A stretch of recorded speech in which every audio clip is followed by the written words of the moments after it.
Okay. Oh no! Wait, Erangel has a hot drop in Northern George, Pachinki, and Muerte? That...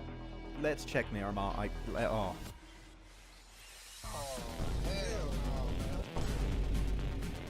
Stalwart, not again, not again. 9 Picado again. No. Ah! Crypto is leaving I8. Again. It's the second time. After securing a 14th position during PMSL CSA Spring, I8 Esports official page shared that Crypto will be leaving the squad. Though, from the comments that I read, it doesn't seem like this is a massive surprise in the community. Let's keep in mind also that Crypto has joined many orgs before, such as Stalwart, Unicorns of Love, and Twisted Minds. So because of this, he could technically move to regions even outside of CSA, though this does seem unlikely, because this new post here was just shared by Regicide Esports official Instagram page, which... Wait a minute. Whoa, whoa.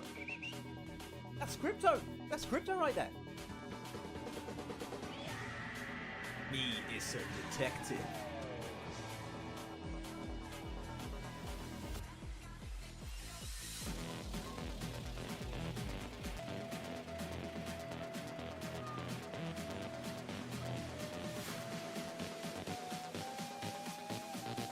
Koops is leaving Nigma Galaxy. Well, some of you detectives out there might have noticed that Koops was playing under a different name, Carry, with the Team 3D match in the Titan series. He is a detective. No, not that kind of detective. Well, not too long ago, the NA superstar turned Mr. Worldwide Koops made a cryptic post before PMSL EMEA saying that this is his final tournament. Now, at the time, it was unsure if this meant he was retiring or moving on, but one thing is clear. Nigma Galaxy were not getting the results expected with a player like Koops on the roster. And after failing to qualify for the main event in PMGO and only securing an 11th place finish in PMSL EMEA, it was quite obvious some changes needed to be made, and it seems moves are being made by Koops as he revealed this information to us. The legend himself has confirmed he is signing to a new organization soon. This message comes just days after seeing him play with Rob, Snow, Zuko, Nate in the Titan Series Season 5 under the tag of 3D Max. Now the question is there potential for Koops to stay with this roster in PMSL MEA? Or will we potentially see him go to another region like maybe CSA, because IHC just recently lost Demo and Alex over to PEL? Let us know in the comments who you think Koops is going to be signing to. Real quick, what's your favorite weapon? M4.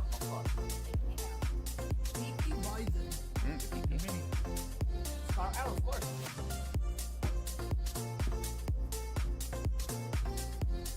The BF Naomi is leaving for Mad Balls, and Team Spirit are getting an unexpected replacement. After barely making it to PMWC 2024, Team Spirit achieved a very disappointing 15th place during the survival stage, and I think it's fair to say that we expected a bit more from this team. So, some changes were in order when it came to playing in their next season. With Naomi now leaving for Mad Balls, the team is getting ready for the upcoming PMSL EMEA EU qualifiers, and Matic is going to be joining the roster. Now the question stands, will Tixie eventually join the team to recreate the old Gladiators team? Without Meku though, because it seems like he might be retiring. So, do you guys think Team Spirit with Nomi, Kitsune, Effect and now Matic will have a better full season? Share your thoughts with us in the comments. Team Spirit have pulled off the cleanest push of the PMSL EU qualifiers. In the last game of Day 2, Team Spirit found themselves on the east side of this circle, and with the next shift pushing them out in the blue, they had to make a big play. Team Spirit understand that Shockwave won't be able to play their compound for long based on the circle, and know that if they want to win this game, they need to move before they do. So the squad gets moving and sends it in northern side of the Big Baby compound. Big Baby, by the way, like the team, not an actual Big Baby in the compound. Yeah, no. By doing so, Big Baby have to give up some of their compound as they had a small split, and most importantly, it keeps them safe from a possible assault from Shockwave. This results in Shockwave having to push into Big Baby and getting eliminated, and then that allows Team Spirit to clear all the players of Big Baby one by one to easily secure this chicken dinner. So well played Team Spirit for one of the best endings of the qualifiers, and let's see if they can do more of that in PMSL EMEA.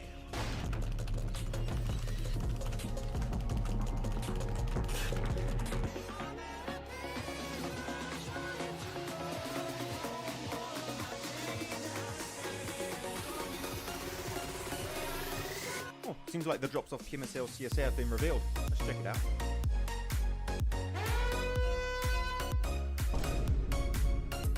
Wait, okay, well, it's just Sanhok. It's whatever. Like it. Let's just move on. Oh no! Wait, Erangel has a hot drop in Northern George, Pachinki, and Muerte? That. Let's check Miramar. Oh.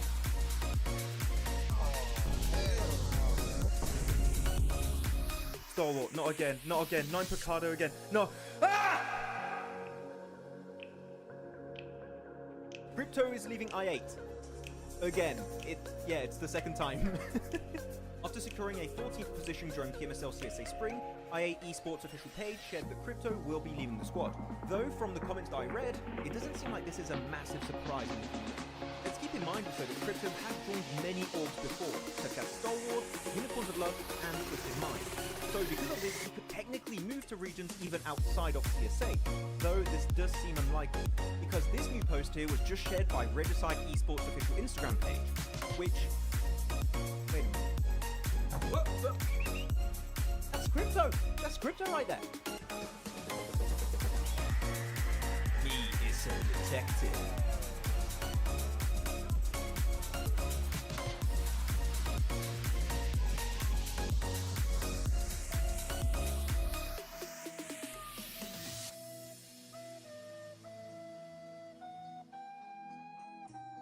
Coops is leaving Nigma Galaxy. Well, some of you detectives out there might have noticed that Coops was playing under a different name, Carry, with the team 3D Max in the Titan series. He is a detective. No, not that kind of detective. Well, not too long ago, the NA superstar turned Mr. Worldwide Coops made a cryptic post before PMSL EMEA saying that this is his final tournament. Now, at the time, it was unsure if this meant he was retiring or moving on, but one thing is clear. Nigma Galaxy were not getting the results expected with a player like Coops on the roster. And after failing to qualify for the main event in PMGO and only securing an 11th place finish in PMSL EMEA, it was quite obvious some changes needed to be made, and it seems moves are being made by Coops as he revealed this information to us. The legend himself has confirmed he is signing to a new organization soon. This message comes just days after seeing him play with Rob, Snowick, Zuko, Nate in the Titan Series Season 5 under the tag of 3D Max. Now the question is there potential for Coops to stay with this roster in PMSL MEA? Or will we potentially see him go to another region like maybe CSA? Because IHC just recently lost Demo and Alex over to PEL. Let us know in the comments who you think Coops is going to be signing to. Real quick, what's your favorite weapon? M4, of course. PP Bison. The PP. Mini. Scar L, of course.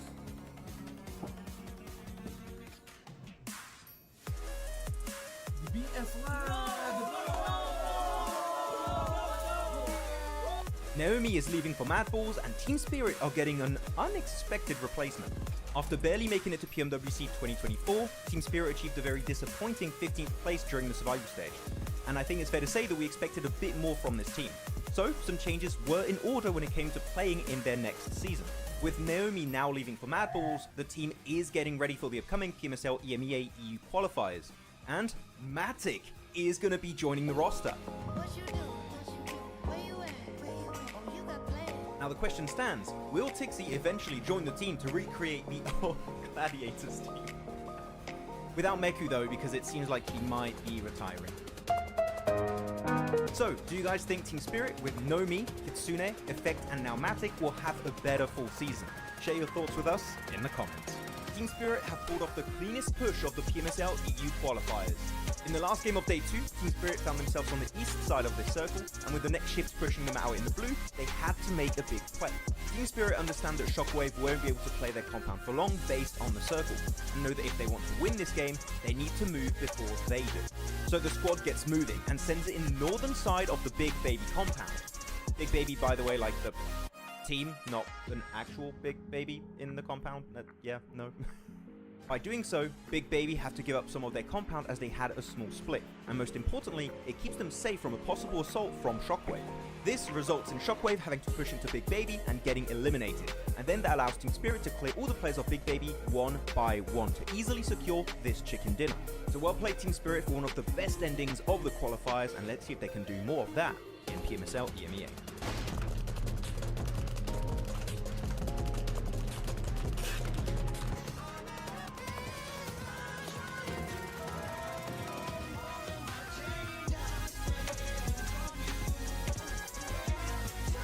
Seems like the drops of PMSL CSA have been revealed. Let's check it out.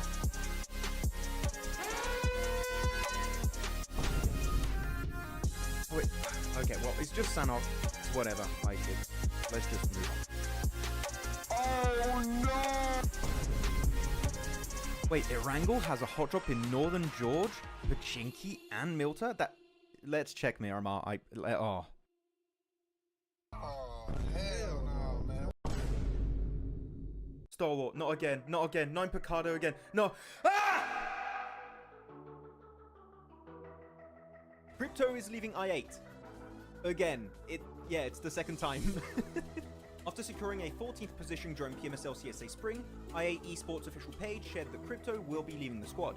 Though, from the comments that I read, it doesn't seem like this is a massive surprise in the community. Let's keep in mind also that Crypto has joined many orgs before, such as Stalwart, Unicorns of Love, and Twisted Mind. So because of this, he could technically move to regions even outside of CSA, though this does seem unlikely, because this new post here was just shared by Regicide Esports official Instagram page, which... Wait a minute. Whoa, whoa. That's Crypto! That's Crypto right there! He is so detective.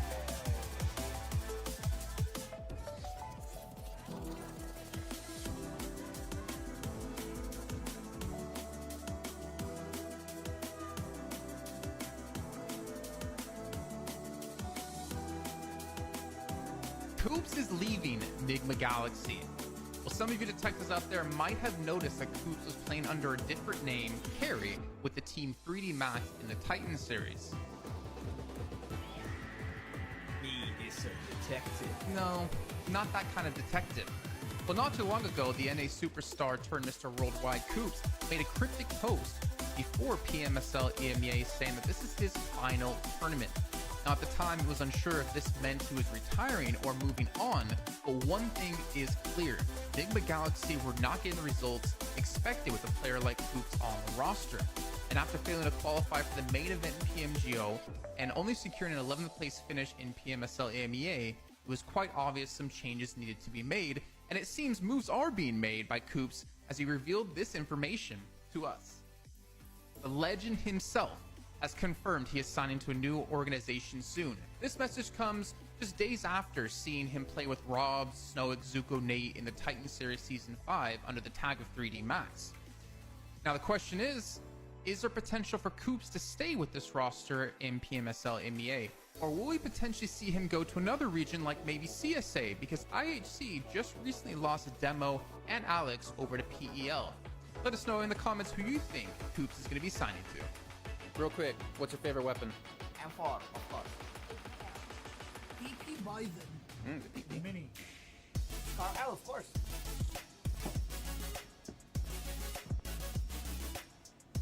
The BF1. Naomi is leaving for Mad Balls, and Team Spirit are getting an unexpected replacement. After barely making it to PMWC 2024, Team Spirit achieved a very disappointing 15th place during the survival stage. And I think it's fair to say that we expected a bit more from this team. So, some changes were in order when it came to playing in their next season. With Naomi now leaving for Mad Balls, the team is getting ready for the upcoming PMSL EMEA EU qualifiers. And Matic is going to be joining the roster. What you doing? Where you at? Oh, you got plans. Now the question stands, will Tixie eventually join the team to recreate the old Gladiators team? Without Meku though, because it seems like he might be retiring. So, do you guys think Team Spirit with Nomi, Kitsune, Effect and now Matic will have a better full season? Share your thoughts with us in the comments. Team Spirit have pulled off the cleanest push of the PMSL EU qualifiers. In the last game of Day 2, Team Spirit found themselves on the east side of this circle, and with the next shift pushing them out in the blue, they had to make a big play.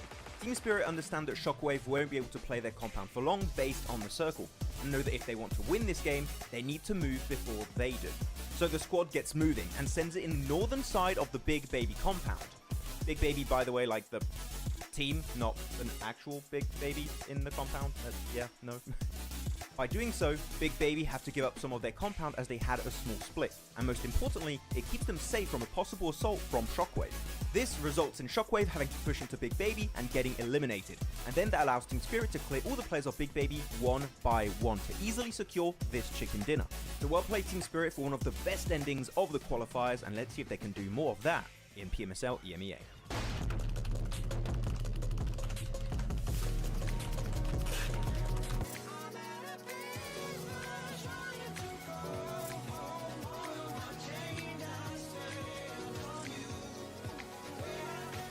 Oh, seems like the drops of PMSL CSA have been revealed. Let's check it out.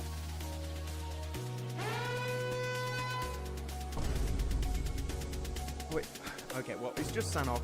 It's whatever, like it. Let's just move on. Oh no! Wait, Erangel has a hot drop in Northern George, Pachinki, and Muerte? Let's check Miramar. Oh.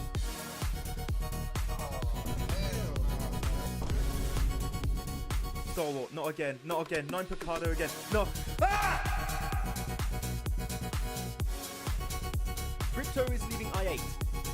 Again. It's the second time. After securing a 14th position during PMSL CSA Spring, IA Esports official page shared that Crypto will be leaving the squad.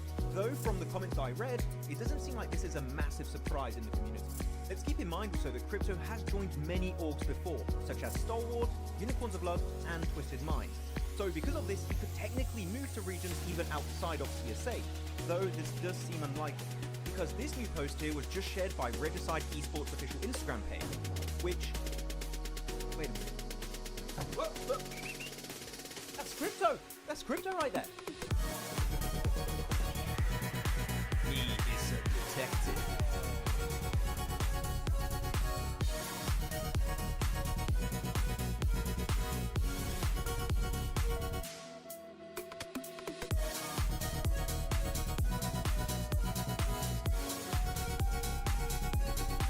Coops is leaving Nigma Galaxy.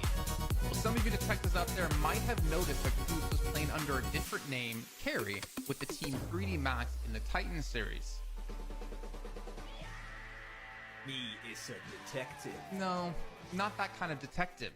Well, not too long ago, the NA superstar turned Mr. Worldwide Coops made a cryptic post before PMSL EMEA saying that this is his final tournament. Now, at the time, it was unsure if this meant he was retiring or moving on, but one thing is clear. Nigma Galaxy were not getting the results expected with a player like Coops on the roster. And after failing to qualify for the main event in PMGO, and only securing an 11th place finish in PMSL EMEA, it was quite obvious some changes needed to be made, and it seems moves are being made by Coops as he revealed this information to us. The legend himself has confirmed he is signing to a new organization soon. This message comes just days after seeing him play with Rob, Snow, Zuko, Nate in the Titan Series Season 5 under the tag of 3D Max. Now the question is there potential for Coops to stay with this roster in PMSL EMEA?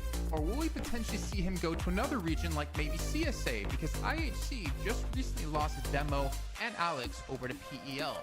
Let us know in the comments who you think Coops is going to be signing to. Real quick, what's your favorite weapon? M4, of course. PP Biden. The PP. The mini. Scar L, of course.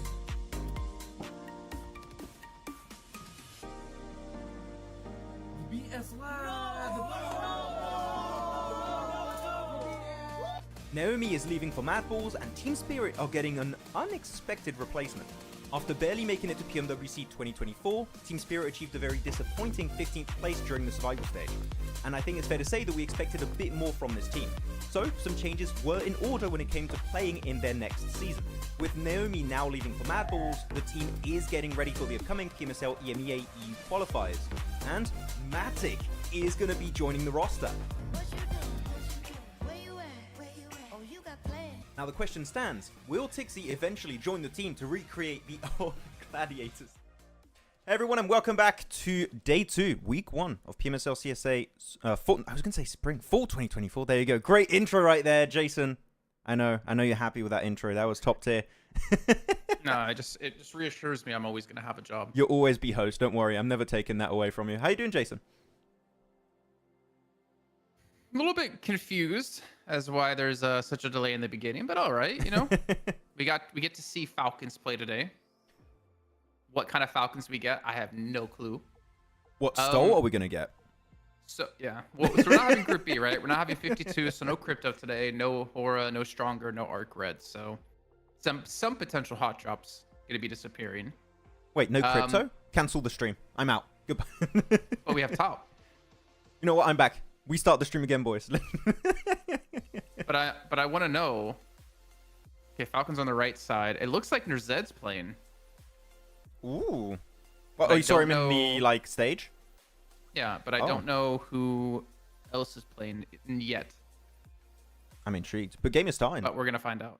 We're going to find out right now with game numero uno on Sanhok. And it was a very weird Sanhok yesterday. We had some hot drops happening in boot camp. We know that normally teams like Falcons like to drop there, so we'll see how that's going to go. But hey, everyone in the chat, hope you're all doing good. Hello, MJ. Cindy's here. Can is here. I was going to say MJ again, Yeah. but hello. Psycho, Love everyone. watching and listening to Mac and Jason. To Mac and Jason. They call me It's Big no. Mac. They call me Big Mac in the scene. That's me. They call you Maxman. Mac. I do a pretty sick mac and cheese, I'll tell you that much, but we'll see how that goes. Alter Ego is finished early. You get MJ, stop telling me when MJ, we're gonna have an issue. I don't want to have to ban you, MJ, but stop telling me when Alter Ego has bad games, okay? Stop He that. can't ban you, don't worry. He doesn't have mod. Yeah, I'm not mod on this channel. I can ban you on the IHC Europe going channel. back. IHC going back Northwest Island. But Falcons, 52's not here. look at it, it's happening. Top Nerzed East and Icy. Yeah, so Action being the 5th man now.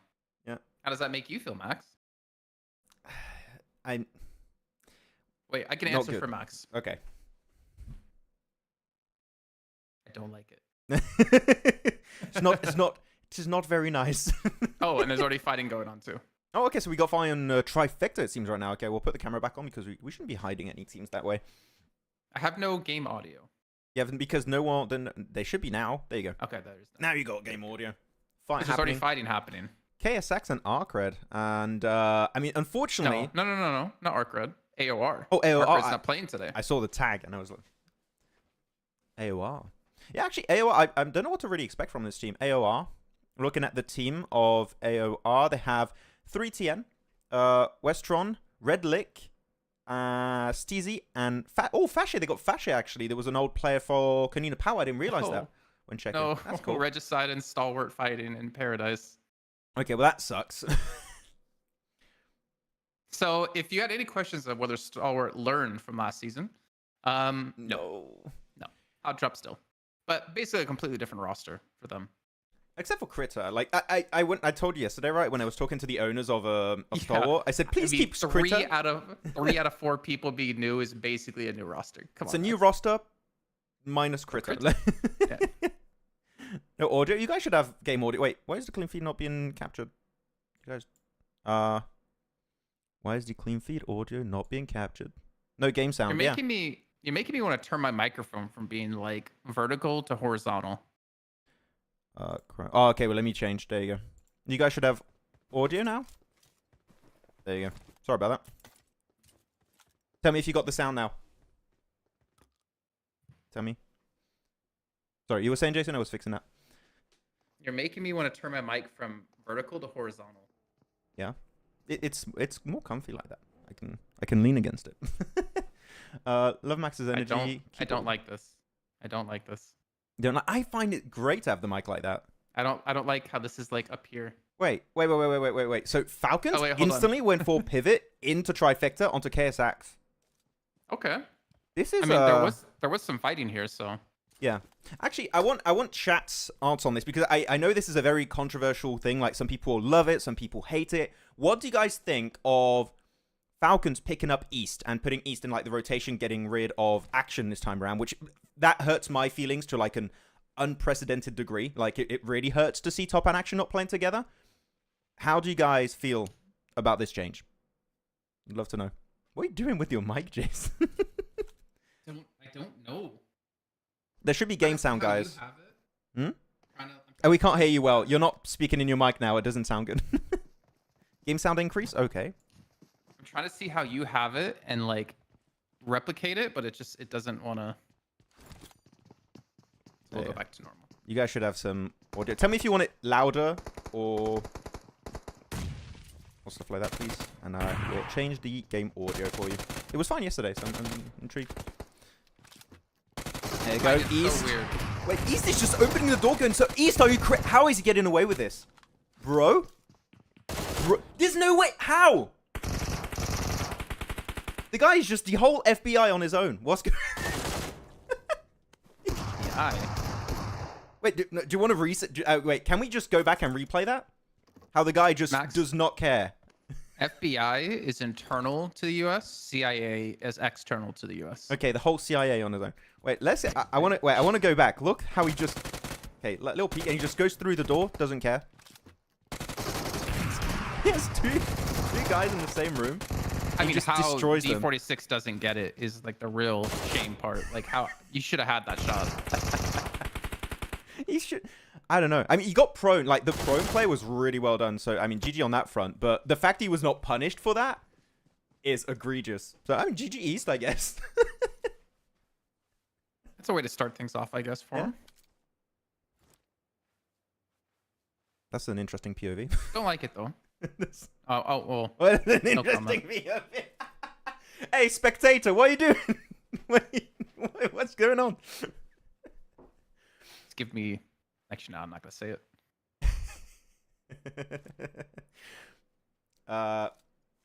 Maxman got We his have a onside, very Yeah. southwest, well, southern circle so far. Basically, going to be finished on the southwest island. Let's check the IHC circle. still on northwest. A1. Hello? you guys gonna join? I mean, I guess they don't. Not really any hurry just yet because the blue only just They're doing started it to to get here. Muerte. It's fine. Yeah, Trust the pretty process. much. Okay, add a little view of the circle. So southern western island, which means that, of course, going for trifecta is very smart, which is why I like the rotation off Falcons. It was really good because you're potentially third-partying a fight that we knew happened at the hot drop, and it gives you a very easy transition point into the island, which I talk every game of Sanhok about trifecta. It's beautiful. I love it. There's your answer, Max. So people, yeah, I mean, we were talking about East, you know? What do you think about it, Jason? I know we talked about it a little bit already, but... Very odd. Yeah? East didn't do anything when he was in stronger, but obviously you can't have one person make a team be successful. Hmm. Obviously has the caliber, right? Because he played with 4MB and PMGC this last year. Mm-hmm. But just such an odd pickup. Like, if you want fragging power, why not just get like Doc or something? Just get Doc. I mean, I guess it's a little bit too costly to try to take someone from 4MV. It's a little bit easier to take someone from stronger. If you're looking at like, you know, transfer costs or like what an org will make you pay to take this player if his contract's not up, I guess stronger technically is like the easiest way to go to because there's just not a lot of money behind them. I don't even know if they're actually technically are an organization. I think they are. Like, just a small local org, but I think they are, yeah. But you get what I mean, right? Like, they could put like Doc's buyout at like 100K, whereas East will be at like 5K. I mean... I think you're... Oh, there you go. No, but I don't know. I'm more like focused on it's the idea odd. of like putting action on the bench. But to be honest, I maybe this is a bit controversial with the chat, and like tell me what you guys think also. I do kind of get it because action has been underperforming. Like I remember the days when action and top were both at almost, if not exactly the same level in terms of fragging power. I do think that action's been slipping a little bit recently. So like maybe as a way to put him to rethink his whole situation, that we're gonna bench you a little bit, we're gonna have East play, and maybe you'll start like improving a little bit after that and working a little bit more. I don't know, maybe that's what's happening internally, but I do think it's not just action and top the fragging powerhouse. It's top is quite a bit above action, I feel like. I mean, at PMWC, it wasn't fragging power that was holding them back. It was just like stupid plays, stupid pushes, right? So It was the brain. that's also why, yeah, exactly. So that's also why I'm kind of like, I don't understand how this solves anything when it was just more of a deeper problem of just using their brain more. But hey, I mean, I guess we'll see. Like they potentially could be one of those 5-man rosters that rotate around like we see be so successful at a 4MV. Yeah. I know Who was the other it's team? Sorry? Who was the other team that was the 5-man roster that was rotating really well that I can't remember from last season? From what in IHC, I guess, because you have Alex. They didn't use Alex enough for it to be called a 5-man rotation. No, we can't. And yet, by the way, some people asking in chat, yeah, Action is benched right now. He's not playing. I don't know how long that's gonna last, but he's not playing today at least. Action is too inconsistent with this performance a little bit. I would have to agree, Verdang, a little bit inconsistent. I think it's cool. Like we've Doggle's there. Out under the desk. Nade is better than Action. No, to be honest, I think that is one of the best pickups Falcons have done. Well, Falcons or Stalwart back then was picking up Nade. Like he is such a damn good player, and I feel like it's great. He had the tutelage of experienced players like Top, Action, etc. We got Doggo right there. Look at that. Yeah, Oliver. I want to give you some dog. The mic right in front of his mouth. Wait, what's happening here then? Wait, so we got a fight on the road trifecta. Regicide want to go for the fight. We're on the compound. Wait, which compound is this? Sorry, guys. We're going to check the map feed. I want to know exactly where this fight's happening. So it's yeah, it is the compound southeast of Bootcamp. That's what I thought. They just moved from trifecta back into this compound. And now we're getting pushed by Regicide. This is a very weird push from Regicide, I do have to say. Because these rocks are super nadeable, but as you see, like, Top is just chucking them. Actually, Choco's pushing it. We can't hear you that well. East! Do the thing! Gone east. Oh, man. Okay, Vaz. I believe. DBS. Come on. Just one shot. Top is low enough. One shot of that DBS could be enough. Okay, that's one for Vaz. Oh, does he get... Wait, Vaz, his movement is insane. Okay, reload. Yeah. Good guy. Man, they're just both on one shot right now. Going for the first aid. Wait, who got that? Oh, third party from I8. I didn't even see that. I thought it was a fire in the distance. Man, I8 are just so opportunistic this event so far. What the hell? Third party after third party yesterday, and they're doing it again. I bet Top's like, all right, let's bench East again. Or let's bench East, because East opens the door right in front of Top, and Top gets, eliminated. East, you play one game. All 17 other days, you're not playing. Yeah. But I mean, one thing we didn't consider when it comes to East is that I guarantee you he has a drive that's pretty unparalleled by most players right now. Which play? CSA. I didn't get the name. Which play? Most players. Oh, most players. Okay. Why, Jason? Oh, thanks for asking, Max. Why? Because he was at the top. He was with 4MV at PMGC, who did extremely well. And then he goes to a team named Stronger, who didn't even make finals in CSA. Like, that's... Actually, sorry. I think they did make finals, if I'm not mistaken. But that's such a big, like... It's such a big boost to him, like, mentally, to be like, okay, well, now I'm playing with, quote-unquote, a real team. This is my chance to, like, be back in the top. So I feel like he definitely has the drive, and I think we see it here as well, trying to, like, prove himself, get aggressive, running through doors like that. Yeah. Try to take the 1v1. I think he's trying to, like, prove himself that he can be at the top again, and I think that might be a good thing for Falcon. It's a double-edged sword play, but if it does work out, which it did at the start, right? What some people are saying, you got 4 out of 5 elims total. Like, that is really good if you do a standout play like that.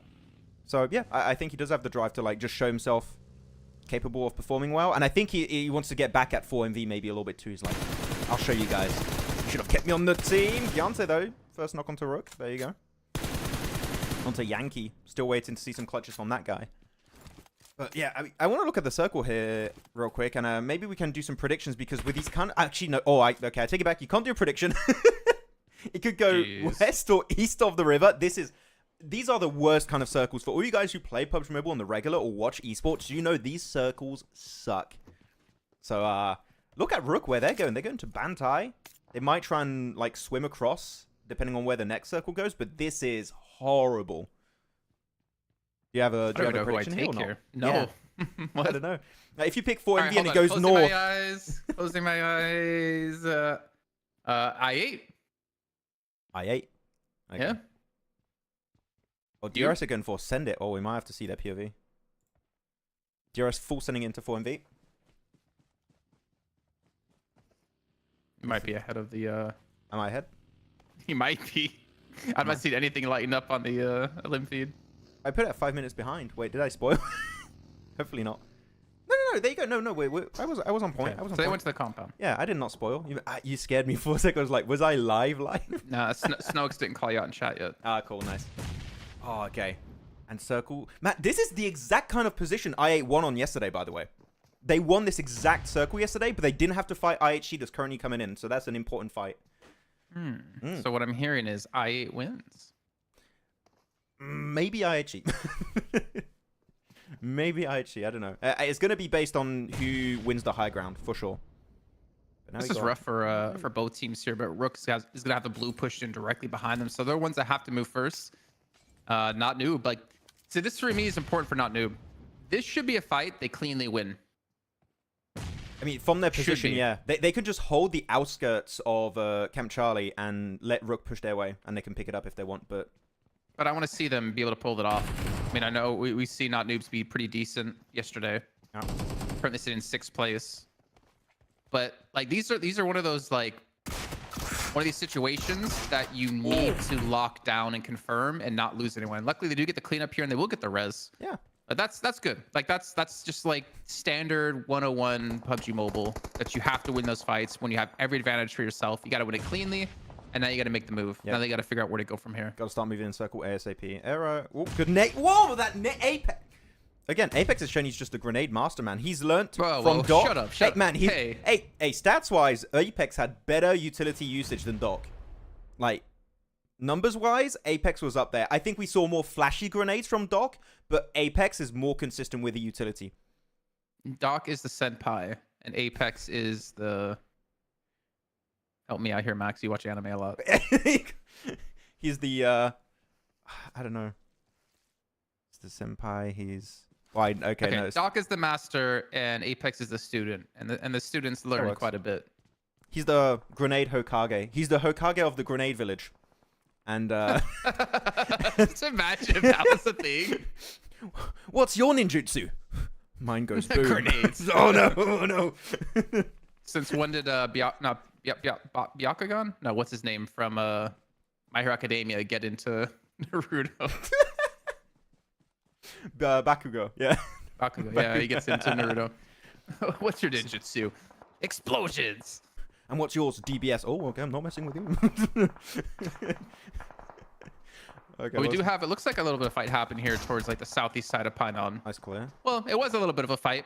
Major Pride closed it out. R8, man, they have been a big disappointment so far for me personally. I mean, I know you can say, well, Jason, it's only been 1 day. It's not a big deal.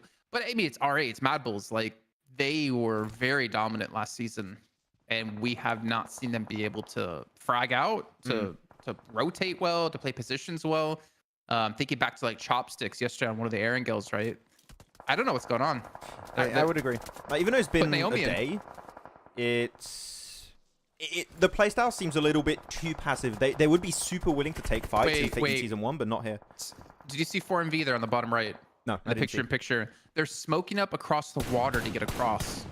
They have to. They have to do a big play here. They lost Aero earlier, I believe, so they might not have the manpower to make that rotate, but... I'm waiting for them to get backstabbed by DRS. Yeah. Guys, time for predictions. We'll show the circle for a few seconds here. Everyone tell us who you think is going to be winning this. You got 4MV, Muerte, DRS, A1, Not Noob, I8, IHC on the top side, and also Major Pride going to have to leave Hainan. It's going to be a tough one. I think we've got a few teams we can look at, but oh yeah, 4MV can't make that rotate work out. It's so tough. Yeah, they got shot from a couple different directions here. But DRS sleepy. Gets himself 1. Gante gets himself 2 overall. So 3 for DS2 again. Even though they're placed second, they were a little bit quiet. I mean, I think every team was a little bit quiet except I8. We didn't really see anything explosive. We didn't see anything super memorable in terms of like individual skill or like crazy rotations. But we are seeing some consistency out of I8 yet again. But like, Phallic, he was pretty good. But Phallic, he was pretty good. He was 20 Phallic. eliminations. 20 elims. I love how everyone predicted 20 elims. Yesterday, it was like, I think we got around 20 elims. And he did, in fact, have 20 elims. So very impressive stuff from Phallic. I did not expect Major Pride to go far on this one. Sure, they had smokes, but you're going to need billions of smokes if you want to make that cross. So, yeah, not going to happen for Major Pride. Why didn't they cross in Painan? They did. Major Pride crossed in Painan. Oh, but they went towards the water again? But the circle is forcing you in that direction. You can't wide rotate in the blue because it's phase 5 going into phase 6. You'll take too much damage. So you have to go straight for the compound here of the Muerte. So you don't have a choice. Again, these rocks are broken, man, again. I mention it many times, but these rocks, we can just stay on it, use third-person perspective to get all the info, and just peek whenever you want is so powerful.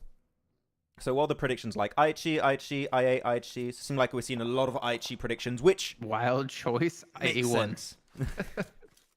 Chimpkin. Chimpkin? Let's check the map again. I want to see what I like we're the working name. with. Yeah, so they're just chilling in the compound. I think maybe... I8 should try and take an approach on IHC's location. Because they're split. I don't know if they know they're split, but if they know they're split, they should push that. This is an important fight. Who are you looking at winning this one? IHC or I8? Still I8. Still I8? Still I8, yeah. It's just so weird to say, but I feel like I8 are the better team right now. Over IHC. It's a previous PMGC winner. It's the number 2 on power rankings. Like, that's so weird to say. Oh, top buck. With the AKM too, that's an interesting one. Don't see many people play the AKM. Oh, wait, Sinister. what? You didn't expect the second person to be there, and Hitman spots him out as he drives into the blue here. Can they get the And it res looks though? like I think he got eliminated, did he? Wait, Oh, he pick didn't. him up and put them in the car. Pick him up and put them in the car. Literally can bring them out of the blue zone. That'll be the best play. Okay, big fight happening here. Muerte gonna have to go for the push uphill. Good smoke usage, actually, blocking out some vision away from Zyol and Godless. I think if you're I8 here, this is maybe where you make the move happen against IHC. If you see like any knocks, I Definitely. think you go for it. I think they should know their east side. There's like one player. I think they heard strikers shooting potentially. No, I definitely agree. I think this is your one big opportunity to upset IHG's location. But But also, I feel like they don't need to move. I feel like they don't necessarily need to. It's like it's almost going to be like a freeway. So it's like a guaranteed top 2 if you just chill, and you don't really need a ton of points. Yeah. But I think if you want to win it, you have to go for the third party. Because if IHG survive this without losing a single player, then who knows who's going to be taking the win here. So I want to see a third party from I8. I think it's necessary. Demo nades. Go, go, go. To Godless. Great opening from Foops, man. Yeah, but Godless is like by himself. He actually gets eliminated here. So IHC are going to be down 1 player. And Ro can't hit the shots. This is not looking good for IHC, actually. And Hitman's holding out to Muerte. They kind of get a little of a 2v1 against them. Oh, with there you go. IHC and A1 teaming together. Yes. Not teaming, but... Oh, that nade. I thought it was going to bounce. There you go. It's a little bit of a late third party, but they're just keeping him against the blue zone. Which, with the next circle, depending on where it goes, phase 8. And it does shift. Oh, man, they sent one player wide over to the east. Who is that? Who did they send? Is it IQ? Yeah. I love that position. That is super strong. Just put a chokehold on them and just wait out the game now. Just the information he's gaining from this, too. Yeah. Like, so much control in the zone. So this is going to be, what, like a 6, maybe 8 elim game for I8 and a chicken dinner? So 18 points, potentially? Yeah, I mean, the consistency of these guys. They got 2 chicken dinners yesterday, a 4th place with 8 eliminations, and a 3rd place with 9 elims, and there you go. They wrap it up. That was a clean match. Very similar circle, and they're like, it worked yesterday, Jason, which just do it again. So, It'll be great. Can I bring up the my crypto in the favorite room? line from yesterday? Yeah, your crypto in the room. So crypto was the problem? I mean, maybe the rumors were true, right? That crypto was just not listening to Uzum. So you're basically playing like and down every time. That can be a big detriment to your team. Again, assuming that the rumor we're hearing is true, right? I'm not saying that as a fact. That's massively different. Obviously, I don't think playing with 4 versus playing with 3 is going to make this big of a consistency difference we've seen out of I8, but yeah. It definitely gives confidence back to Uzum as well to lead, knowing that his players are going to listen when he makes calls. So again, assuming that's true. So the reason I have to like agree with you for like one point in particular that comes to mind is that all the big finishes we've seen from I8 so far, right? And like tell us in chat if you guys agree with this. Also, I think it's a very interesting topic. But the reason why I feel like that might be the case, that crypto not being there actually allows the team to do so much better. Every time we see them reach the late game or win these matches, it's as a 3 or 4 man team, and they're working extremely well together. I can just tell by their position, their synergy and communication is on point.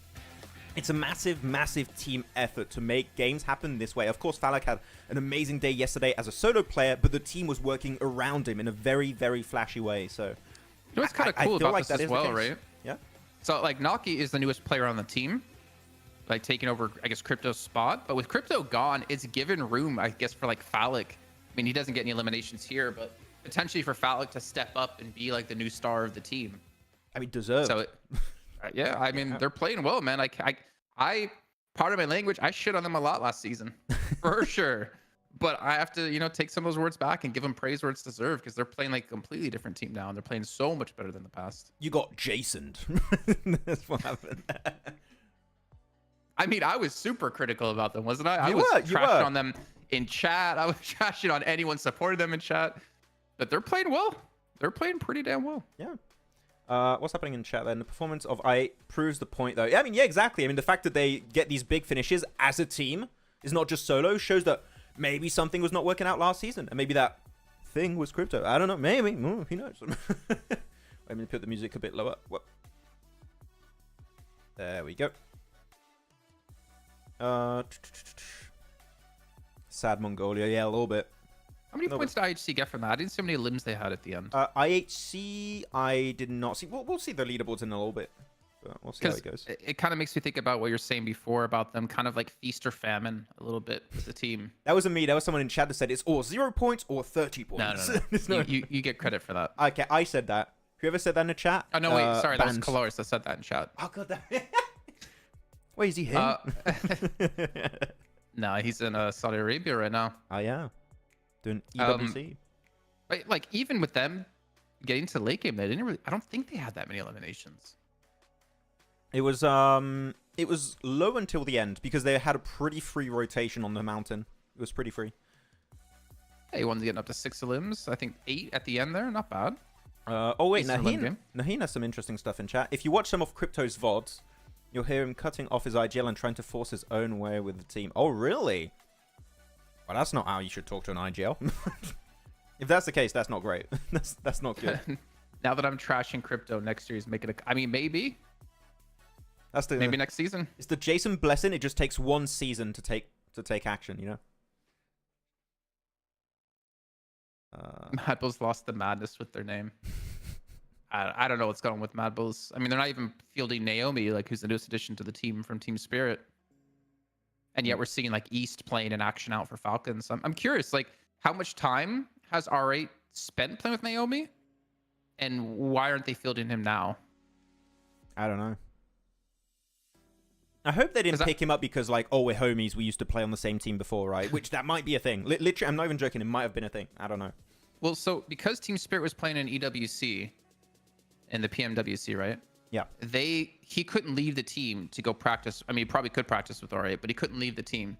So I guess it's the same for Falcons, but Falcons got East before PMWC. So like they were practicing with him to some extent. So maybe they just have more like reps in with East for Falcons, and maybe R8 just don't have enough reps in for Naomi. But I feel like why not do it now? Like 1 week's not going to determine whether they get to the finals or not. I mean, we expect him to be in top 16, right? But maybe. I mean, maybe you're right on that. I don't know. I don't know how they approach it.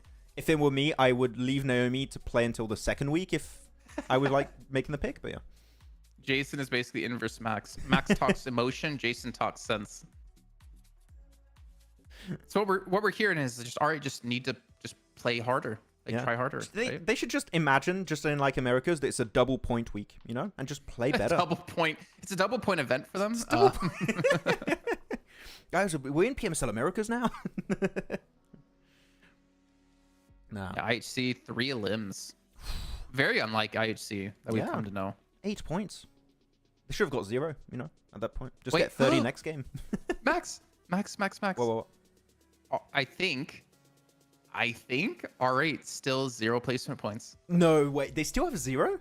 I think they're on the second page here. There's no way that you play 7 matches and you still have 0 points. Let me look at their ranks. So R8. They maybe have 1. Maybe.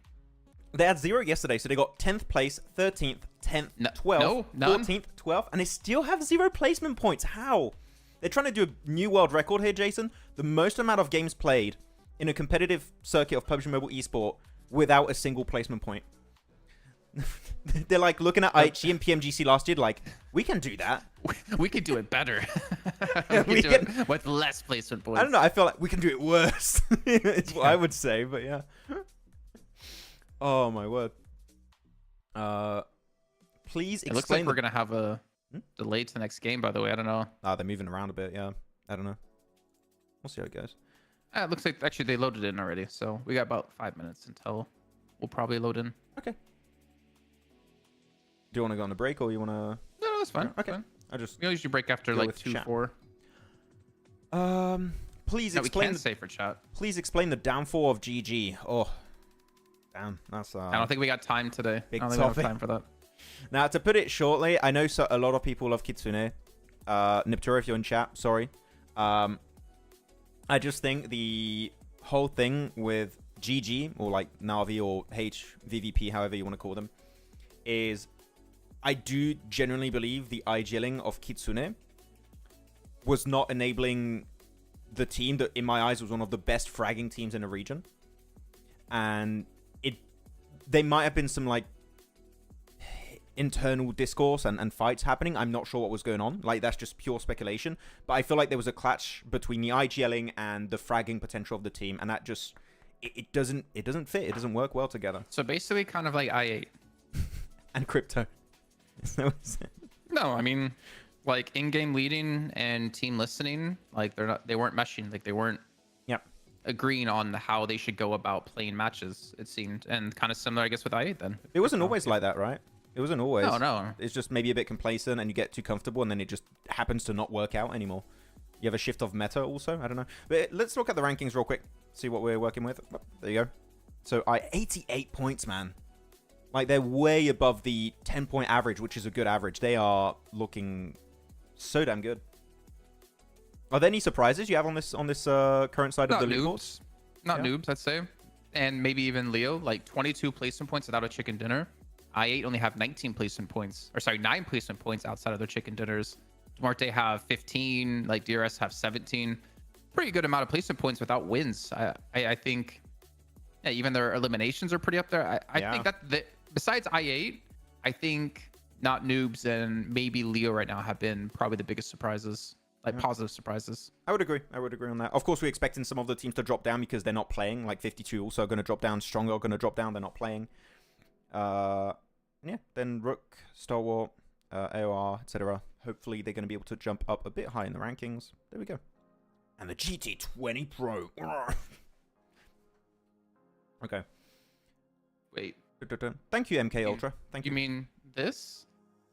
This? Ooh, I have a low battery warning. Uh-oh. Charge it. This phone? What? He's been using it so much, guys. Playing Pogi all the time, 24/7. Niptura doesn't invite me to play anymore. Yeah. I think the nice thing for this, by the way, is the fact that this was the sponsor last season. It was the sponsor for PMWC, and it's the sponsor for PMSL again. So it's like you're playing on the same device all year long, which is really helpful, I think, to the players. I can't imagine how frustrating it is to be playing one season on one device and another season on a different device, because you have to get used to it and everything like that. Yeah, it's comfortable phone. Wait, we have TDM today? Where did that come from? from? Wait, what? TDM chat. Okay. I didn't. Why is this happening? We have a TDM. Yeah, I can see that, but GG without Kitsune. Yeah, I don't know. That's why it's weird, Niptura. It doesn't make sense, the whole GG situation. It's weird. There's stuff happening internally that we just aren't aware of. Can we see Tigsy and PMSL EMEA? I mean, I want to. He's going to play on Virtus Pro, I believe it is. Are you looking at what's up? Let me check. Okay. Max, why are you looking reddish? Am I reddish?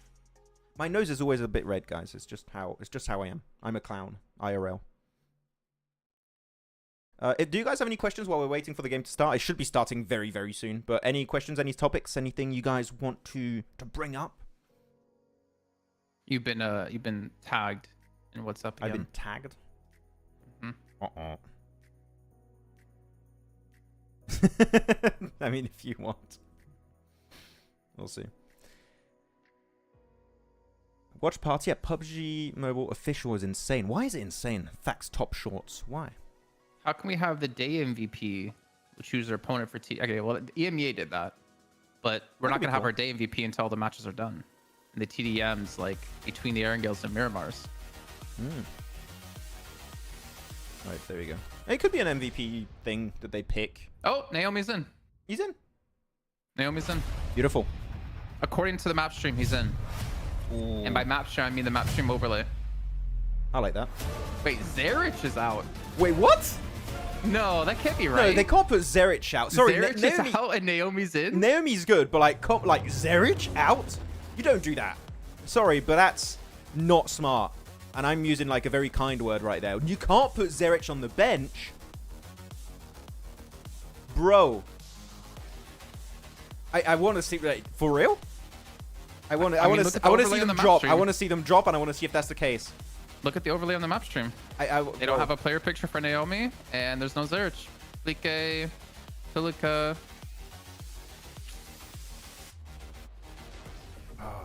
Max, as per I8 coach Trinder, it was a tactical decision to leave out crypto from the roster because it wasn't working well. Okay, I mean, cool.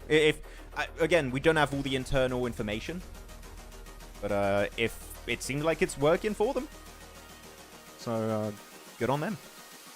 But yeah, man, there's no. That is such a weird decision. I'm at a loss for words, to be honest. I don't know what to say. You can't put... Like, he is a star player. I mean, I say that. We have Action not playing. East is taking over. Like, what's going on? Is this really the Boruto of PUBG Mobile Esports? The new generation? Is the Shippuden season of CSA? Guys, we're post-time skip. What is going on? Okay, well. So it goes, and we have a pretty eastern phase 1 circle, western plane path. So we're going to have a lot of teams occupying the western side of circle. Got to be careful about that. I love how you can't see R8 yet because they're all in a car. Well, not all in a car, but... They're hiding it. Yeah. Okay, interesting. Oh, That's wow. not the player I would have ever expected. Someone needs a new color cartridge in their printer. Ooh. I don't have magenta! They forgot to pay their subscription fee to be able to use their printer. Oh, I hate that, man. Printers are horrible. Oh, Sorry. Falcons taking on KS again on the beginning. Pretty reminiscent of what we had in Sanhok. The usual. Come on, show us R8. Go on, I want to see it. Also, I really wish we had those graphics when like there's substitutions on stream. It's 'Cause a those good were graphic. so good when we had it. Yeah. It would, like, you would talk about it the entire pre-show when those things would happen. So that's actually... Yeah, it was huge. Yeah. In my opinion, emergency pickup is not a great idea, but there are lots of great moments. That's great. So overall, I'm confused. Oh, we're talking about emergency pickup? Guys are answering question I asked yesterday.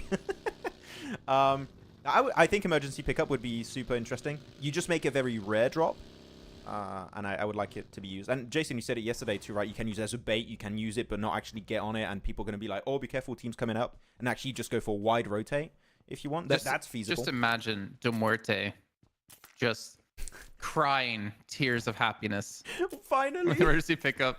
We could drop the most obscure locations ever. Oh wait, we already do that, but then we can get into the fight really quickly. I mean, there's downsides, right? You won't really have a vehicle either, depending on like when you use it. That's true, yeah. So it makes it a little bit tough to make any further rotations later on. It's a very desperate item to use. Is like if you literally are out of options. If you're being, I don't know, gate kept on the side of the circle, the blue zone's coming in, you just need to make a move. Then it's viable, but yeah. Name the best team of 2024 and players of the year as per Jansen. Yeah, I didn't answer. And Maxman. I didn't answer that because he called me Jansen. So I'm Jansen. like, What do you think, No Jansen? comment. Jansen, who's your... Oh, with a Uzi too. There you go. Oh! You're coming with us. So yeah, Jansen, who's your team of the year? is there someone else on this call? I don't see a Jansen here. It's you. You're Jansen. You've been renamed officially. That's not my name. I'm going to change your name in the graphic on the stream. My name can be James, but not Jansen. James. I mean, it's been one game, Kakarot. Of the 4 new teams, 3 teams got 0 points. Like, it's one match. Come on. Yeah. Jamax? Jamat. No, that? Maxon. Maxon. That's me, Maxon. No, I mean, team of the year, is it? I think you have to say Alpha 7. I'm sorry. If you don't say Alpha 7, I don't know who you guys would pick. I mean, okay, who do you guys in chat think is the team of the year? We'll talk about play of the year later, but team of the year. I think you can't not say Alpha 7. Second place PMGO. Sure, they didn't win Americas, but then they win PMWC finally after years and years of getting second, third place at global events. Don't forget PMGC. Yeah, but like we're just talking about this year, right? Yeah, PMGC finals were played in January. Oh, okay. No, they weren't. No, they weren't. They were played in December in Istanbul. What are you talking about? No. Yes. No. Yes. No. So who are people saying? Alpha 7. Alpha 7 reject, Alpha 7, Alpha 7 reject, Alpha 7 or reject. That's a cool thing. I love the rivalry between reject and Alpha 7. That is going to be such a big storyline in PMGC. Even though Reject won PMGO and came second place at PMWC, I still, for some reason, just can't mentally rate them as a really good team or like a strong team. I could get that I don't know after why. PMGO, but like they've proven it now by doing well again in PMWC. I think the reason why is we're not seeing anyone besides Alpha 7 really in terms of like the teams we normally see be strong were strong at PMWC or PMGO. Like if for MV I see Falcons were like, you know, 3rd, 4th, 5th place or something like that, or you know what I mean, like some of like the higher caliber teams that we expect to be placed in higher, then I'd be like, okay, yeah, they beat out them. Yeah, definitely in my head they would become a much stronger team. But because we didn't see a lot of those top teams perform, my head just wants to like keep them down. Okay. I mean, I get it. But also I think that there's Well, like, something look, happening so for them. This is what I mean, right? Yeah. So it was Alpha 7 first, Reject second, Tiamba third, DRX fourth, Boom fifth, Talon sixth, Vampire seventh, Liquid eighth.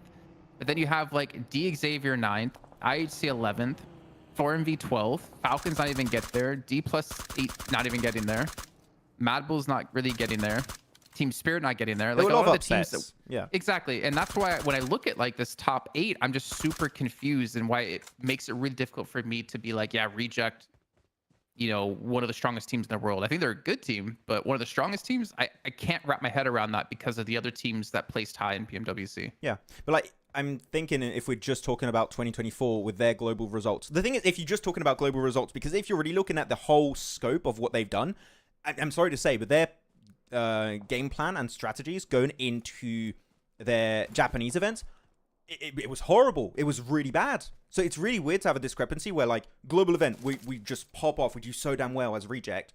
Go back to Japan, we play extra bad. The only reason why they qualified to PMWC was because of their PMGO result. And then they go back to PMWC, they dominate. It's a weird inconsistency. Like that's the part for me that makes it weird, is something that works on global that normally means that you're a very consistent team, you can adapt very quickly to situations that come your way, and yet you cannot perform locally is very odd to me. That's the part that would be like Alpha 7 is clearly above Reject, is because of that. Yeah, they perform locally, regionally, and internationally. Yeah. Like, sure, they maybe don't win Americas, but they were competing like for first place the majority of the time. So, yeah. Okay. What's happening here then? Let's look at the circle real quick. Oh, but perfect. Thank you, production. Amazing. Oh, we're going to farm? Okay, I don't like this. Rehost. Well, actually, can we get a Milta finish? I want to see a Milta finish with a new Milta update. It makes it so much more interesting to look at. But, damn, everyone's rushing. Let's go. Okay, so we had a conversation about, Team of the Year. It's been between you guys in chat and us having a convo about Reject and Alpha 7. Who do you guys think is the Player of the Year? I have to say Regiosio, straight up. But, who do you guys think is the Player of the Year so far? Do you have a pick in mind, Jason? I don't know. Yeah.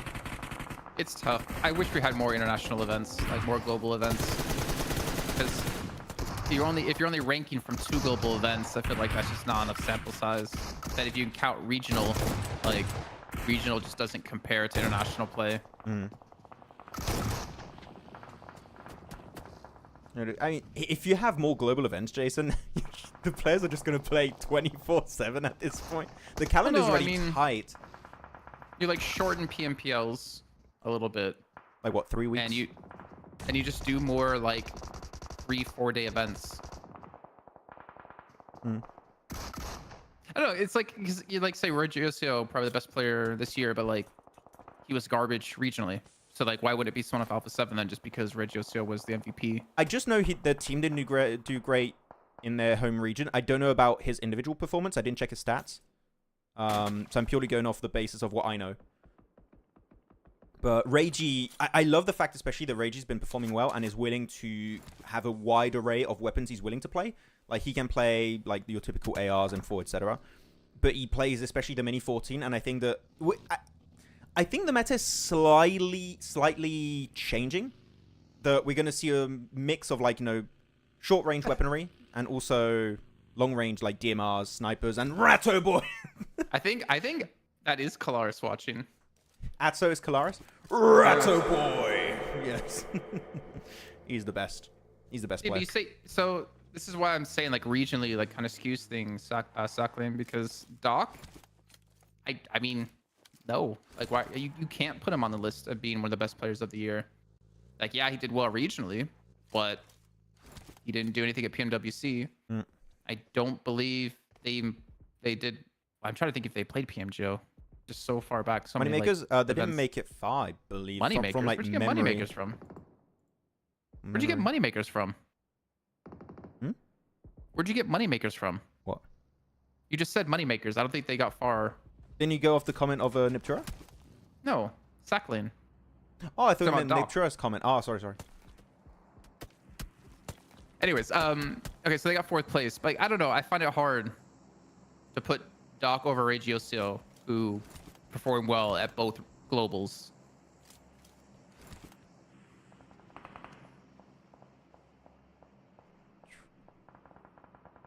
Wait, what? How'd you get me talking about that? He's just thinking about you, Diptura. I said, like, I don't know, Sacklane, how you can put Doc at number 2. And you're talking about, oh, Moneymakers. Oh, no, Moneymakers. It's fine. I'm used to Max not listening to me. That's how it is. I'm looking at the game. I'm looking at farm, Yeah, and I it's hate time to this. watch the game. We stop talk about the stuff we talk about game now, because it's towards the good parts. I mean, you got 2 teams in farm. You're going to have Not Noob and Rook, which are going to be the only 2 teams that can really go there, unless you crash it. IA's got a great spot. I like Muerte's 2-2 split. Actually, Muerte's 2-2 split currently in terms of potential for late game is the best. But DRS are going for a big send here, Jason, in the center of the circle. I don't know where they're going to go, but DRS are just... They're just praying they can find an open spot, and I don't think they can find one, so... I think they're going to struggle. There you go, examples not looking good for the Nepali boys. And he's gone. There you go. The ADHD is hitting hard. I might have it. I don't know. I need to go back and see if I said Moneymakers now. Because now I'm just really curious.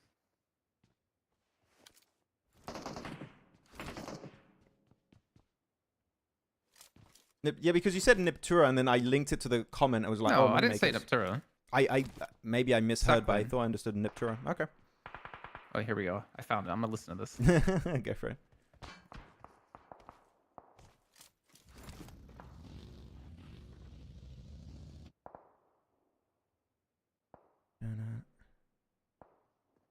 What's happening again? Let's check out the map feed again.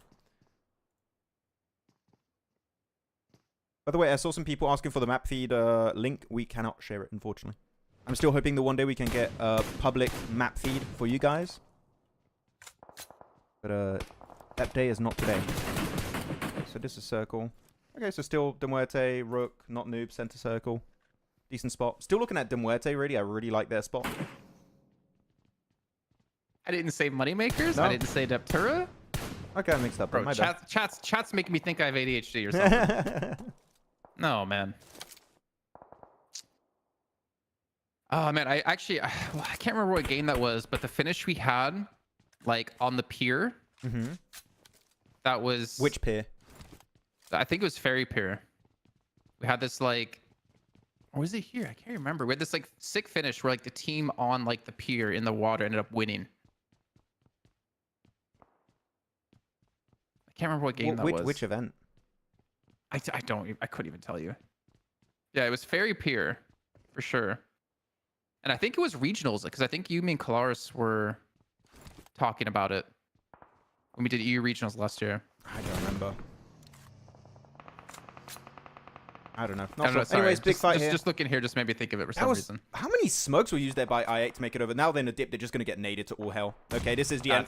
Wait, what? Smokes. Wait, All right, i8's dead. Wait, were they in the shed and that nade bounced from the ridge into the shed? That's an insanely lucky nade if that happened.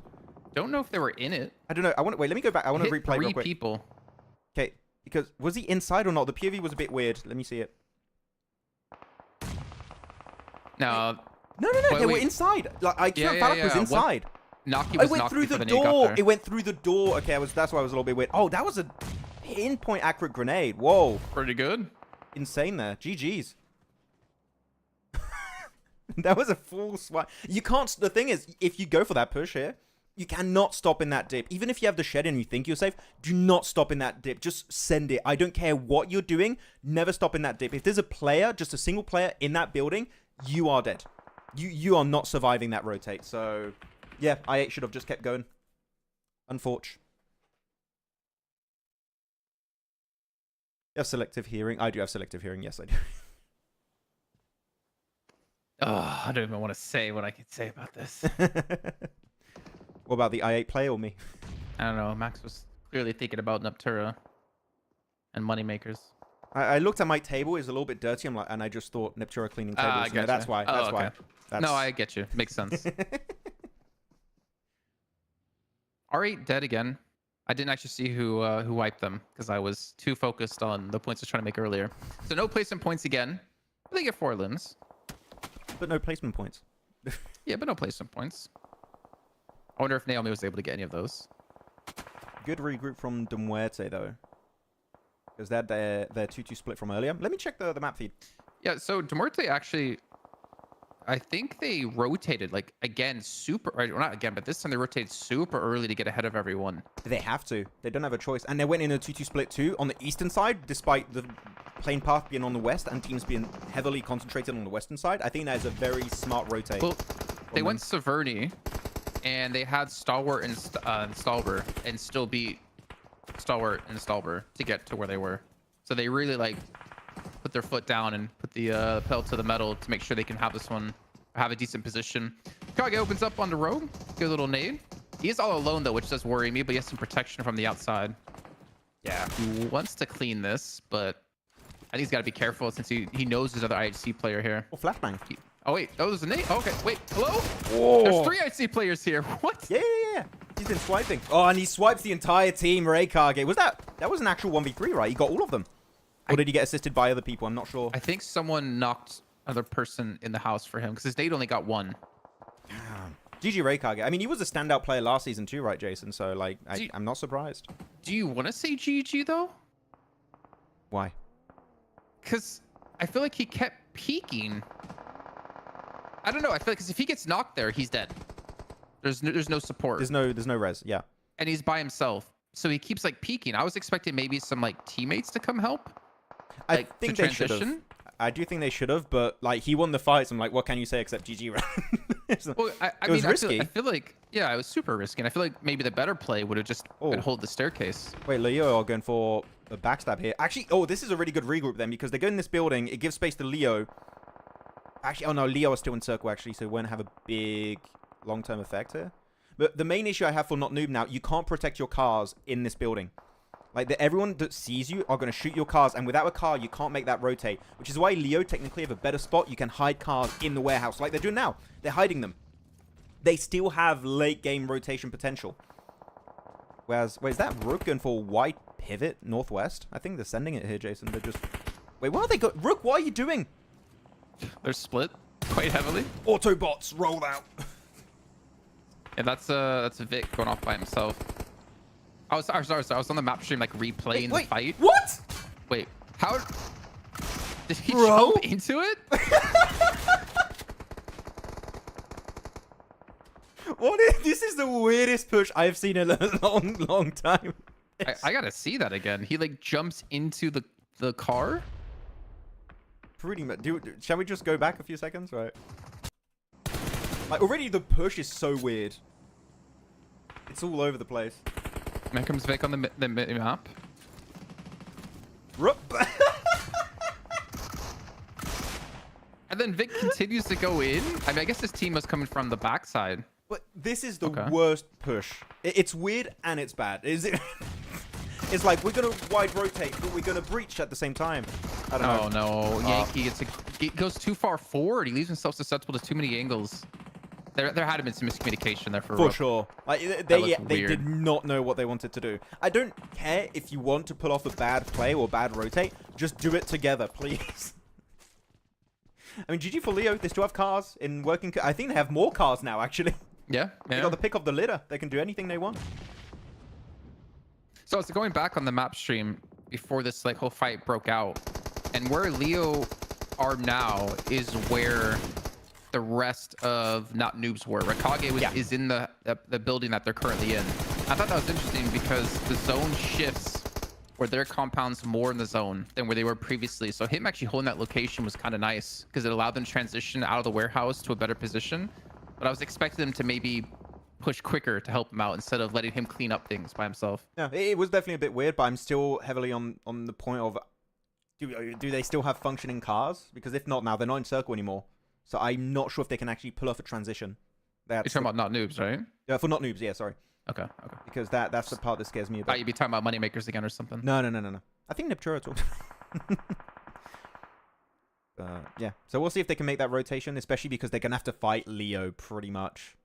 And Muerte. Eugene... Why is Eugene on the road? Eugene, you have to regroup. It's not a good spot. 4MV going to go for the breach. We're going to see a ton of third parties here, Jason. We're going to see one big breach happen, and then just everyone's going to full send it. I mean, who are we looking at winning this? Time for a prediction. Sorry, I was being asked a couple times in chat. Do I think I8 can make it to the grand finals of PMGC? And, you know... Well, I don't know. I'm not going to call that. Not yet. Maybe. Our Without Falcons crypto. have a new logo this time. Oh, yeah, they got the Team Falcons, like, text in it. Yeah, they're not Falcons Force? I'm so Yeah. confused. I don't know who wins this. I want to say Regicide or Falcons. There's just so much clutter in the south side. Because of the strong early game rotate of Muerte, I would like to see that rewarded with a win. And I think they have potential of holding off teams pretty easily here. So I'm going to go to Muerte.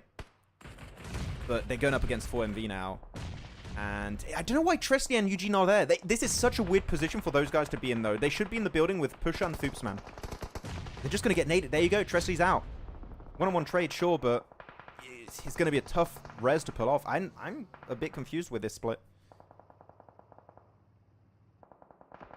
Good nade, maybe? I feel like they should be able to get him, though. I'm third party. Wait, third party okay, or is it never off mind. angle? Eugene went down it's to... Doc. Yep. All right, well, I guess the off angle is going to work. Yeah, no real chance they're going to res them now. Oh, And I think Muerte just got caught completely. Oh, what a shot out of Doc again onto Foops. I mean, Major probably clean up a lot of it. Or at least one of them, sorry. Res Arrow? Okay. Never mind. He is Yeah. up. that's a bit... I was really worried. I thought we were going to see the Nuptura happen. That's a bit I mean, now disappointing. 4MV get to take this compound, most likely. Oh, yeah, definitely. They just got to be careful because you still have Stalwart on the east. But now they can play this dip. Like Also, Regis... Sorry? I was just saying, Regicide decimated a lot of Falcons. I didn't see that. I think they eliminated 3 players, so it's just down to Icy. And Regicide got knocked out during all this as well. I think 4MV. They keep 4 players alive. Now, yeah. I still think it should have been Muerte, but that they made themselves so vulnerable to utility. And if there's one team that's good at utility, it is going to be 4MV, right? So, that's a bit weird. Okay. Stalwart going for the center here. Over the ridge. I mean, they're nade range now. They've got to be careful. There's going to be a lot of back and forth. And Doc, is he going to hit it? No, not the first one. He got some damage at least. Well, just a little tickle. Another one for Doc. Go. That's looking right on the money. Oh my god! Yeah, you're ahead of me for sure. Use the feed I'm sending on Discord, but what? Yeah, Onto I am Fearless using and that feed. Critter. You said, oh my god, before I even threw the nade on my side. Because I knew it was going to be. I knew it was going to be good. That's amazing, Doc. Oh, no. Actually, you need to restart the feed. Why? Because my video's behind, my audio's ahead. Okay, cover for a sec. Well, I can't because the feed's going to be cut out on me. Then you have a... Oh my god. How am I supposed to cover a feed? I'm doing everything for Well, you. the Look stream there. has ended. Cricket noises. No, Stalwart, it looks like they're down to just one player. I can't really tell because I'm only using the map stream now. And not noobs. Oh, we're back. Okay, not noobs. I'm expecting them to... I don't know. They have a decent amount of the zone controlled, especially with Tapok's position, who's just kind of by himself on the very northwest side. You can see him on the very like top side of your screen. Okay, don't care. Can we talk about how insane that nade is again? It was all right. It's just another It was dock all nade. right. What do you mean? That was an insane pixel Just perfect, dock. extremely well timed grenade from Doc. I think he knew by the blue zone that they're about to use that car to rotate. I'm going to aim for the car and get the double knock. If it was anyone else, I would have been like, oh my god, but it's Doc. I mean, he hits nades like these every day. Well, if you want to be impressed by Doc nade, he needs to do a 1v4 with one nade Yeah, pretty much. while they're all full HP. Is that? And he has only one nade, and he's in the blue zone, and it's a death nade. We're going to have to replay that nade. We'll have to replay it afterwards. But there you go. Doc clears it. He's got 7... Man, he's got 7 limbs. They just woke up here. 4MV are like, we're sleeping on day 1, day 2. We're here. We're here for the win. Tapok's got the Groza. I mean, look at what 4MV are already doing on the map feed. They're already sending a player a little bit higher north of their location. I don't think they know the north is completely free. All the teams got eliminated up there. But this split that they're going is just to, like, lock down the win. Because I believe Not Noob's got no cars behind them. And without a I feel car, like not they winning should that. have known, because Tapok was there. He was, like, super north. And then he recruited this team to deal with Major Pride. Like, I feel like he had the information. I'm talking to about make 4MV certain- having the info. Yeah, well, I feel like Not Noobs pushing onto Major Pride here is kind of a mistake, because the way the zone shifted, I feel like they should have regrouped on Tapok to the north. Now they're giving the ground. Well, now they're giving the ground to 4MV. That's a risky position for Reefers. The moment you take a shot, you need to start moving. Yet, move. You showed yourself. Oh. Okay, Those son. dance Oh. moves. Damn. Little bit of salsa. That was a bit risky. Okay, Blue Zone's going north. So, okay, it's good to see that Not Noob are trying to shift up there. That's a really good play for them to do. And Apex 2 has a car. Yeah, cars on flat terrain finishes like this are so important. Wait, there's a UAZ on the middle of the road. Crash it into that and make your compound. Crash it in that. Do a car fort. That would be amazing. You were to say box for me. Box Oh, formation. Yeah, the rooftop. Oh, Doc. Can he get 10 limbs? Can he get 10 limbs there, Jason? Yes or no? I say yes. He's getting 10 limbs this game. No. He's doing it. No. It's up to 8. 10 limbs for Doc. Let's go. I'm just waiting for that curse. He's going to get Doc's being 9. knocked. He's going to get 9, and then that's the end. Onto striker. Wait, in the car. Oh, he didn't shoot him. I really thought he was going to go for the shot there. Come on, Doc. Another one. Onto Palucci. He's up to 9. He's doing it. Nah, they're all gonna get stolen here. Or Not Noobs is gonna win. I mean, 4MV do have more of the center. The zone's gonna start to close, and Not Noobs are gonna have to move into 4MV. Like, this should be a 4MV win for sure. Oh, yeah. Unless Like, this something little crazy ridge. happens. This little ridge is too good. But the thing is, I don't see them having utility yet. Like, these grenades that is still in the hands of Not Noob are very impactful if they can hit them, but they're not Doc, so I don't know. Oh, too far. Doc would hit those. Come on, Raikage.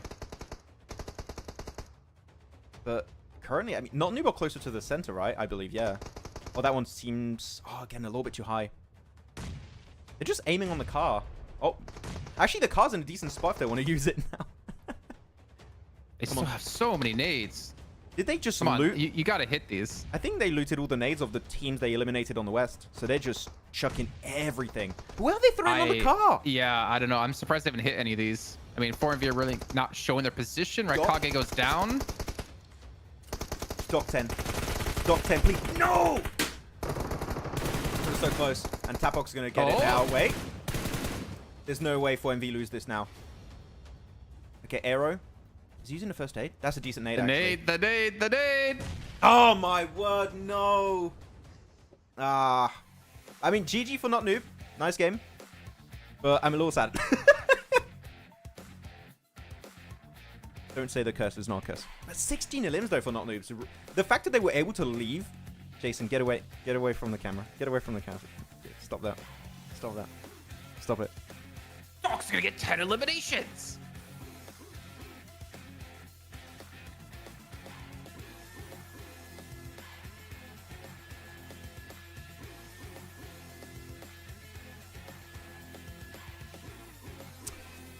Okay. Well. Hey, almost got A. He got 9 eliminations and a knock, okay? Not 10. Okay, no, on a serious note, though, Jason, we go back. The fact that we've seen so many nades thrown by Not Noob on the car, I think they would have understood at some point they were not behind the car. Wait, why does he have a little Groot there? Wait, did you see that? Why is he... Is that like his lucky Funko Pop?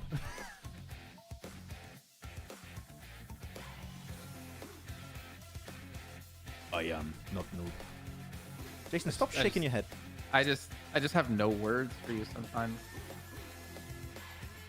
How the confidence out of you to say Doc is getting 10 and then, oh, he gets the knock. If they eliminate Tapok, he would have got that flush onto Striker. He would have got 10. For that nade. That Tapok, you guys are messing up all the nades, and you have to hit the one that makes it so that Doc does not get 10 elims. Yeah, GG. It was a clean game. I kind of want to see, if you're okay with that, Jason. I want to go through the entire rotates of Not Noob, because I think it was quite impressive the way they survived against all the teams. You do you. You got to redeem yourself. I'd have to redeem myself. Okay. It's like you intentionally try to curse teams. Okay. Okay, so they're over here. So they give the space over to Leo. Rook have that super, super weird crash. Get eliminated by Leo. Leo heal up. And then Not Noob go here. Wait for the circle to pop. Circle pops. I mean, you have to keep in mind, right? Like, if Not Noobs, if Rakage doesn't eliminate IHC, if he gets too aggressive there, it gets caught and gets eliminated, they don't win. Yeah. So even more reason why I don't know if I agreed with his push down the stairs to look for that elim. It was super risky, but you got to respect the elims. This is where Regicide eliminate Falcon mostly. Yeah. There we go up there. I think Falcons survived it. I think they eliminated Regicide in the end, but still they lost 3 players for it. But Not Noob are constantly applying pressure on those northern teams, especially after the next circle, I believe. There you go. They're just... I believe they got most of those eliminations. We don't see the shots being taken, but I'm pretty confident in saying that Not Noob were involved in that in some way, shape, or form. And then they just control the northwest. Look at Tapok, right? He has so much info up here. He has a vehicle. I don't know why he regroups to deal with Major Pride. I feel like if he just held the position, that would have been... It's just flat. Like, the high ground is outside of the circle. But you get a car, you let them destroy it, or you destroy it, and you have an angle on 4MV that they can't contend with. Like, that whole dip that 4MV had would be nullified by that one position. I do agree. Like, you can go for a car, like, right east of the crate, right? You could put a car right there and use that as your car fort, technically. That I do agree. But, they didn't. I mean, in the end, they won, but damn. I do think that they were in the thought process of we have actually a little bit of a ridge we can play on the western side of the circle. Let's put all of our fragging power together. Like, let's just regroup in that position and take the fight that way. So it's down to personal preference as to do you want to try and have a play in the circle and have a really strong off angle, or do you want to send all of your players in that fight and just overwhelm everyone, which it didn't end up working in the end. They had to like reposition onto the western side, but it's down to personal taste, I think. Maxman predicted for MV and ruined the prediction. I love this comment. Which one? Max's hate is dangerous, but his love is just cursed. Yeah, that's... You just described my whole life in a few seconds right there. Damn it! Okay, well. See, I think the funniest thing about this, right, is you think eventually you would be right on some of these. But just no. I don't know. The thing is, I know what I say makes sense. But the moment I say it, just everything starts to crumble apart. It just breaks down. It's actually like mystic. Yeah. It's supernatural at this point. You got Doctor Strange and you got Doctor Curse, and that's me. There's like that scene in not Endgame, in Infinity War, where he's like, there's one outcome where this team loses, and then I say it and it just happens. It's true. Tap up 6 limbs, 900 damage. Wait, he's MVP. I mean, oh yeah, they always pick the MVP of the winning team, right? That's how they did it. But Doc is the real MVP of this game. Sorry. Sorry, but not sorry. Okay, cool. Do you want to head on over to a break? Yeah. Okay, cool. Let me I think we got some time. I've got time. Cool. 10 minutes. There you go. There's your doc. 1600 damage. What? That has to be one of the, if not the highest amount of damage I've seen done by a player in an official match. That is...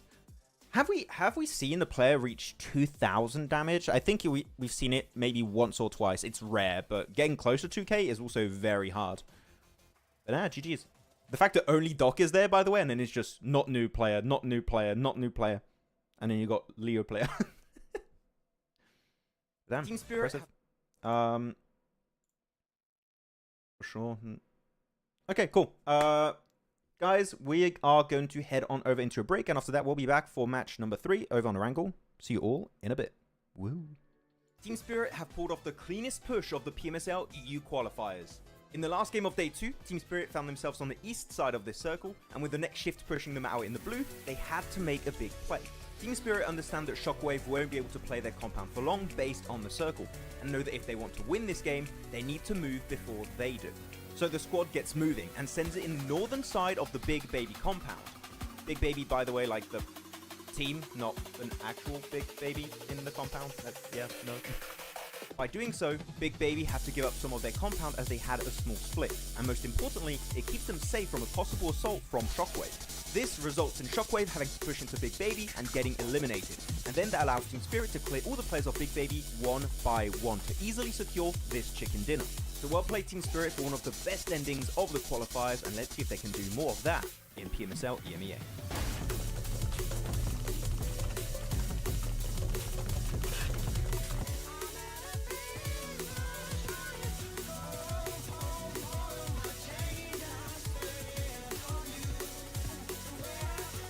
Oh, seems like the drops of PMSL CSA have been revealed. Let's check it out.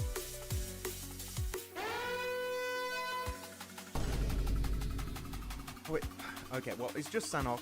It's whatever. Like, let's just move on. Oh no! Wait, Erangel has a hot drop in Northern George, Pachinki, and Muerte? Let's check Miramar. Oh.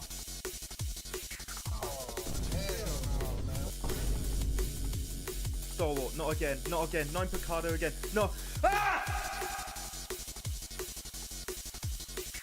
Crypto is leaving I8.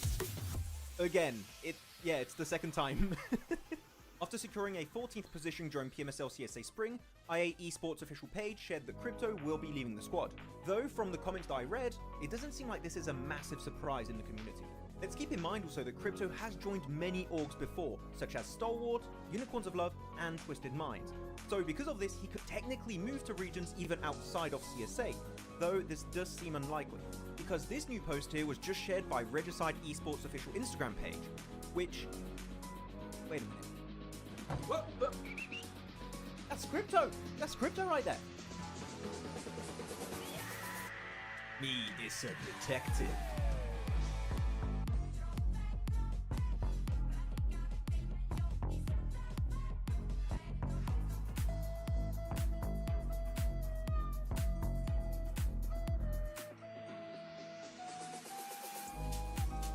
Coops is leaving Nigma Galaxy.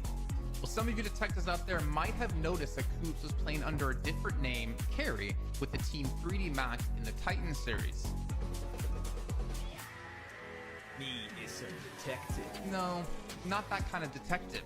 Well, not too long ago, the NA superstar turned Mr. Worldwide Coops made a cryptic post before PMSL EMEA saying that this is his final tournament. Now, at the time, it was unsure if this meant he was retiring or moving on, but one thing is clear. Nigma Galaxy were not getting the results expected with a player like Coops on the roster. And after failing to qualify for the main event in PMGO and only securing an 11th place finish in PMSL EMEA, it was quite obvious some changes needed to be made, and it seems moves are being made by Coops as he revealed this information to us. The legend himself has confirmed he is signing to a new organization soon. This message comes just days after seeing him play with Rob, Snowick, Zuko, Nate in the Titan Series Season 5 under the tag of 3D Max. Now the question is there potential for Coops to stay with this roster in PMSL MEA?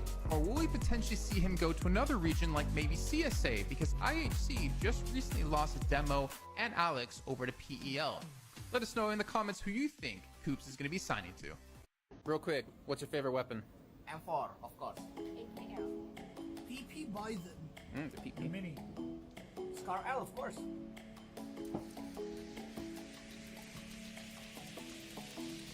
BS Naomi is leaving for Mad Balls, and Team Spirit are getting an unexpected replacement. After barely making it to PMWC 2024, Team Spirit achieved a very disappointing 15th place during the survival stage. And I think it's fair to say that we expected a bit more from this team. So, some changes were in order when it came to playing in their next season.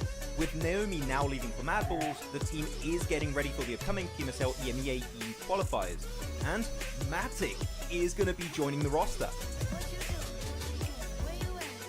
Oh, you got plans. Now the question stands, will Tixie eventually join the team to recreate the old Gladiators team? Without Meku though, because it seems like he might be retiring. So, do you guys think Team Spirit with Nomi, Kitsune, Effect and now Matic will have a better full season? Share your thoughts with us in the comments. Team Spirit have pulled off the cleanest push of the PMSL EU qualifiers. In the last game of Day 2, Team Spirit found themselves on the east side of this circle, and with the next shift pushing them out in the blue, they had to make a big play. Team Spirit understand that Shockwave won't be able to play their compound for long based on the circle, and know that if they want to win this game, they need to move before they do. So the squad gets moving and sends it in the northern side of the Big Baby compound. Big Baby, by the way, like the team, not an actual Big Baby in the compound. Yeah, no. By doing so, Big Baby have to give up some of their compound as they had a small split, and most importantly, it keeps them safe from a possible assault from Shockwave. This results in Shockwave having to push into Big Baby and getting eliminated, and then that allows Team Spirit to clear all the players of Big Baby one by one to easily secure this chicken dinner. So well played Team Spirit for one of the best endings of the qualifiers, and let's see if they can do more of that in PMSL EMEA.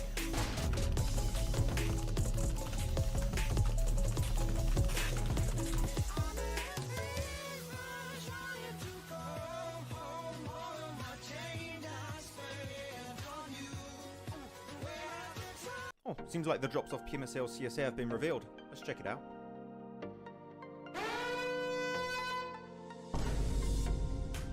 Wait, okay, well, it's just Sanhok, so whatever, like it. Let's just move on. Oh no! Wait, Erangel has a hot drop in Northern George, Pachinki, and Milta? Let's check Miramar. Oh.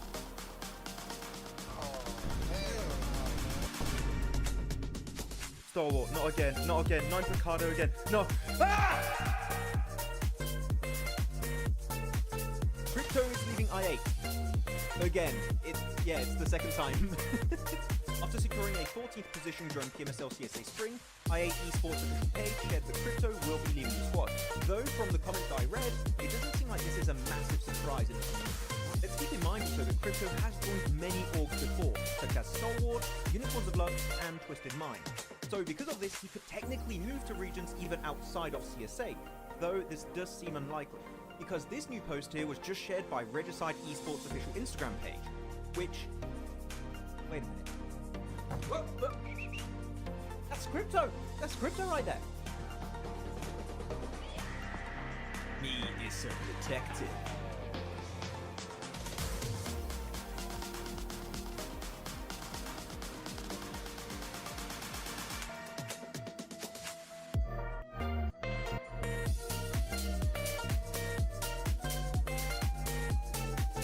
Coops is leaving Nigma Galaxy.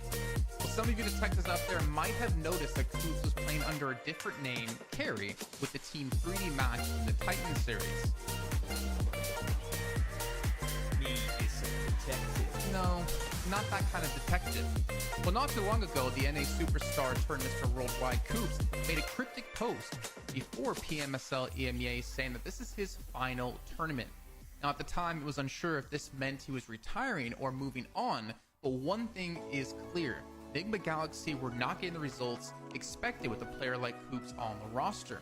And after failing to qualify for the main event in PMGO and only securing an 11th place finish in PMSL AMEA, it was quite obvious some changes needed to be made, and it seems moves are being made by Coops as he revealed this information to us. The legend himself has confirmed he is signing to a new organization soon. This message comes just days after seeing him play with Rob, Snow, Zuko, Nate in the Titan Series Season 5 under the tag of 3D Max. Now the question is there potential for Coops to stay with this roster in PMSL MEA? Or will we potentially see him go to another region like maybe CSA? Because IHC just recently lost Demo and Alex over to PEL. Let us know in the comments who you think Coops is going to be signing to. Real quick, what's your favorite weapon? M4, of course. PP Bison. Scar L, of course.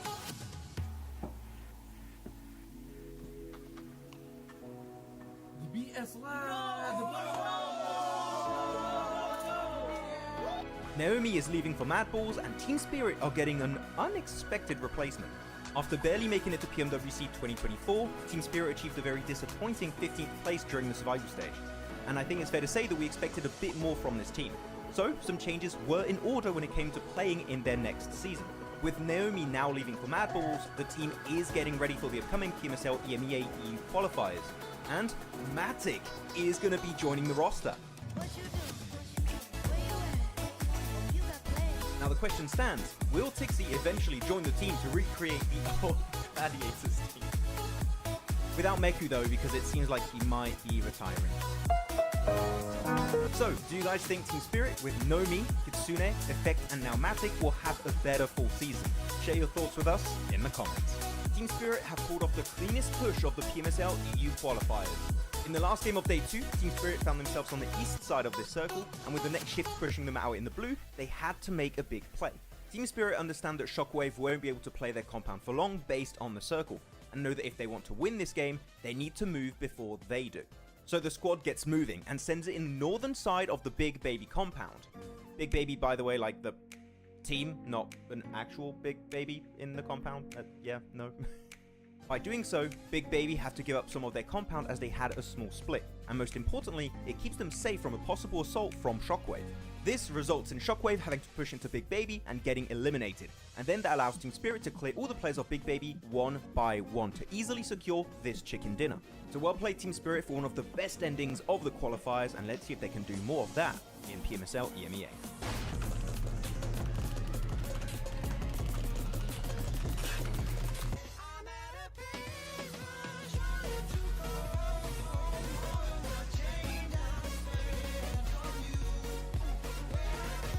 Oh, seems like the drops of PMSL CSA have been revealed. Let's check it out.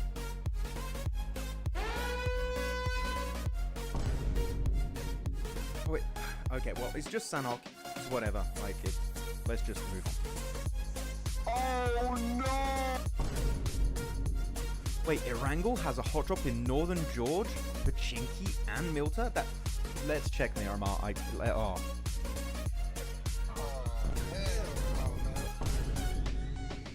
Stalwart, not again, not again. 9 Picado again. No.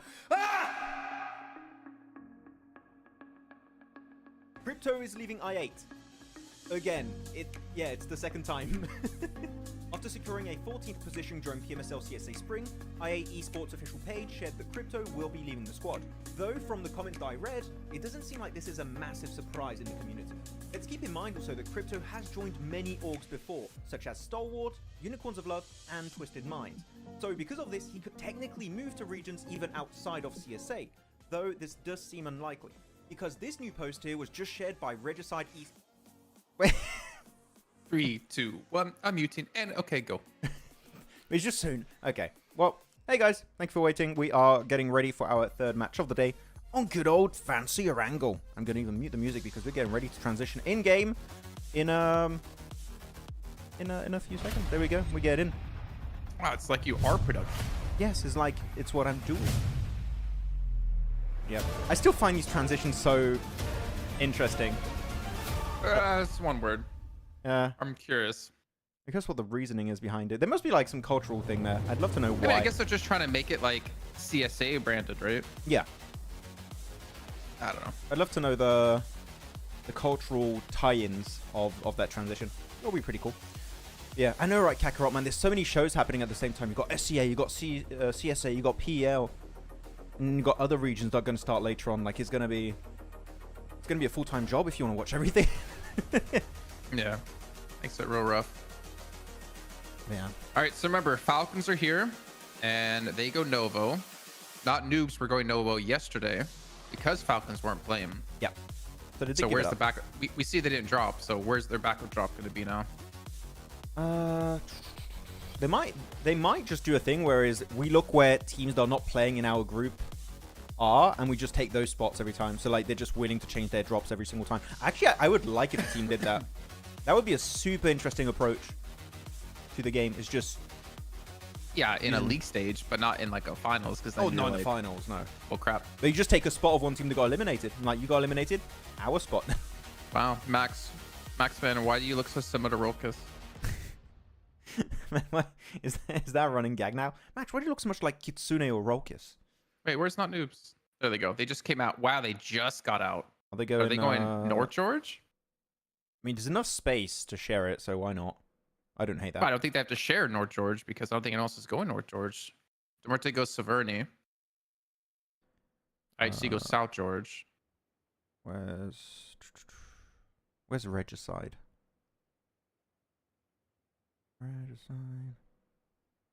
Regicide are to the east like of Muerte. There you green. go. I see them. Yeah. Oh, are they? Yeah. Oh, yeah. So they're blue. They're like blue turquoise a little bit. Yeah. Okay. Wait, they're what? Blue, and what was the other thing you said? Turquoise. It's kind of a turquoisey blue. Actually, I guess. No, it's just the way you say turquoise. Turquoise. Did you know? Yeah. That it's pretty close to turquoise. That women have more of the cones in their eyes to see a broader spectrum of colors than men. I did not. Yeah. Damn. So women can see more colors than men. That's why my mum was always like, "Oh, that color is like it's I don't know, just say like a random word." I'm like, "What? That's purple." What do you mean? Maybe not. Okay. Yeah. It's crazy. Which team are you rooting for today? I mean, I'd like to see Falcons do well. I have to be completely honest. At what point, how bad would Falcons have to be, and how consistently would they have to be bad before you jumped ship of being like them being your favorite team? Have the same performance they did in PMWC in PMGC if they qualify. So just 2 events can be enough. Yeah. Like Really? if it's that bad, if they're like competing at the top and they're making top 5 and stuff, I'm like, okay, I believe. But if it's that bad twice, I'm like, okay. Or you think that's too little? No, because it's basically like half a year. Yeah. I think that's like fair. So at least it's PMGO to like get back up there. But if it was before PMGO, that would be your entire season, just of bad global events. So then, who would be the new team that you'd be? Reject? No, I can't pick Reject because of also what you said earlier. Right? I do get your point. I would have to say as a solo player, Regiosio, because I do like the fact he's a mini 14 player. He's such a standout. I love that. Well, there is a counter to my own point, though. Is that maybe the teams that we expected to be at the top are just no longer better than these newer teams that are at the top. No, there's definitely some validity to that, but I don't know. I guess PMGC will tell, because I don't imagine these quote unquote top teams that we expect to perform well to have 2 or even 3 major bad events in a row. Thing is, do you expect Reject to qualify? Because now they won't have a free invitation slot, right, for Japan. Right? They got that because they won PMGO into PMWC. They didn't win PMWC, so they're not going to get a free invite.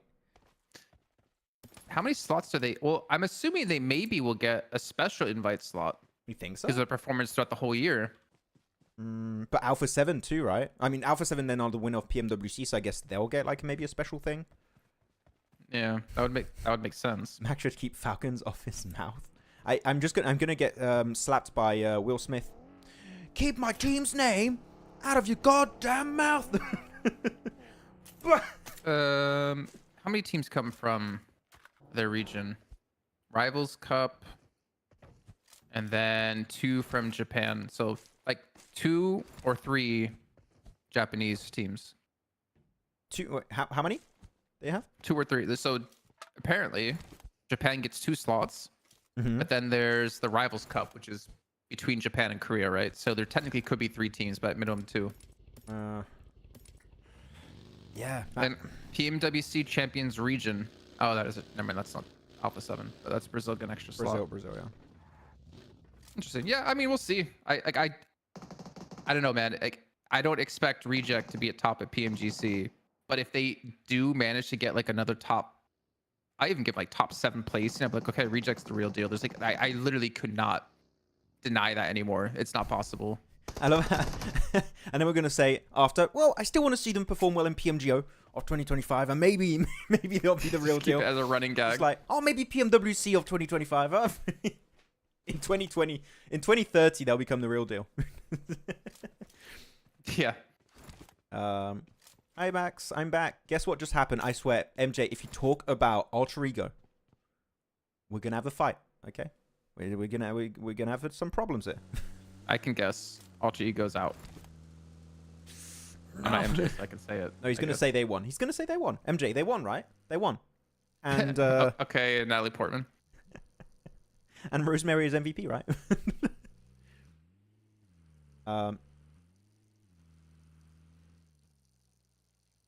Someone can. That's rude. This ASMR of the bike is great. I'm gonna put the audio louder.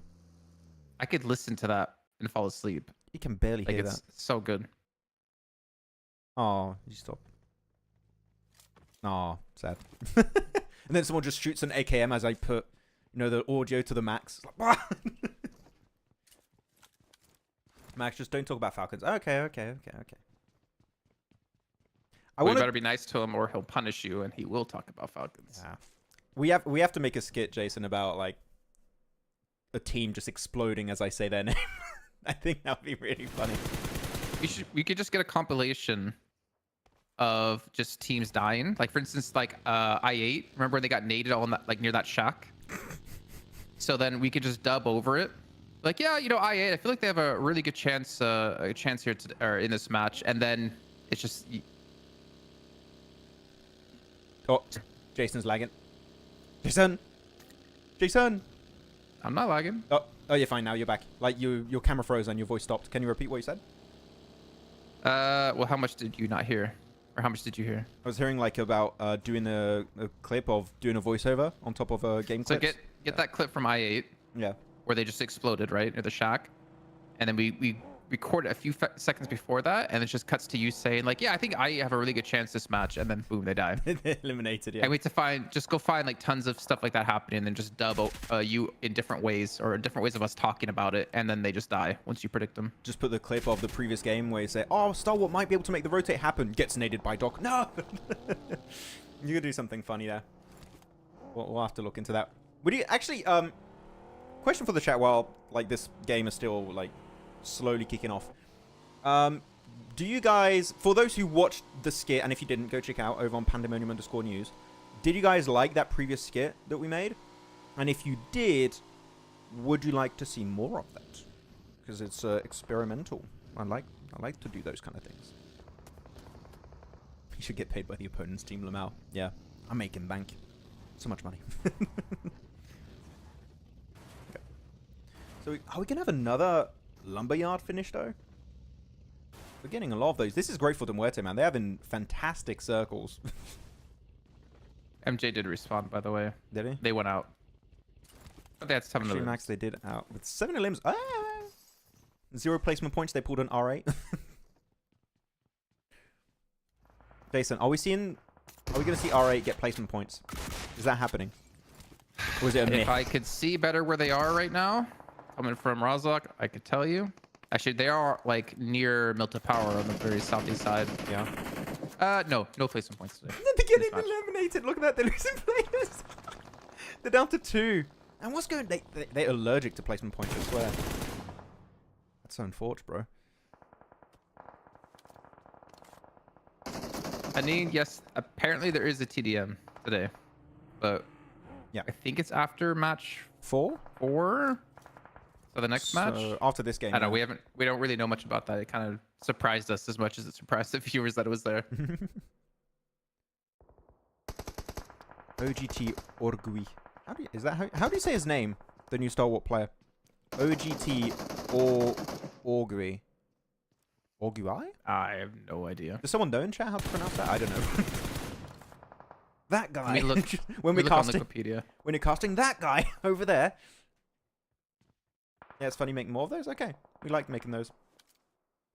But in skill So talk about it's Giro. Is Giro? Yeah. Okay. Senchir, Giro, Riley, Fearless, Krita. That's not how you write Giro. I'm telling you right now, that's not. There's something going wrong there. Okay, Giro.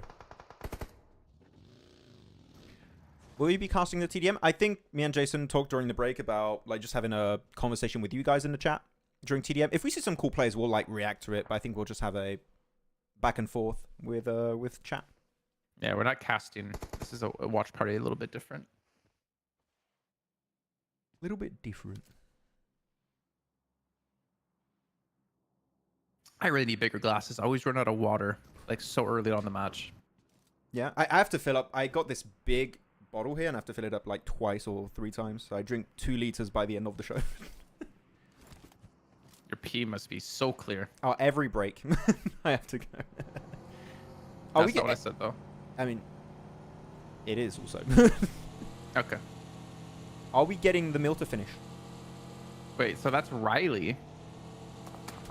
It's Riley, not Giro. Oh, okay. So it's Riley. Why would... Come on, can you not have the same name? Like, out of game and in game. Like, it's so confusing for us, guys, please. Isn't that Scry? It's definitely not Scry. So then who is that, then? Riley. Yeah, but then... Oh, wait, Fearless is playing. Never mind. So Fearless, Critter are playing this match, right? Yeah. And Senchers. Okay, then it's Riley, I guess. Okay.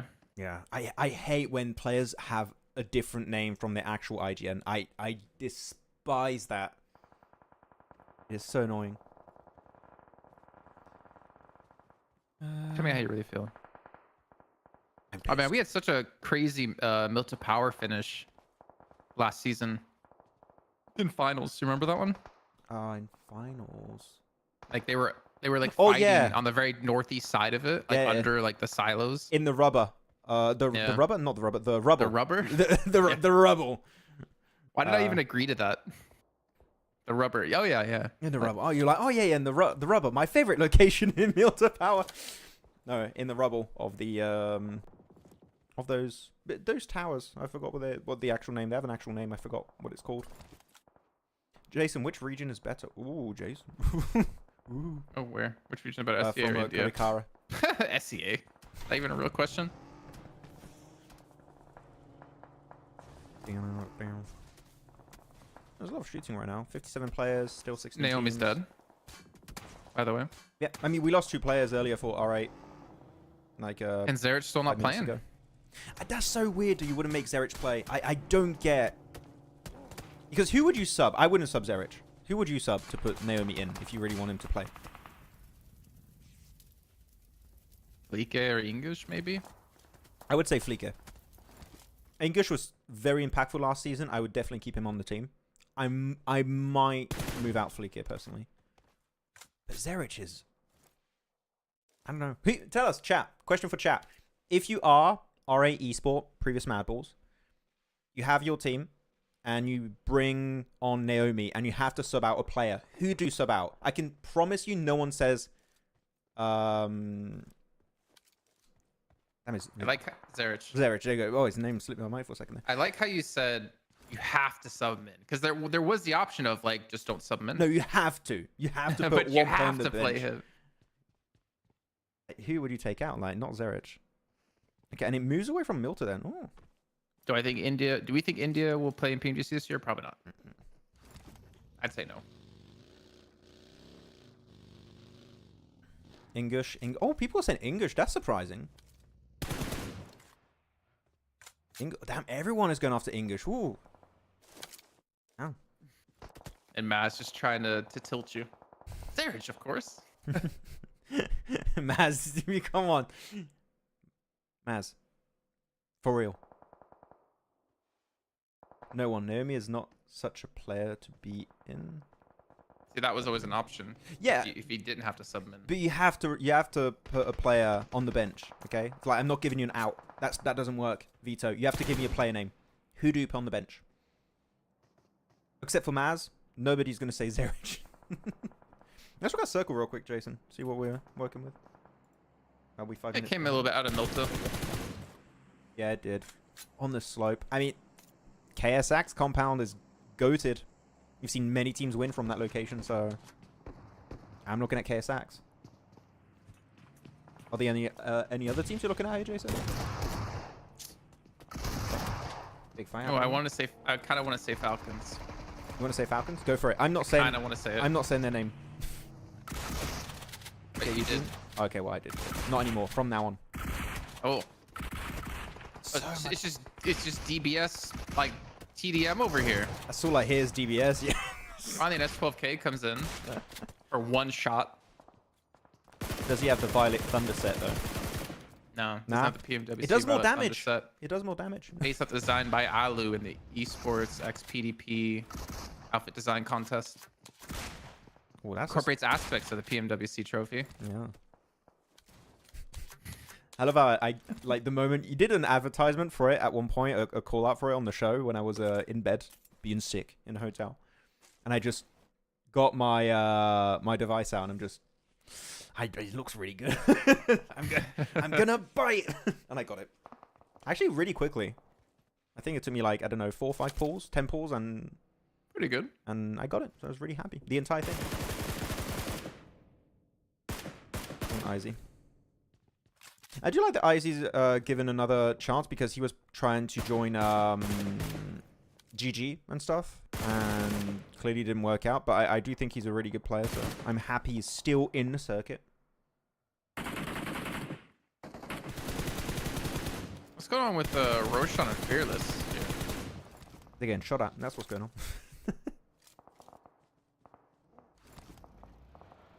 Roshan. Okay. Well, I guess nothing's gonna come of it. I was kind of expecting like someone to fall. And Roshan's just trying to stay alive here. This is confusing on the northeast. All the teams that are fighting there are green. Some like Yeah. 3 teams are green. There you go. That's it for Roshan. Gives a lot more space over to Stalwart. Yeah. Okay. Time to predict now. I think this circle, phase 5, we can make a call. Wait, did you see that Stalwart have 8 limbs? Yeah, I did see. Yeah. They've been sweeping the eastern side for a moment now, out of Milton Power. I think as someone mentioned in chat, I think Stalwart have more points from these 3 matches than they had the entire last week of PMSL last season. And maybe. They're just built different now. I mean, they'd had to go through a big roster change, right? And when I was talking to the owners, they feel very confident in this team. So, hey, keep on going. I'm still looking at KSX this game. I think they still have cars in the garage they can rotate from. But it is going to be a slope finish, 100%. There's no, unless we have super hard shifts down in the field or on top of Lumberyard for Falcons, it is going to be a slope finish, which these are super tough to play. It's all down to terrain knowledge. Do you know which trees, rocks are strong to play? And then you go for it. Becca is rolled over. Okay. Confirm it. Kind of respects him trying to be sneaky, even though it doesn't work out for him. He's being shot in the back, and he's gonna be down to himself. Yeah. And he's got to worry about the other direction as well, because there's still some players left alive from Stalwart there. This plateau is amazing, though. But yeah, Stalwart coming in. That's very high. There's a very high nades critter. He got confused because yesterday they were all 5.2 seconds. Even though they didn't play yesterday. They're exploding way too soon. No, it's good that that was fixed. No, Krishna. Nope. Nope, nope, nope. Because they wouldn't make it to finals. Womp womp. He's in Harry Potter Tower. He's just asking to get naded or mollied now. It ain't gonna go well. Yeah, he's living on borrowed time. I don't imagine he's gonna survive much longer. Oh, Falcon's being pushed. Wait. I thought that said Inko for a second. My IHC. Whoa, what's going on? Can't hit the shots. He eventually goes down. I'm good about it. They can't protect him. Yeah, they saw him split like, okay, we're just going to crash that. I mean, it was not a great crash, don't get me wrong, but it ended up working out. Oh, East. He's going for Icy there? Like he's trying to nade Icy? Please help me. We can't res you. I'll take you out of your suffering. Yeah, they got Rogue back up. That's nice. Yeah. Falcons, this is not good. Nah, and this is a fight that I actually know they have to take, because if you start playing on the slope, you give the high ground advantage over to Falcons. You can't do that. You can't afford to give that away. So, yeah, this is a fight they can't back out from. Actually, are we going to see a third party from one of the teams on the East? I mean, they're currently fighting. Who's up there? Nah, yeah. It's A1 fighting against Stalwart. Yeah. Like, look at the spread that IHC have, by the way. Like, Demo very far off to the side. I'll call it, I guess, technically, like, the southwest of the fight.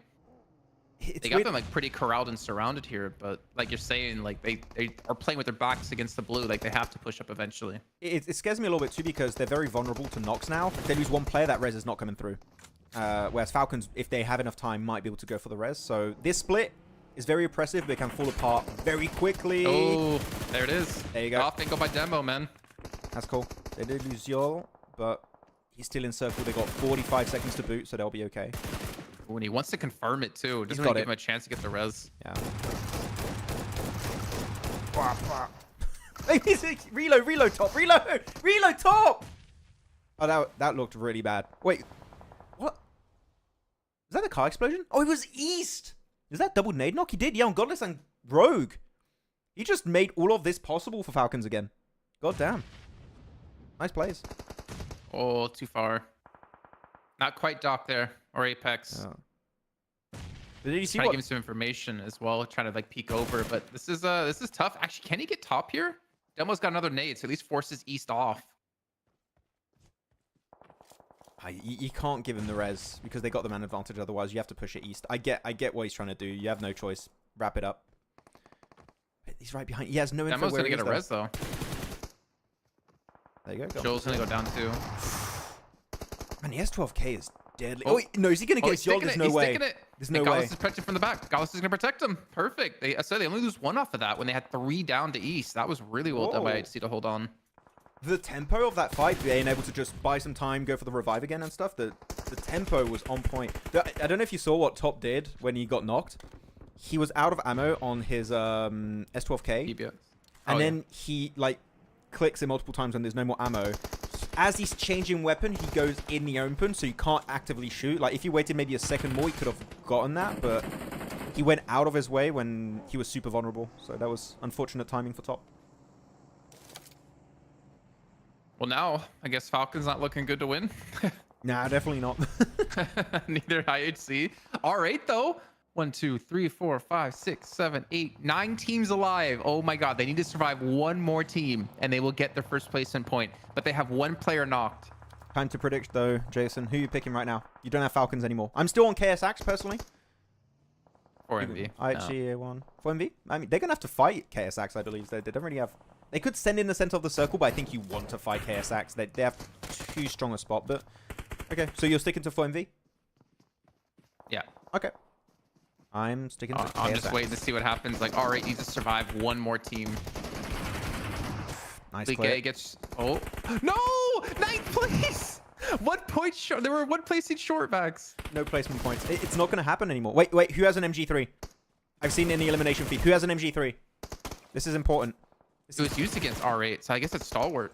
Might be. Ooh. Okay, go for the send, IHG. Man, IHG are just sweeping all the northern side. What is going on? They're on fire. 6 elims, maybe looking for 7th on K9. Go for the big sweep. They're quite... Yeah, that's quite a big spread. Like, obviously drove away here, and I think he's going to try to heal up, but he's kind of really on his own here, and K9 is really screwed here. He's got IHC to his back, stalwart in front. There you go. Flush it. Confirm. Oh, did he confirm? He got it. Yeah, he did. Nice. Just GG. in time. 7 elims. But yeah, demo was a little bit too far. I mean, they got 45 seconds there, Jason. They might be able to go for the res, but I think they want to try and flush it out. And yeah, it's Sancho that's got the MG3 then. That can clutch 1v2 easily. So who got that? Okay, Sax. Okay. Oh, so there was smoke too. They maybe can on see the the edge of tree. They see the tree, right? So you're just going to spray on the edge of the tree. You're just going to link it in the smoke. It was still through the smoke though. Yeah. You just pre-fire it. Okay. Oh, that's a good little spot there with the smoke. Nice. He's got Temo like right in front of him. Well, at least he's gonna hear him running around. MG3 out though. Screw you in particular, demo. Come on. There you go. Easy. Oh. Reload though. Reload. Best weapon in the game. Don't flush. What are you doing, Sancho? Don't flush. That is bad. Bro, you're on a 1v1 now. Hey, first aid. Nice. Now spray. Wait. MG3? Did he not reload it? Oh my god. Don't He didn't want to finish with the MG3. So I kind of get that flush though. Him going the open, no, but like getting the flush, I can understand because he was the last person left alive, and he had no idea if he was gonna like win out this fight or something, or he's gonna get third party. So just try to get the extra point. If you can flush, go for it. But the way he did it, I'm like, oh yeah, he definitely made himself susceptible to being knocked. Oh, for sure. Every time I see a player, I don't care who you are. Okay, if you have an MG3, I want you to win the fight because this is a damn insane weapon. Okay, I literally have purchased my first X suit because it had an MG3 skin with it. It is that good a weapon. Look at that. But it just lasers down anyone. You can 1v4 anyone with that weapon. Not from a distance, though. Yep, looks like 4MV, KSX going to be the remaining fight here. Was that Himson on top of the building? What was that? 16 elims for Star Wars also? So they had an amazing match. A lot, here. Yeah. GG's. All right, well, now it's not looking too good for 4MV. All this utility KSX haven't had to invest anything because they've just been sitting tight in their compound. Yeah. They have everything they need, and they also have Himson on the roof. So, I mean, 4MV have the position. the nades. It's going to be down to Zone, nades. I mean. Wait, if Apex. 4MV win this, that'll be mental. That nade again! A. Oh, that was close. Every time we see a nade from 4MV, we're like, oh. Yeah, they're going to go for the res. They has Apex. 1v4. Oh, another nade? Nah, KSX win. 9 elims. GG's. I was really hoping for that curse to come into effect there. That would have been so funny. Just randomly heals up to 100% HP. Turns blue like a Super Saiyan. I mean, yeah, KSX had a good compound. It was pretty destined to go their way, but they still played it well. Himson on top of the building. I think he gets initial knock onto Doc and gets some like a really big advantage in that fight. Yeah. No, it was a clean play. I do like the split that we had from 4MV. But when you have a high ground advantage like that with third-person perspective, you have Himson on the rooftop, especially of the building. You can't deal with that. But yeah, it's good for KSX. They went for that spot early. They knew, okay, we're going to play edge of Lumberyard. This is the best compound. We've seen hundreds of teams win from locations like that in competitive. So yeah, good plan, good approach. Love that. Wait, someone said, Max, answer my question. What was it? Kings of Thousand Loves? Can GG still have a squad? What? I mean, I guess so. I mean, if you mean the org left PUBG Mobile Esports. So, but they can come back next time. That's the question. Full of loops. And that opening nade, though, was super clean. It's a shame he went for D46 instead of the guy who's going for the res. Because that might have been able to get another knock. I mean, it's still going to be a 1-on-2 there, but... Yeah, I think it's hard to get all the info you want and to pinpoint their location exactly when you have so many players just running about. I've asked a question 2 times. Sorry, I didn't catch all the questions when we're like looking at the game. What was your question, Sharma? Can you please send it again? He's messing with you. He didn't ask that question. Oh, okay. Naomi wasn't in Balls last season. Who he replaced?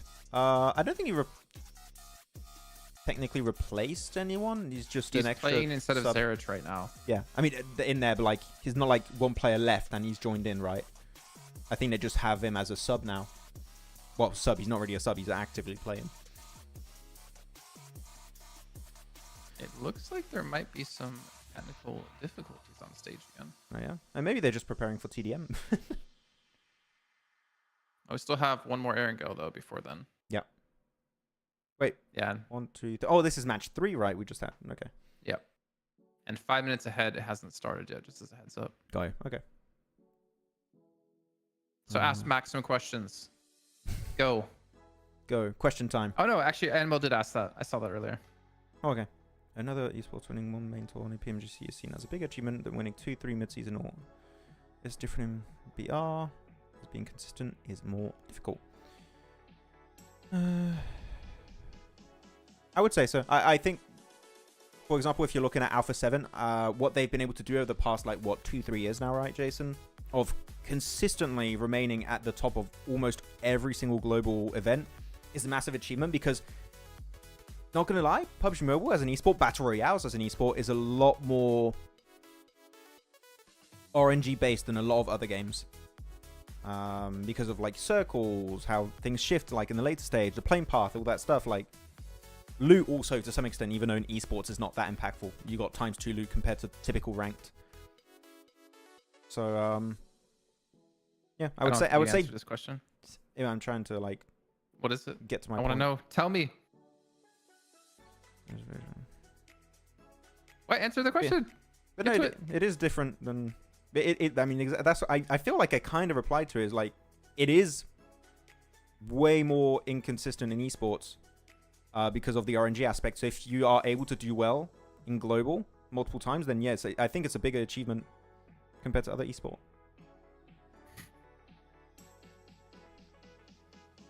Winning 2 or 3 mid-seasonals / other events is bigger than winning one global. Or being consistent. The consistency is a lot more difficult. There's a lot more random factors in Battle Royales than there are in other games. I wouldn't even say about just winning it. Like, just being at the top, I think, is also a big achievement. Like, a bigger achievement. Like Alpha 7 again.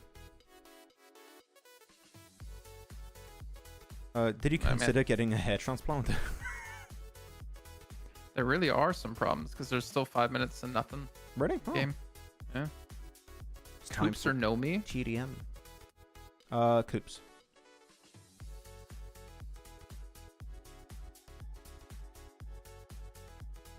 Coops.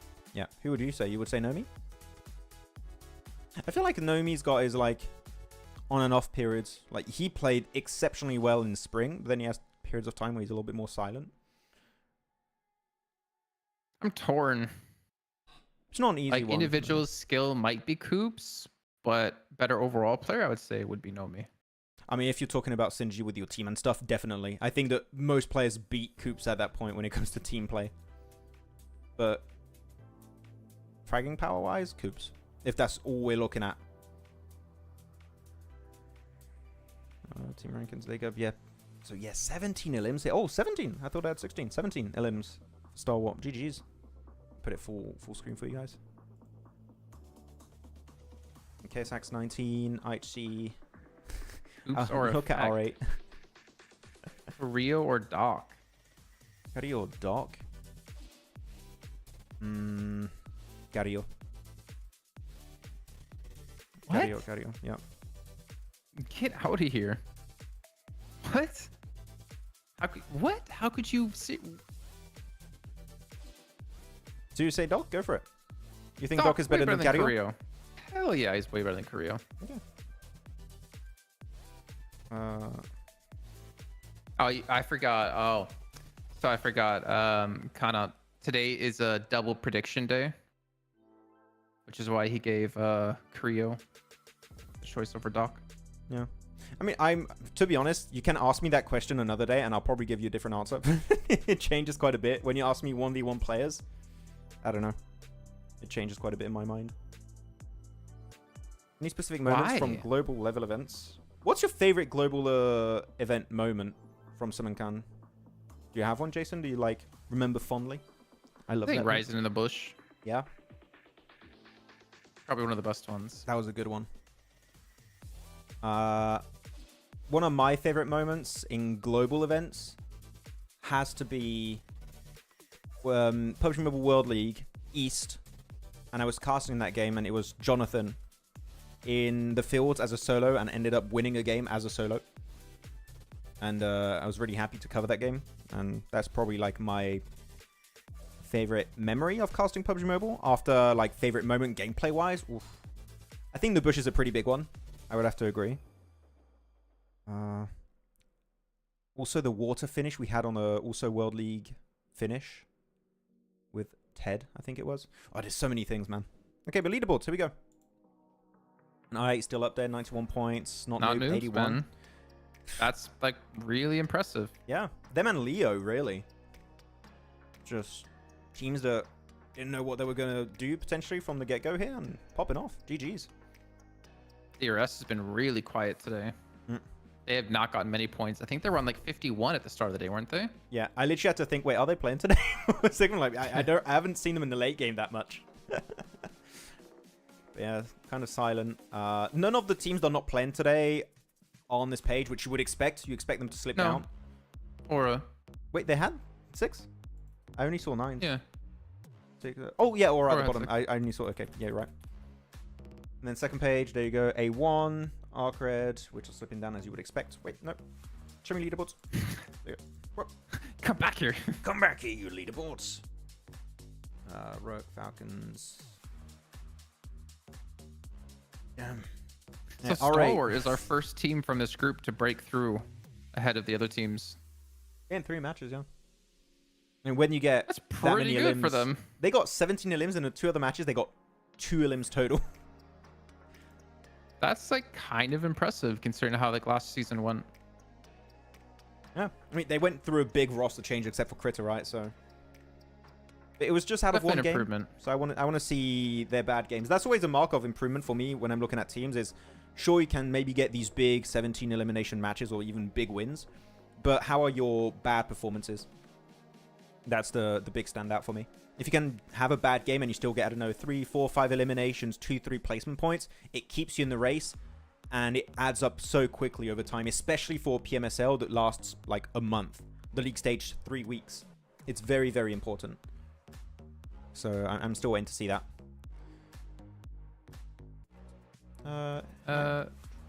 Okay, well they're finally in game. Playing game? Well, like in 5 minutes or soon? Yeah, in 5 minutes. Got you, okay. Do you want to go for a short break or are you good? Up to you. Okay, we can chat with the chat a little bit.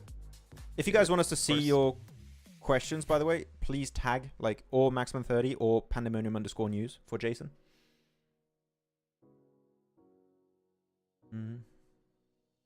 Revo best frag in the world?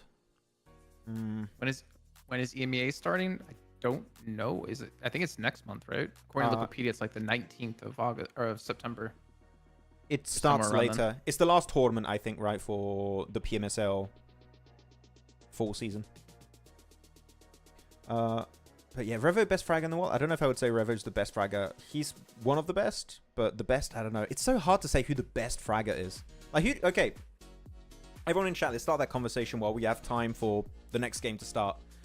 Who in your eyes is the best fragger? Not just best player in terms of synergy and stuff, like purely fragging wise, who is the best?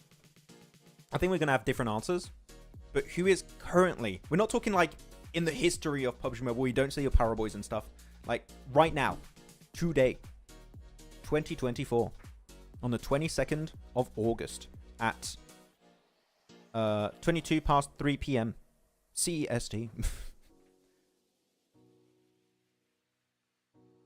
Dagestan will win PMGC 20. That's a bold prediction. Hey, Shifu's a great player, KVR, but oh man, I don't know if they'll be able to win PMGC.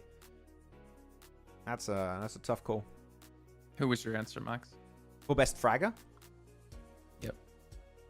Ah, it's hard. As much as I love Reiji, I wouldn't say he's the best fragger currently. He's definitely one of the best players because of the what he can do. But fragging wise, I couldn't put him first. Revo's very good. Top had a horrible PMWC, so I'm not sure how that really works out. It's tough. I don't know who I can say, but we got a lot of names here. You got Top. I thought you would have said Rosemary. And they didn't qualify, right, for PMWC and stuff. So yeah, I you're talking can't. about individual. Yeah, but I want to see him frag out versus players on the global stage, right? We haven't seen that, so I feel like I can't put him in the conversation. Like in SEA, sure, but we haven't seen him play global yet. So, what this year? I mean. Oops, not Ratto Boy. Atso loves Ratto Boy. Who do you pick, Jason? Who's your pick for best No idea. individual fragger? It's tough, right? Honestly, no idea. It's tough. There's so much to consider when it comes to that. Yeah. Coops? I do think Coops is up there. I think Coops, if he...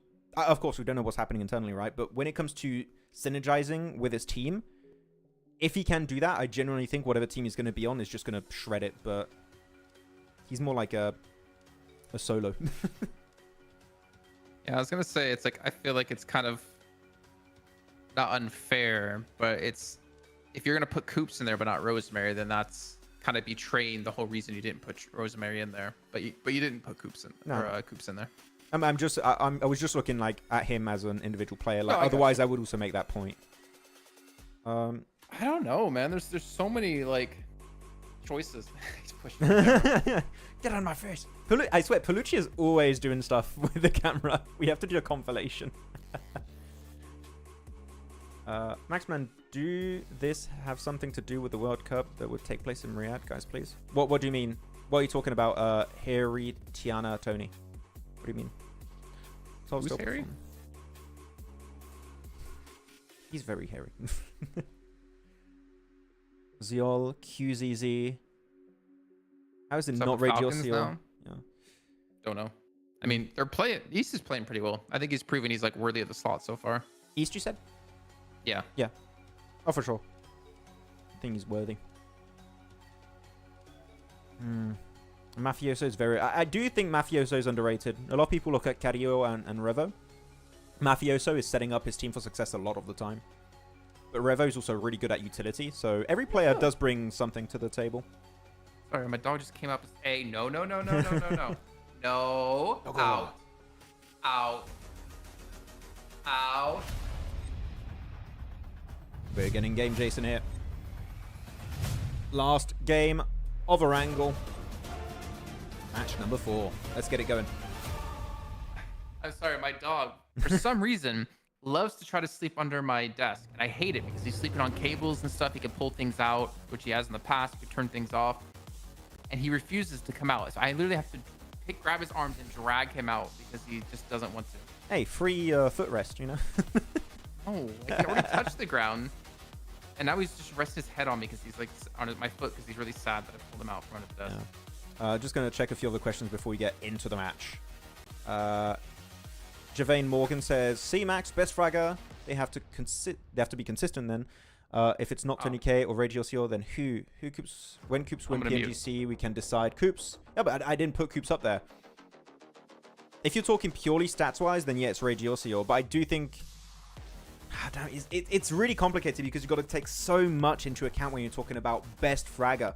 If you say, for me, if you're saying right now, best player of this year, like if you take into account fragging, power, like how they play the match, rotation-wise, and how they're synergized with their team, I would have to say Ragio CO. But purely on the fragging aspect of things, it's really tough conversation to have. I think you have a lot of players in the conversation. And like on one day, it might be one player that's better. On the next day, it might be another player, depending on how they feel. It's a tough call to make. Yeah. This dog, man. Yeah. He finally came out and he got up because I finally like got him to get up, and then he started to back to under the desk. Started like back up. You just gotta put him out of the room and close the door. You know? It's so hot here. I have the window shut because you get mad because you can hear cars going by. It's just too hot. So sorry, I wasn't paying attention to what you were saying because I was trying to get the dog on. Nah, it's okay. And now he's right here, getting pets. You're just giving me a taste of my own medicine, Jason. It's fine. What? Well, work time comes, so have fun, folks. Thanks for another thrilling stream. Hey, thank you very much, Adso, for sticking around. Appreciate you, man. Have a good work day. Best of luck. Ooh. So is the Titan the same guy earlier that was asking for a Steam gift card? Get a cat, Jason? No. You? Ugh, cats are the worst. My girlfriend is very much saying all the time she wants a cat. And You need a new girlfriend. And I just know dogs are objectively better. So much better. Oh my god, this face he's giving me right now. I love, cats can't do that. I love how you have cat people. They're like, oh, my cat is great. He hacks. The best cat in the world. He's the best cat. Everyone. He acts like a dog, but like, just get up. just. He plays fetch with me. He always comes for cuddles. Sounds like a dog. I call him Rex.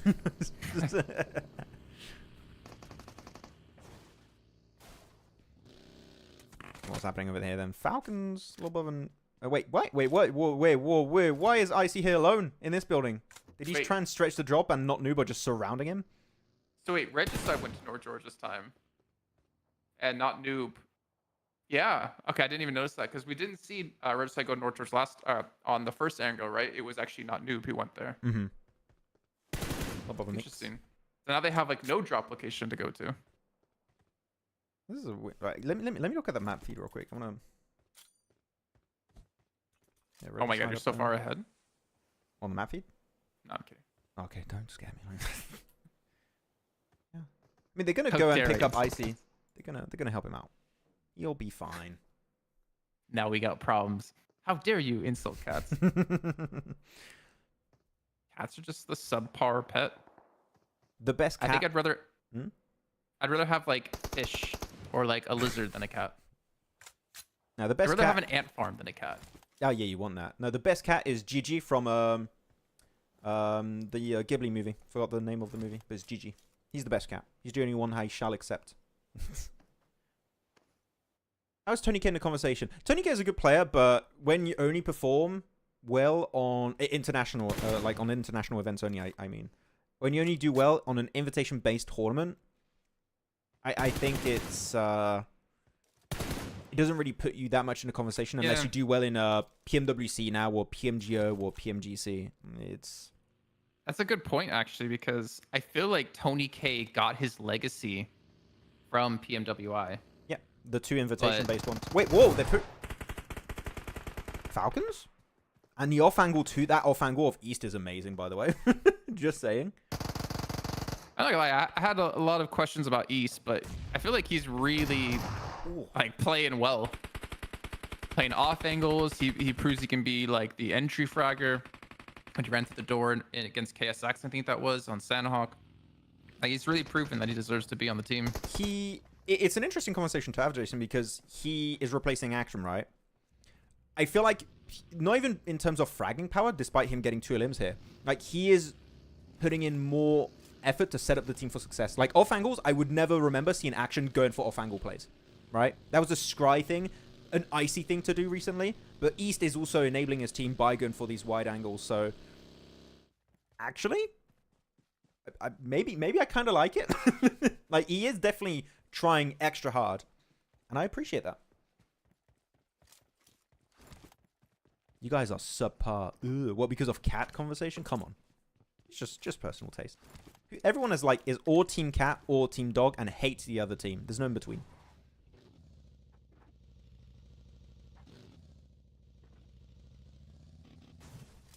Do you know I used to have rabbits, Jason, when I was younger? Don't rabbits smell really bad? Yeah. I didn't have them in the house. That's why. Oh, we'll fight there. Yankee taken down. And I had this rabbit that was our school rabbit. It was called Apricot. Very nice rabbit. Wait, And was it called apricot or called apricot in French?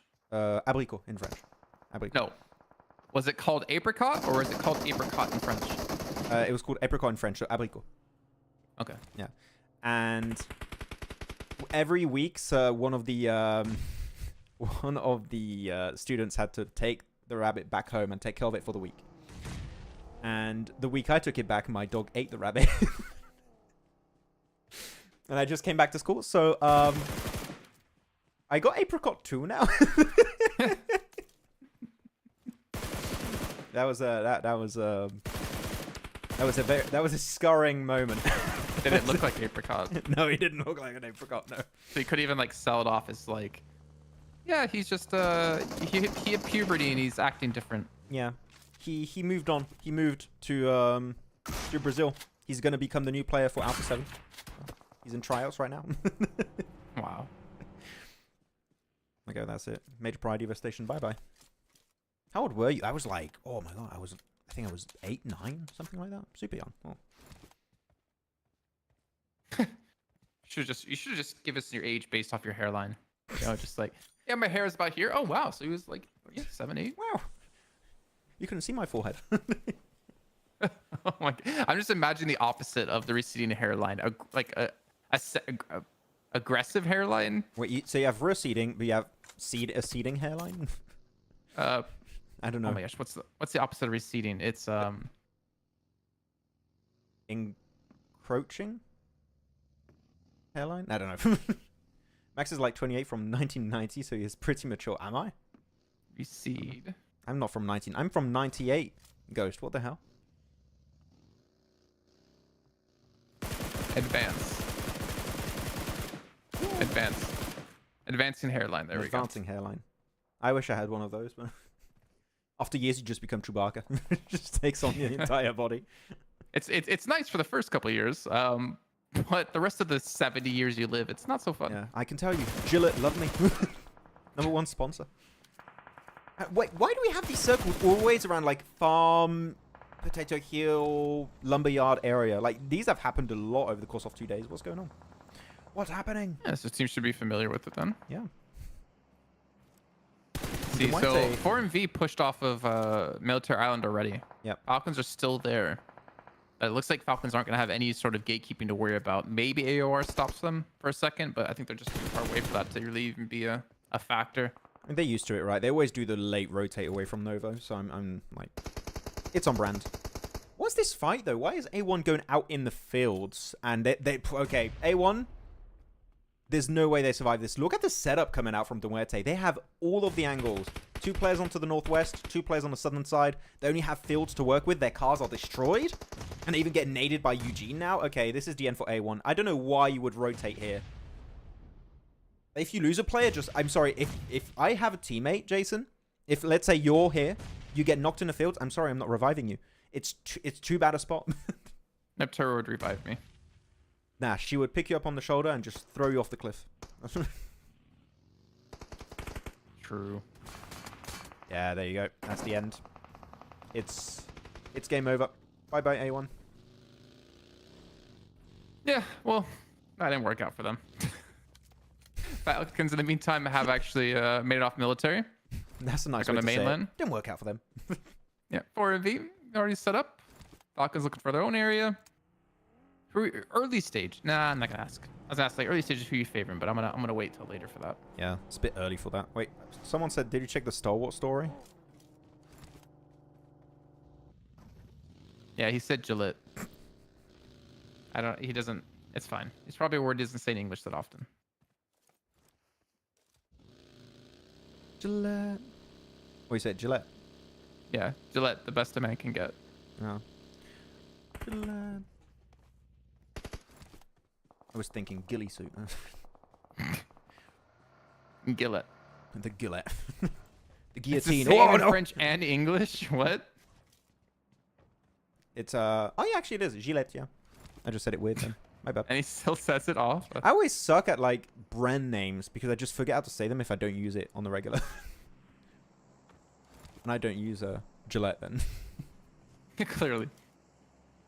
All right. Well, Muerte is going to be coming in last here from the north side near Yasnaya. They're a little bit split already, but we've seen them do that before. Sending like Tresley and Foops men ahead. Foops. There's been no Foops in so far in this. Look, same area though, Jason. Again, it's a bit further north as the last area, but like it's the same kind of vicinity every time. This is why we like the back-to-back Miramars. Oh yeah. Weren't happy with how you played out the situation the first time? Well, guess what? We got a surprise. So Falcon's going to go for the wide wrap. They're possibly going to take the compound east of Rook. Oh, you're ahead. And My map stream's behind by a couple seconds. Or should I refresh the stream No. on Discord for you? Mine was my map stream was behind. Ah, okay.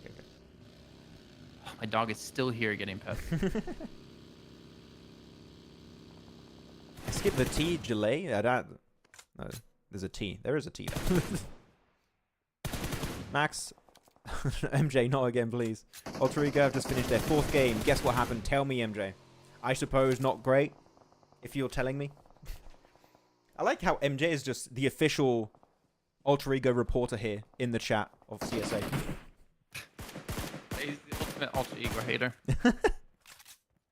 I don't know if he's a hater or he loves Alter Ego and he keeps telling me because he's blaming me for their downfall. It's one or the other. True. I'm just not sure which one. Lester Peas.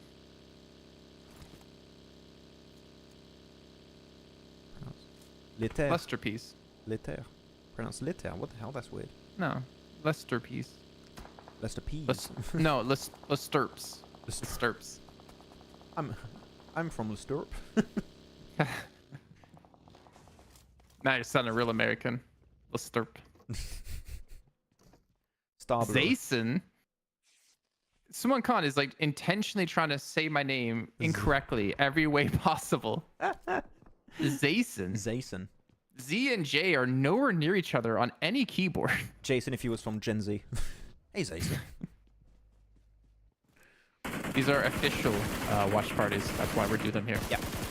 It is a partnership between us and the PUBG Mobile Esports team. That's why. And because normally you wouldn't have English coverage of CSA. So we have it here. Pretty slow match so far, by the way. Yeah. And we did lose 2 teams, but yeah, outside of that, it is pretty slow. Ooh, Regicide's gonna go for a wide wrap around IHC. If you want to put up the map stream real quick. Yep. Let me. There you He go. went for a big wrap around him. Ooh. I mean, this circle is going to be very telling of what we're going to have. Is it going to be a flat terrain finish? Is it going to be a road finish? Is it going to be a hill finish where Major Pride are? It's going to be quite interesting. You're going to see a lot of teams just get in the cars very soon and just get ready to rotate in position if they can. Yeah, just keep it here. We can see. Get in the car, everyone. You need to start moving. Okay, so AOR are going to start moving. 4MV2, I think, very soon. Might have to fight I8 very, very early, though.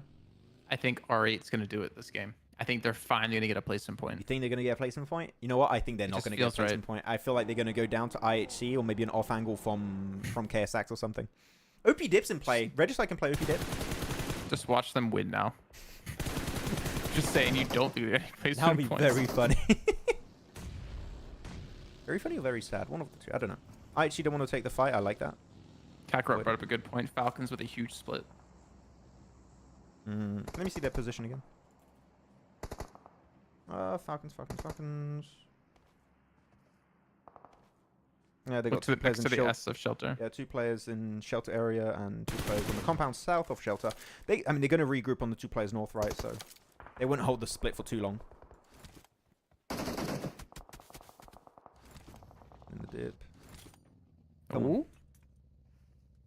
Chat. Here's the start. R8, they get a knock on IHC. Chat. Are R8 going to get their first placement point this game? It is cause for celebration if it happens.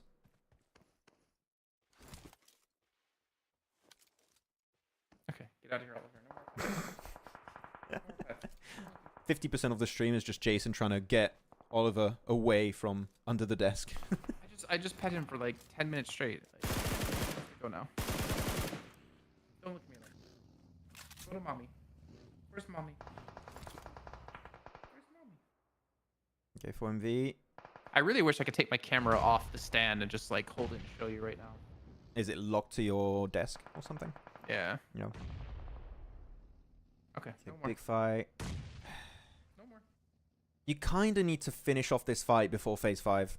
So this is pretty... Wait, what? Oh, DRS are down the hill also. Oh, wow, that's bad. Because if they initiate a fight, then they're possibly going to get third party by DRS. So this is a tough situation to be in. I mean, it's great if you're I8. You just keep pressure on 4MV and leave them pincered there between these 2 teams. But I think DRS are going to push up. Oh, they're pushing. There you go. Oh. What would you do in this situation, Jason, if you're 4MV? I'm sorry, I've been so distracted by my I can dog. see. He finally went to the corner. I don't... See, DRS are like on the super low ground from you. I8? North of you, yeah. What's I8's like vision? Flat terrain, For but they 4MV. have they can peek info if they're getting cars on 4MV. Like you gotta push I8 then, if anything, or you just ditch it completely. I would ditch it because you're just pincered now. The fight breaks out, you get third party by one of those 2 remaining teams. I would get in the cars if I can and leave ASAP. Ooh. Apex almost got Phallic down with that grenade. Yeah, and look, DRS is trying to push up. Killer's pushed. Exactly where this is what I was saying, like, or leave, because yeah, there's definitely gonna get like chased or third party by a team. Leaving is Yeah, the only DRS is option. moving with vehicles as well. I don't think they can even leave anymore now. I think it's too late. It is. Oh, You gotta push one team. oh, we squad wiped 2 teams. Okay, no, it's not happening. Or we get squad wiped by 2 teams. Yeah, that's more like Yeah, it. that one's more likely. Yeah, they should have left a while ago if they saw DRS getting closer. I don't know if their cars still had wheels though. I think they might have gotten popped by I8 or something. Wait. Flush Okay. it. Nice. Extra point. Why not? Oh, tried to be sneaky in the UAZ. That Nice would have try. been so sick. Respectable. But yeah, that was such a tough position to be in, right? Like, you're just getting pincered by 2 teams, and if you initiate a fight, you're just going to get third-partied. Not a good way to go. Did Max see my recent answer? I think... No, he didn't. So they got a second place. Their second Almost a best win. game.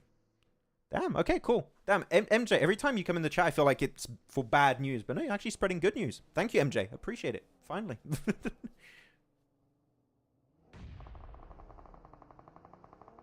There are no official English live streams for PEL. Maybe in the future. I would love to cover PEL, to be honest. I mean, if the games are on right about this time, sure. If they were on at like 4 a.m. our time, hell no. Oh yeah, time difference is a bit rough. I would love to cover PEL. You wouldn't be able to like name any player though. This guy is eliminating that guy. Hey, it would Good be Molly. tough. Maybe buy some time. It just blocks out one window. It allows Vic to rock up a little bit. Vic, wait for your team. Wait for your team. There you go. Now you push it. GG's. Reverse of Ray Kage from earlier. Exactly. I'm hiding behind that door. What? Whoa! Okay. Wait. I was gonna say someone knocked someone, and Rick goes down. East is just sniping it. What the hell's going on over there? And they're just going to get all the points now. How many limbs do they have, Falcons? No, Max. Flique solo Is he? Where? Where is he? On the on map? the west side. Oh, no. Imagine they go out in 9th again. That would be so sad. There's still like 11 teams. There's no way. GG, IQ. Not gonna Huh? lie, Well, IQ maybe MVP today. Maybe. I mean, I don't know. Doc had 9 limbs in that earlier game. Yeah, but IQ's been doing pretty good damage-wise. So Decent cleanup here out of I8 too, considering this was the aftermath of the 4MV sandwich that was being made. yeah, you fight 4MV and DRS, and you only lose 1 player. That's a really good conversion. And you get to loot everything from those 2 teams if there's anything left. And you get the high ground scouting, right? Like, they're the only team technically that's playing high ground with, I think Falcons maybe contesting it a bit to the east. But you have so much info if you are I8. Oh. Whoa. 9 teams left. R8 still alive. Where is he?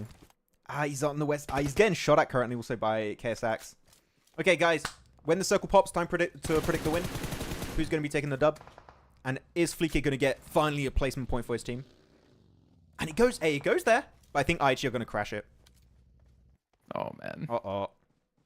I'm going for Regicide on OP Dip. If they win versus Muerte. Whoever wins OP Dip, I'll pick them. I go IHC. IHC? Okay. Yeah. OP Dip for Regicide. Such a good spot. No, Fleeke, leave him alone. Pekka, go away. He's going to get 9th, man. I'm telling you.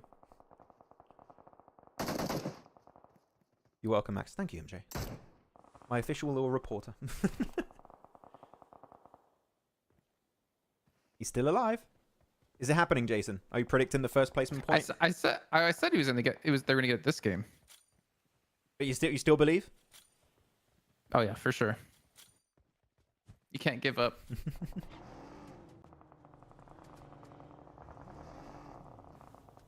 Go. Okay, I8's got to get in the cars. They're going to fight. You don't really have to fight Falcons. I would just say just zoom in the circle. The thing is, you know Nade and East are going to follow that. There you go. The moment they see them move in the car and follow them. Third party, wherever they're breaching.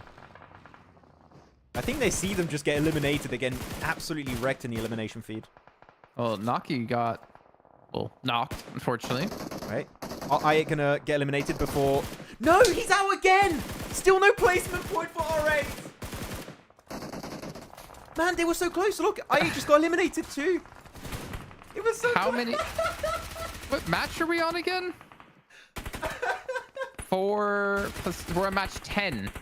And they still have 0 placement points. Bro. They were one of the most consistent teams when it comes to placement points last season too, right? Always reaching the late game with 4MV. Bro. And they got 0 placement points. Wait, do they still remain on 0 placement points after the 2 Miramars now, Jason? That we need to go the entire way now. You have to. I want to say there's no way that's going to happen. That's insane, man. I mean, again, I do have one issue when looking at R8 is their unwillingness to fight, which has been an issue with me. Back in spring, sure, there would be a very passive team, very heavily focused around wide rotates, but if they had the potential to take a fight that would give them a huge advantage by sweeping edge, they will go for that fight. Yeah, but like Zarage was one of the big players when they pulled off that style, and he's not in. Yeah, He's he not was playing with enabling them right now. for sure. So I don't know what's going on there. But it's so odd. It's so odd. Yeah. So you're still on IHG then, taking this? Because that's a rough transition. Never give up. Never give up, never what? They're done. Goodbye. I usually got placement points, you know. Still on Regicide though. Are Falcons dead or alive? It shows them as alive on the skyscraper. They're still alive. It's only Nade though. Oh, He's okay. got eliminated. Yep. Like his health was so low you could not see it. He's a ghost. He's a goose. Wait, so who wins now? You still going Regicide? Still on Regicide. OP Dip. So for you guys who don't know, the location where Regicide are, that dip is called OP Dip, and it's called OP Dip for a reason because it's absolutely overpowered. If you want to breach their location, the thing is, it's really hard to get close to because if you want to get close, you're kind of on a downward slope. You have to cross the road also if you want to close the gap and stuff. It's not that easy to nade that spot because it's so open all around OP Dip.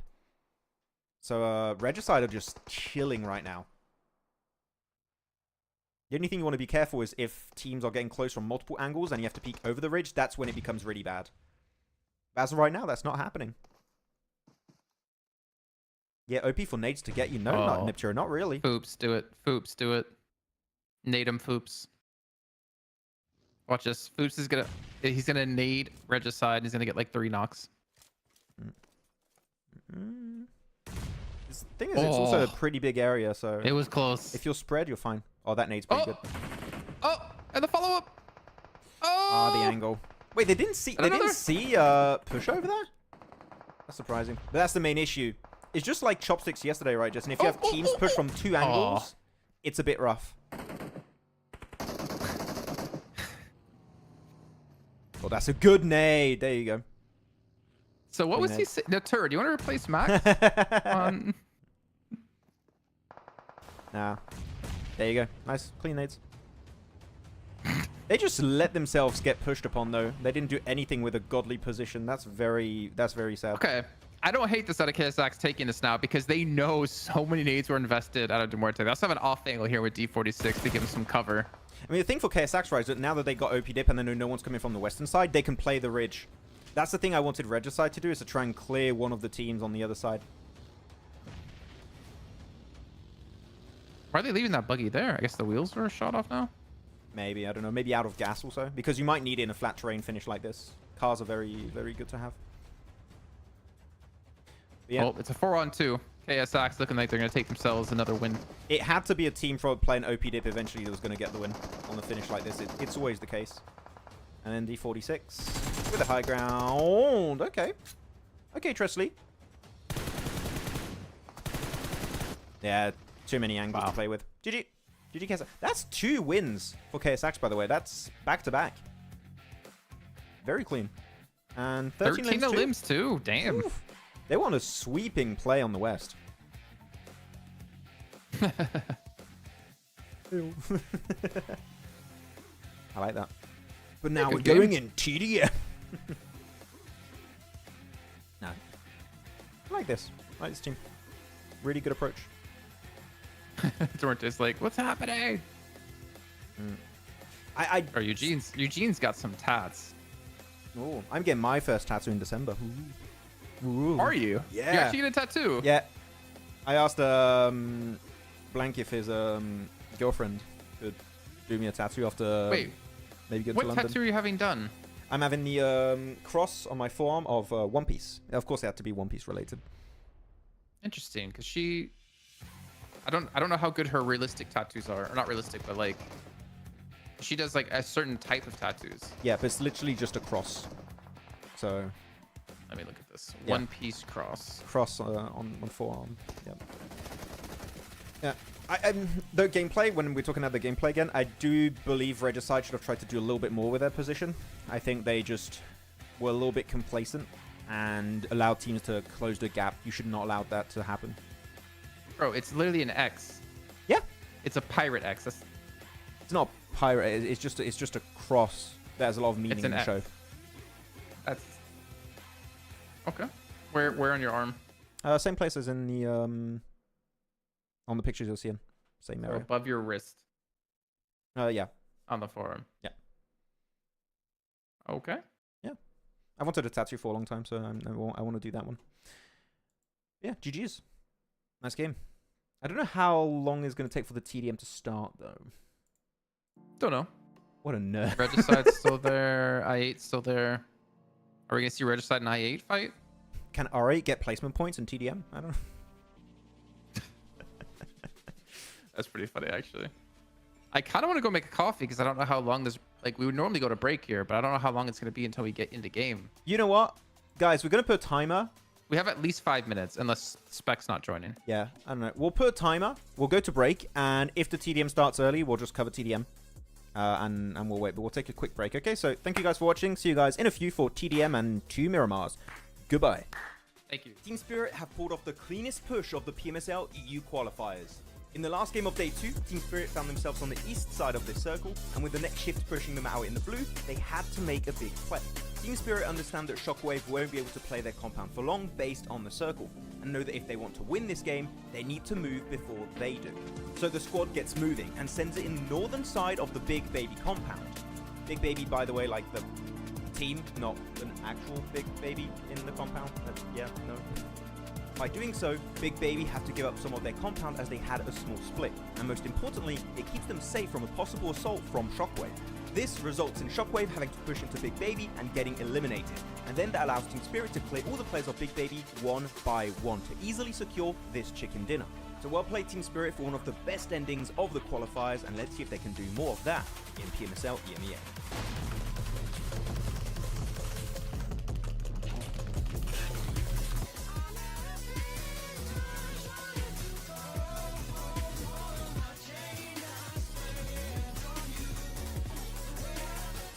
Oh, seems like the drops of PMSL CSA have been revealed.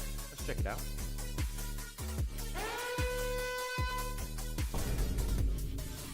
Oh, wait. Okay, well, it's just Sanhok. It's whatever. Like it. Let's just move on. Oh no! Wait, Erangel has a hot drop in Northern George, Pachinki, and Muerte? That. Let's check Miramar. Oh.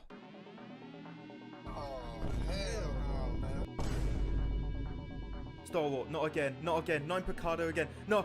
Ah! Crypto is leaving I8. Again. It's the second time. After securing a 14th position during PMSL CSA Spring, I8 Esports official page shared that Crypto will be leaving the squad. Though from the comments that I read, it doesn't seem like this is a massive surprise in the community. Let's keep in mind also that Crypto has joined many orgs before, such as Stalwart, Unicorns of Love, and Twisted Minds. So because of this, he could technically move to regions even outside of CSA, though this does seem unlikely, because this new post here was just shared by Regicide Esports official Instagram page, which... Wait a minute. Whoa. That's Crypto! That's Crypto right there! He is a detective.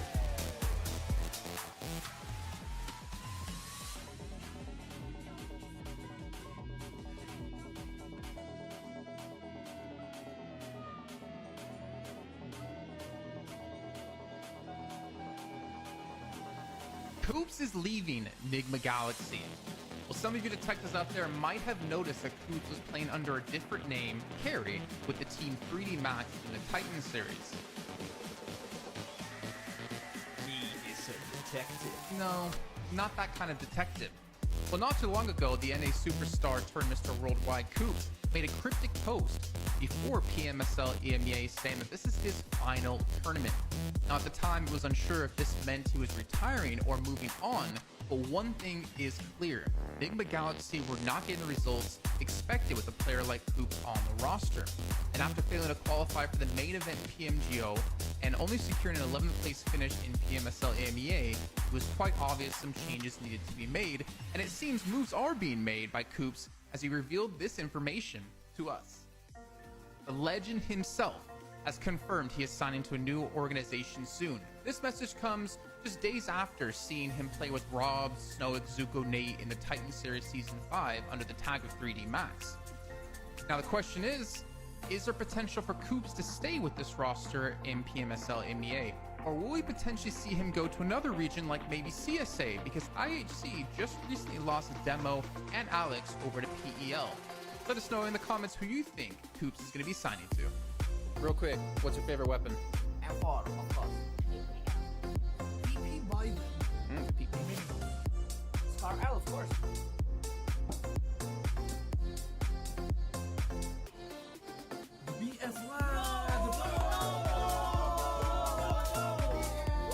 Naomi is leaving for Mad Balls, and Team Spirit are getting an unexpected replacement.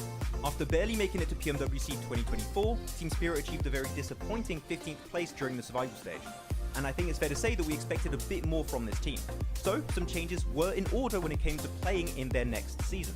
With Naomi now leaving for Mad Balls, the team is getting ready for the upcoming PMSL EMEA EU qualifiers. And Matic is going to be joining the roster. What you doing? Where you at? Oh, you got plans. Now the question stands, will Tixie eventually join the team to recreate the Gladiators team? Without Meku though, because it seems like he might be retiring. So, do you guys think Team Spirit with Nomi, Kitsune, Effect and now Matic will have a better full season? Share your thoughts with us in the comments. Team Spirit have pulled off the cleanest push of the PMSL EU qualifiers. In the last game of day 2, Team Spirit found themselves on the east side of this circle, and with the next shift pushing them out in the blue, they had to make a big play. Team Spirit understand that Shockwave won't be able to play their compound for long based on the circle, and know that if they want to win this game, they need to move before they do. So the squad gets moving and sends it in the northern side of the Big Baby compound. Big Baby, by the way, like the team, not an actual Big Baby in the compound. Yeah, no. By doing so, Big Baby have to give up some of their compound as they had a small split, and most importantly, it keeps them safe from a possible assault from Shockwave. This results in Shockwave having to push into Big Baby and getting eliminated, and then that allows Team Spirit to clear all the players of Big Baby one by one to easily secure this chicken dinner. So well played Team Spirit for one of the best endings of the qualifiers, and let's see if they can do more of that in PMSL EMEA.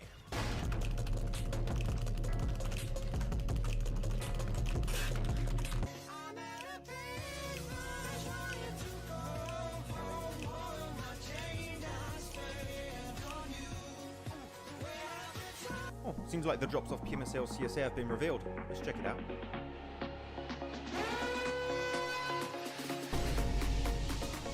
Wait, okay, well, it's just Sanhok. Whatever, like it. Let's just move on. Oh no! Wait, Erangel has a hot drop in Northern George, Pachinki, and Muerte? That. Let's check Miramar. Oh.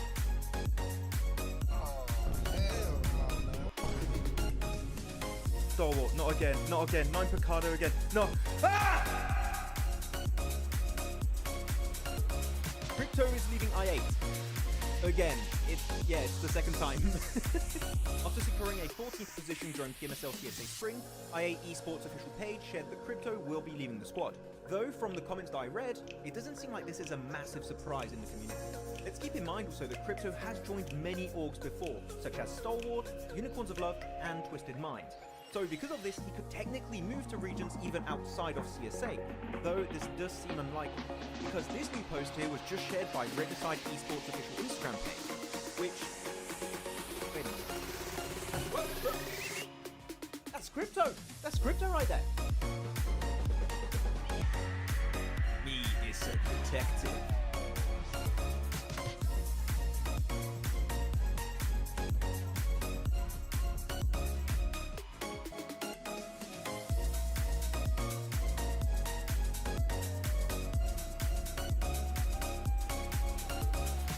Is leaving Nigma Galaxy. Well, some of you detectives out there might have noticed that Koops was playing under a different name, Carry, with the team 3D Max in the Titan series. Me is a detective. No, not that kind of detective. Well, not too long ago, the NA superstar turned Mr. Worldwide Koops made a cryptic post before PMSL EMEA saying that this is his final tournament. Now, at the time, it was unsure. Hey guys, we're back. Thank you for waiting. TDM has already begun, and we're going to have, as we said, I8 versus Regicide going on. And let the better team win. Oh man, last time I saw Hanger was... Oh, PMWI 2 years ago. Really? When... What was it? Was it not Avicii? Oh my gosh, what's his name? Alan Walker. The DJ. Alan Walker played against Oh, like a yeah. local content creator, right? Yeah. And the local content creator just sat back and spawn and let his team carry him. And Alan Walker's actually pushing out to look for like eliminations. I remember that. Oh, I wonder what weapon they're all using. Oh, P90. Oh, M114. That's okay. Or M1. Yeah, sorry. But how many? We have 7 P90s? He's got 2 P90s in hand. Look, Roshan's got 2. He's got double P. You know what's The better first than one 1 wasn't good P90? 2 P90s. P90 akimbo. The P180. The P180, yeah. Okay. He's winning this one. So Roshan's got 3. You know what we haven't done, by the way? Remember, each break we need to promote. Oh. If you guys are interested in content that Max and I make, you can always check out our channels over on Pandemonium_news on most platforms. Actually, all platforms. Yes. Or you can check out these links. We're not on Threads In yet, chat. but maybe. Yeah. We definitely have to work on more skits. I really enjoy the act of making skits. They're fun. Come up with the idea. I don't think I have the creative editing knowledge to be able to like put them together well, because like when I go through making a video, I think of like how am I going to edit it together, right? Yeah. And for creative skits, it's really hard to do that because what you film is based off of like what you like, how you want to edit.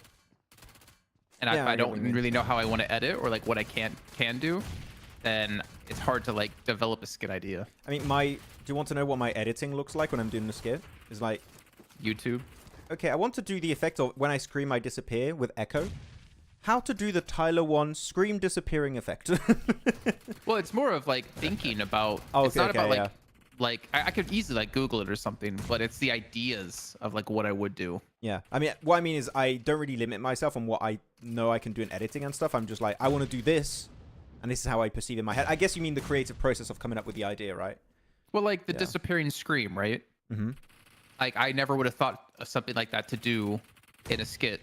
So that whole scream you do, you can't. I can't use that if I never would have thought of the idea of how, like to use. I can't just be like, oh, I'm just gonna. I don't know how to do the effect, but Got it. I don't know the effect. Not how to do it. It's more of like I don't know the effect or the editing like style. Or the meme format, etc. Yeah, got it. Yeah, that's what I find hard. Yeah, and we can make skits together. That'll be fun. Can do that. Okay, so who's winning right now? 26 to... It's actually pretty close. Normally we see a team run away with a lead pretty quickly. Like it's 26 to 30. Which Well, it's cool to normally have... we don't see this many P90s. Also, yeah. But it's kind of cool to have two actual professional teams because a lot of times we have TDM between, you know, influencers and stuff. But now it's like actually pros. And they're all using one weapon, which is just insanely broken. I'm surprised. You know what? I haven't played TDM in a hot minute. Can someone tell me in chat, do we have the option to play the MG3? Because if you could, I'm pretty sure everyone would be playing the MG3. Maybe not because of the reload time that's a little bit long, but you could just play Akimbo MG3. That's why you just have a second MG3. Yeah, exactly.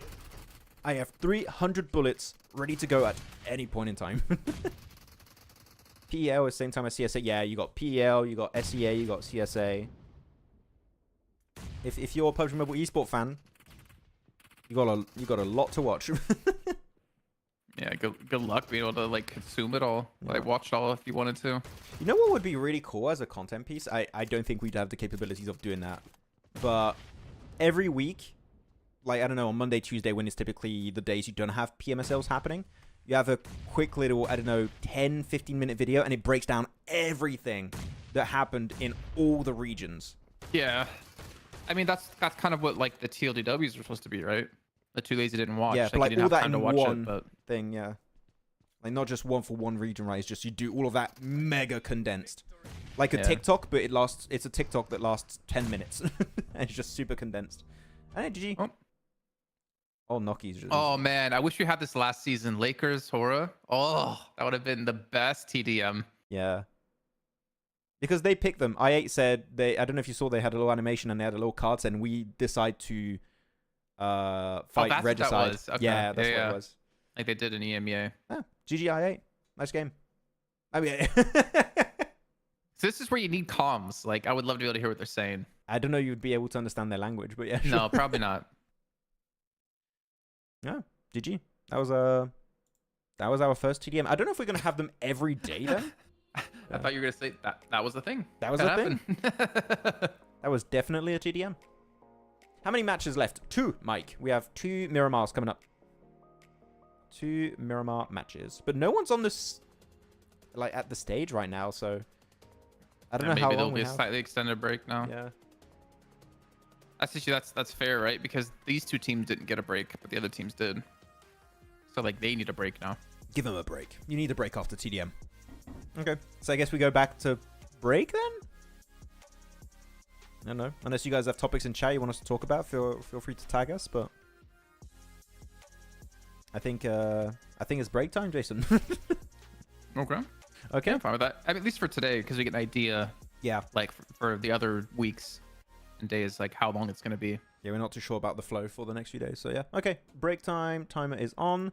And I'll see you guys whenever Miramar action starts. So see you all in a bit. Team Spirit have pulled off the cleanest push of the PMSL EU qualifiers.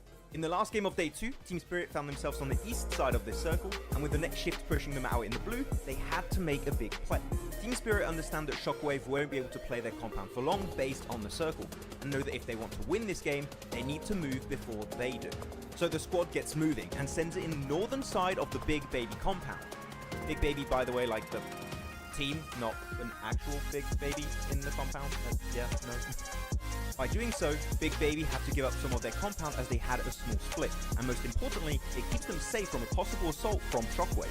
This results in Shockwave having to push into Big Baby and getting eliminated, and then that allows Team Spirit to clear all the players of Big Baby one by one to easily secure this chicken dinner.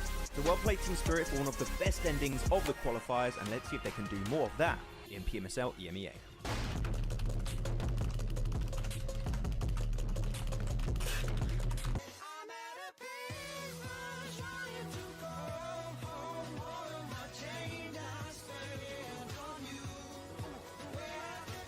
Oh, seems like the drops off PMSL CSA have been revealed. Let's check it out.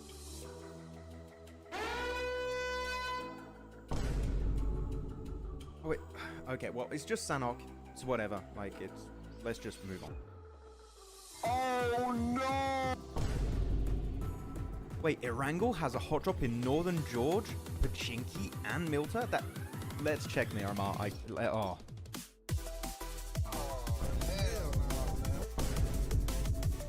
Stalwart, not again, not again. 9 Picado again. No. Ah! Crypto is leaving I8. Again. It's the second time. After securing a 14th position during PMSL CSA Spring, I8 Esports official page shared that Crypto will be leaving the squad.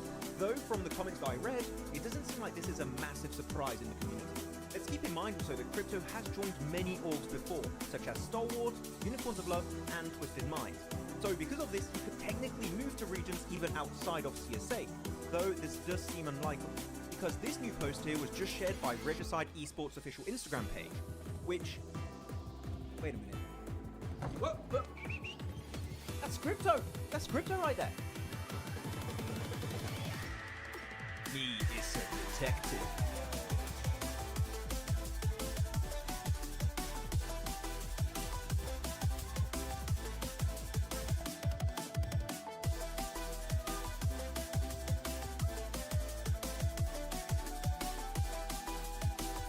Coops is leaving Nigma Galaxy.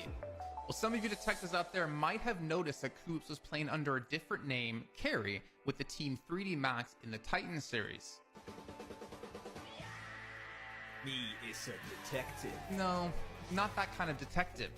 Well, not too long ago, the NA superstar turned Mr. Worldwide Coops made a cryptic post before PMSL EMEA saying that this is his final tournament.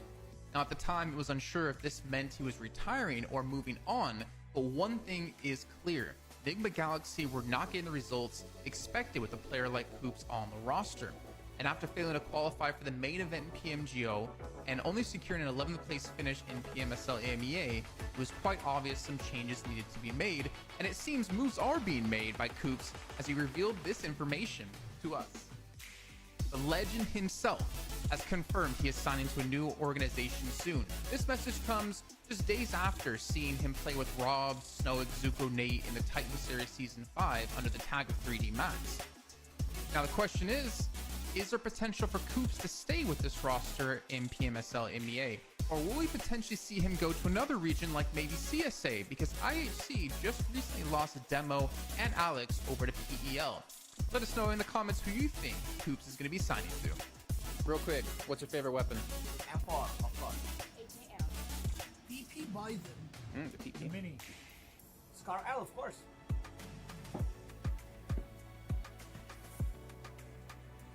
The BS Lad. Naomi is leaving for Mad Balls, and Team Spirit are getting an unexpected replacement.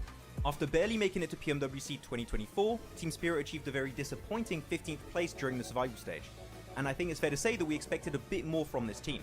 So, some changes were in order when it came to playing in their next season. With Naomi now leaving for Mad Balls, the team is getting ready for the upcoming PMSL EMEA EU qualifiers. And Matic is going to be joining the roster. What you do? Where you at? Oh, you got plans. Now the question stands, will Tixie eventually join the team to recreate the old Gladiators team? Without Meku though, because it seems like he might be retiring. So, do you guys think Team Spirit with Nomi, Kitsune, Effect and now Matic will have a better full season? Share your thoughts with us in the comments. Team Spirit have pulled off the cleanest push of the PMSL EU qualifiers. In the last game of Day 2, Team Spirit found themselves on the east side of this circle, and with the next shift pushing them out in the blue, they had to make a big play. Team Spirit understand that Shockwave won't be able to play their compound for long based on the circle, and know that if they want to win this game, they need to move before they do. So the squad gets moving and sends it in the northern side of the Big Baby compound. Big Baby, by the way, like the team, not an actual Big Baby in the compound. Yeah, no. By doing so, Big Baby have to give up some of their compound as they had a small split, and most importantly, it keeps them safe from a possible assault from Shockwave. This results in Shockwave having to push into Big Baby and getting eliminated, and then that allows Team Spirit to clear all the players of Big Baby one by one to easily secure this chicken dinner. So well played Team Spirit for one of the best endings of the qualifiers, and let's see if they can do more of that in PMSL EMEA.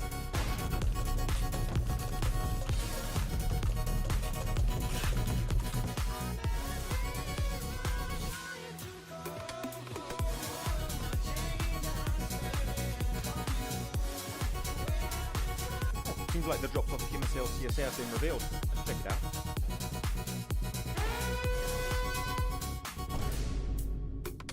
Oh, wait. Okay, well, it's just Sanhok. It's whatever. Like, it's... Let's just move on. Oh no! Wait, Erangel has a hot drop in Northern George, Pachinki, and Milta? That... Let's check Miramar. Oh.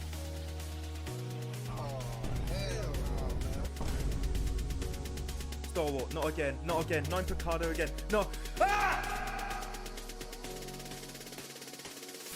Crypto is leaving I8. Again. It's the second time. After securing a 14th position during PMSL CSA Spring, I8 Esports UK shared that Crypto will be leading the squad. Though from the comment I read, it doesn't seem like this is a massive surprise in the community. Let's keep in mind so that Crypto has joined many orgs before, such as Stalwart, Unicorns of Love, and Twisted Mind. So because of this, he could technically move to regions even outside of CSA, though this does seem unlikely, because this new post here was just shared by Regicide Esports official Instagram page, which... Wait a minute. Whoa. That's Crypto! That's Crypto right there! He is a detective.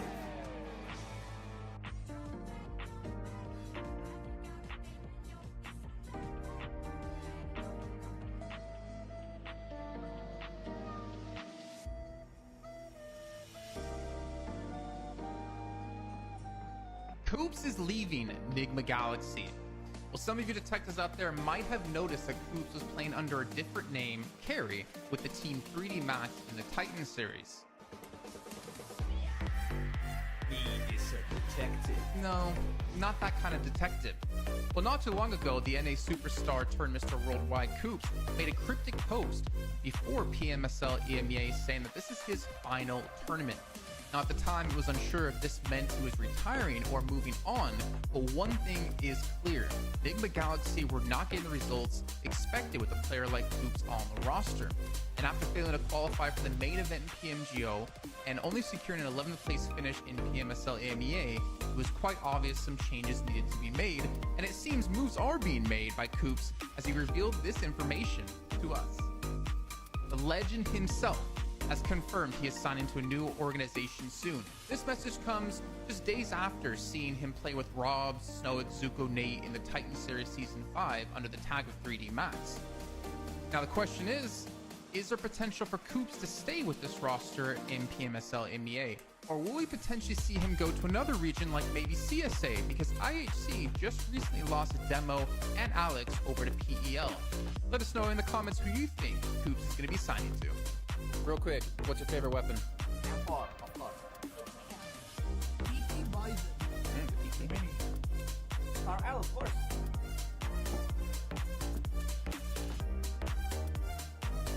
BS Lab. Naomi is leaving for Mad Balls, and Team Spirit are getting an unexpected replacement. After barely making it to PMWC 2024, Team Spirit achieved a very disappointing 15th place during the survival stage. And I think it's fair to say that we expected a bit more from this team. So, some changes were in order when it came to playing in their next season. With Naomi now leaving for Mad Balls, the team is getting ready for the upcoming PMSL EMEA EU qualifiers. And Matic is going to be joining the roster. What you doing? Where you at? Oh, you got plans. Now the question stands, will Tixie eventually join the team to recreate the old Gladiators team? Without Meku though, because it seems like he might be retiring. So, do you guys think Team Spirit with Nomi, Kitsune, Effect and now Matic will have a better full season? Share your thoughts with us in the comments. Team Spirit have pulled off the cleanest push of the PMSL EU qualifiers. In the last game of Day 2, Team Spirit found themselves on the east side of this circle, and with the next shift pushing them out in the blue, they had to make a big play. Team Spirit understand that Shockwave won't be able to play their compound for long based on the circle, and know that if they want to win this game, they need to move before they do. So the squad gets moving and sends it in the northern side of the Big Baby compound. Big Baby, by the way, like the team, not an actual Big Baby in the compound. Yeah, no. By doing so, Big Baby have to give up some of their compound as they had a small split. And most importantly, it keeps them safe from a possible assault from Shockwave. This results in Shockwave having to push into Big Baby and getting eliminated. And then that allows Team Spirit to clear all the players of Big Baby one by one to easily secure this chicken dinner. So well played Team Spirit for one of the best endings of the qualifiers, and let's see if they can do more of that in PMSL EMEA.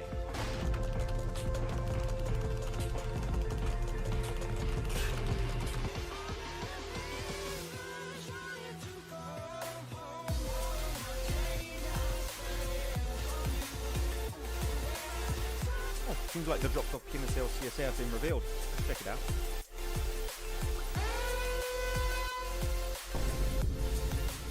Wait, okay, well, it's just Sanhok, so whatever, like it. Let's just move on. Oh no! Wait, Erangel has a hot drop in Northern George, Pachinki, and Milta? Let's check Miramar. Thanks so much for watching, guys. We are getting ready for our now 5th match of the day over on Miramar. It's going to be a good time. Ayush, it was not 1 minute 30. I mean, it was at the time you're looking at the timer, but the timer does not mean start of the game. It's time for us to be back on camera. But the game is starting in about, I think, 30 seconds or something. So we're getting there. And Jason, And the day just got better, Max. he's got his coffee. Where's that iced coffee? A random iced coffee. Oh. Showed up. With a straw. I don't even use straws. Damn, fancy. It's fancy, Oh, Jason. it could definitely use a little bit more milk if the milk fairy's around. But coffee disgusting. Ugh. Don't like that. Okay, here we go. It's definitely a little strong. Maybe some of that caramel that we have too would be nice in it to give it a little bit of sweetness. Bit of a rough coffee. Okay, let's go. Miramar, decent They playing can path. see you in that mirror. Decent playing. Hey, Jason.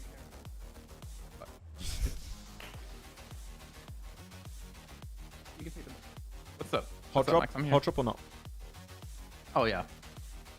Oh, yeah? Oh, yeah. Hot drop. Guys, tell us in chat. Hot drop or not? Are we going to see something happening in Picardo? Are Stalwart going to go back to their old tendencies? If they do, crit is the problem. It's all Critter's fault. It's the common denominator. It's all his fault. Wait, I can't see Stalwart right now. Stalwart. There they go. There they go. Oh, no. Wait, With is the other team turquoise. there? Because to be honest, if I'm in Miramar and I know I'm dealing with Stalwart, I just don't go to Picardo. But I think a team is on Picardo too. Please. I'm Stalwart. If this keeps on happening, I'm gonna have to make fun of you guys again. I'm sorry. I'll have to do a meme about Well, that. we can give them the one, right? It's the first day playing. But if it happens again, then it's like, yeah, get out of here. So if it happens next game or today, you mean in general? If it happens outside of today. I can hear the shooting already. No.